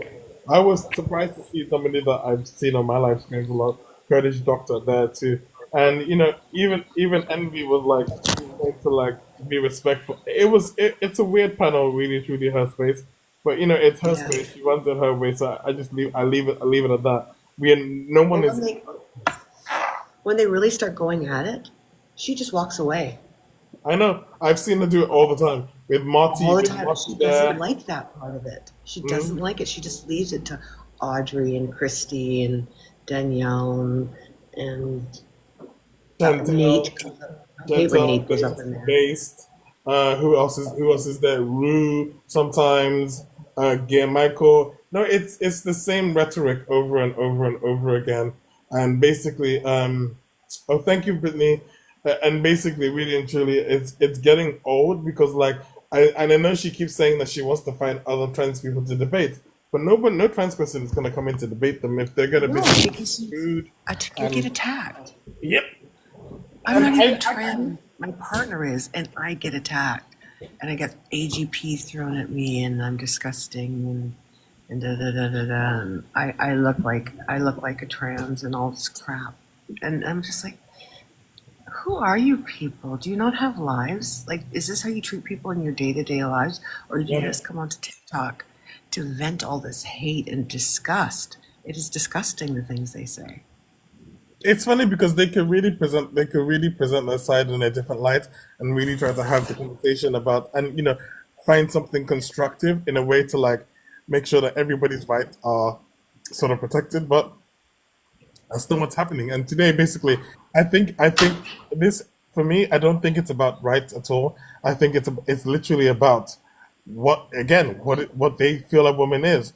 For me, it feels like the bathroom situation was just a scapegoat tactic in order to play the victim and basically make it sound like somehow transgender women are being harmful, when in fact, basically, it feels like the underlying drive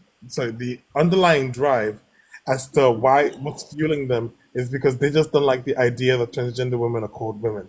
That's it. And it feels like they're weaponizing this idea of trans women being harmful in women's spaces and so forth because they're looking to remove the word woman from trans and vice versa, really and truly. And so because of that, really and truly, they want to not just take away trans healthcare, but take away what it means to be a trans person. And that's why when I heard her saying today that she feels that for the solution for trans people is for them to never transition, for it to be illegal, outlawed, and so forth. Literally, I was like, wow, that literally is your end game. You want to make it illegal to be trans. You're doing irreparable harm. You're doing this. She gave a lot of reasons. I was listening, and I was just like, yeah. And this is exactly what it is that you're looking for, what it is that you're aiming for. That's why you go live daily, because basically what you want basically is, I think many people think that she's just here to spread hate for the trans community. I believe that it's more than just hate that she's here to spread. I think she's here to dismantle rights, really, truly. And I think she's here to basically build her sort of political support. And who knows what kind of office she might be looking to sort of wield. It's about undoing trans people. It's about taking away their rights. That's basically all that this is. And this tactic is not new, really and truly. Far-right people employ this tactic every single day. And so at the end of the day, basically, when I look at her, at what she's doing and everything like that, really and truly, I'm reminded of the fact that basically, really and truly, it's all because of, I wouldn't even say jealousy.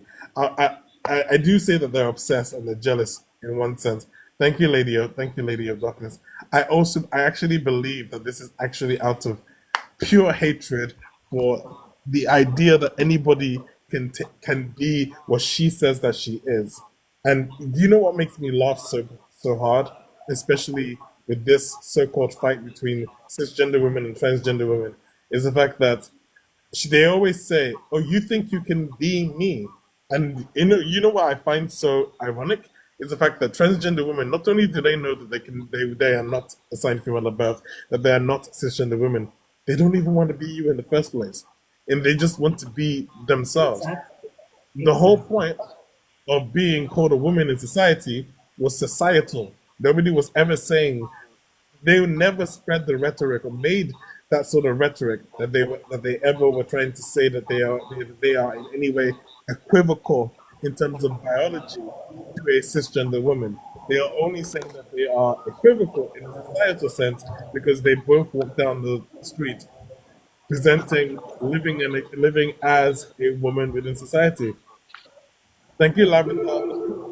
For me, basically, it just feels like when I do see their live streams, it just feels like they're only there to not just to spread hate, but to punch down on a community that they can punch down on, because really and truly, not only are they obsessed, but they are, in my opinion, jealous. No, sorry. What's the word? It wasn't even just jealous. In my opinion, also they are obsessed. Well, yeah, jealous. It is stemming from jealousy, and that's the only thing that sort of makes sense with this explanation. They don't care about trying to legislate for women's spaces. They care about eradicating trans healthcare to make sure that nobody can be trans, especially as an adult. And that's what she said today as well. She said it to the transgender man that was agreeing with her today in the panel, that she said that she would make it illegal for any adult to be transgender. Not children, adults. So you can't do whatever you like.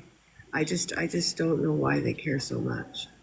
When people who don't step into her life, who don't, other than on TikTok, I mean, how many people run into trans people on the daily in their lives? Exactly. I mean, I do. I live and breathe with one. You know, I sleep with one. But you have to remember that when we're talking about trans people, I think they've run into them, but they've never known. Because the thing about a multitude of trans people, they're not transitioning so that they stick out like a sore thumb. They're transitioning so that basically society would just see them as who they are and keep it back and keep it moving really and truly. And so I find it ridiculous. I find it beyond laughable, because at the end of the day, basically,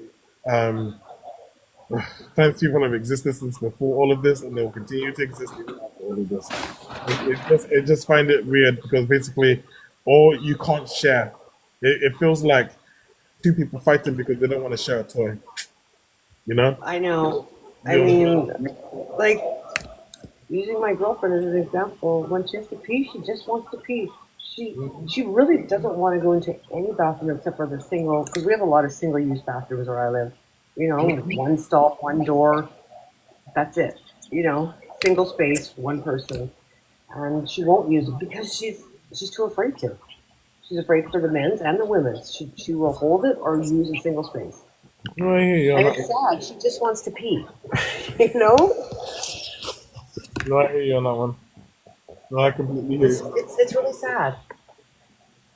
No, but this is the only people that are to blame.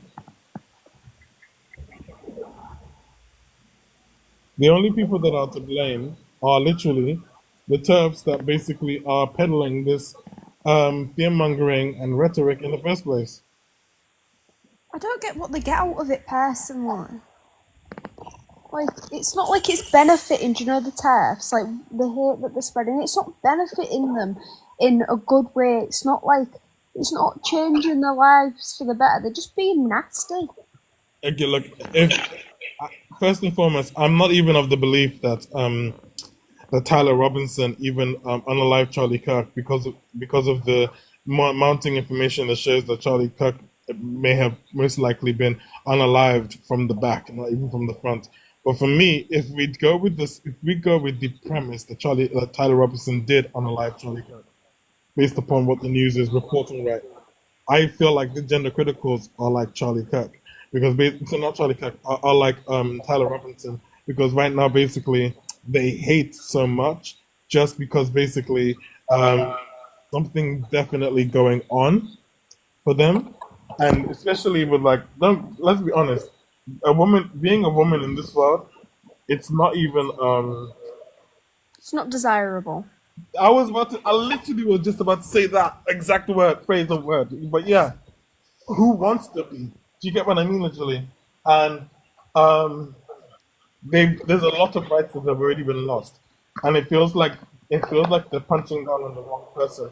The person responsible for taking their rights, cisgender. And I think in my own head, it's like they do it because basically they know full well that the patriarchy would never let them get away with saying the stuff that they're saying about cisgender. Do you get what I mean, literally? I know what you mean. Oh yeah, really quickly as well. I've got a little tidbit to tell you. So do you know the video of what happened to Kirk? There's an angle from the side, right? And someone slowed it right down, yeah? And you can see when the stone came flying at him, it did come from the back. There is a video very much. I've watched the YouTube video with 1 point something million views of basically I'm in agreement. I don't believe Tyler Robinson did it. I know what you mean. I think that basically that this was a huge setup for people to basically think that it was the left that did it. I'm sorry. Well, yeah. I mean, as well, Keck getting a fucking Memorial Day. Yep. That really. But you see, everybody, you need to understand the nuance. This is all nuanced. This is not only is it being weaponized, it's being milked for all it's worth. They could have given Charlie Kirk any more. They could have even given him September 10th, the day that he was assassinated. That would be like perfect. Charlie Kirk Memorial Day is September 10th. Then next day is September 11th for 9/11, right? No, they give his Memorial Day for October 14th for one reason alone. Because it's the same day, same birthday for George Floyd. It's disgusting. As well, the crap that he said about George Floyd. I was watching like a little debunk video on YouTube of him saying that the coroner said it was a D-U... I'm just going to spell it out, Matthew. I'm too dyslexic for this. D-R-U-G-O-V... Substance overdose. Yeah, something.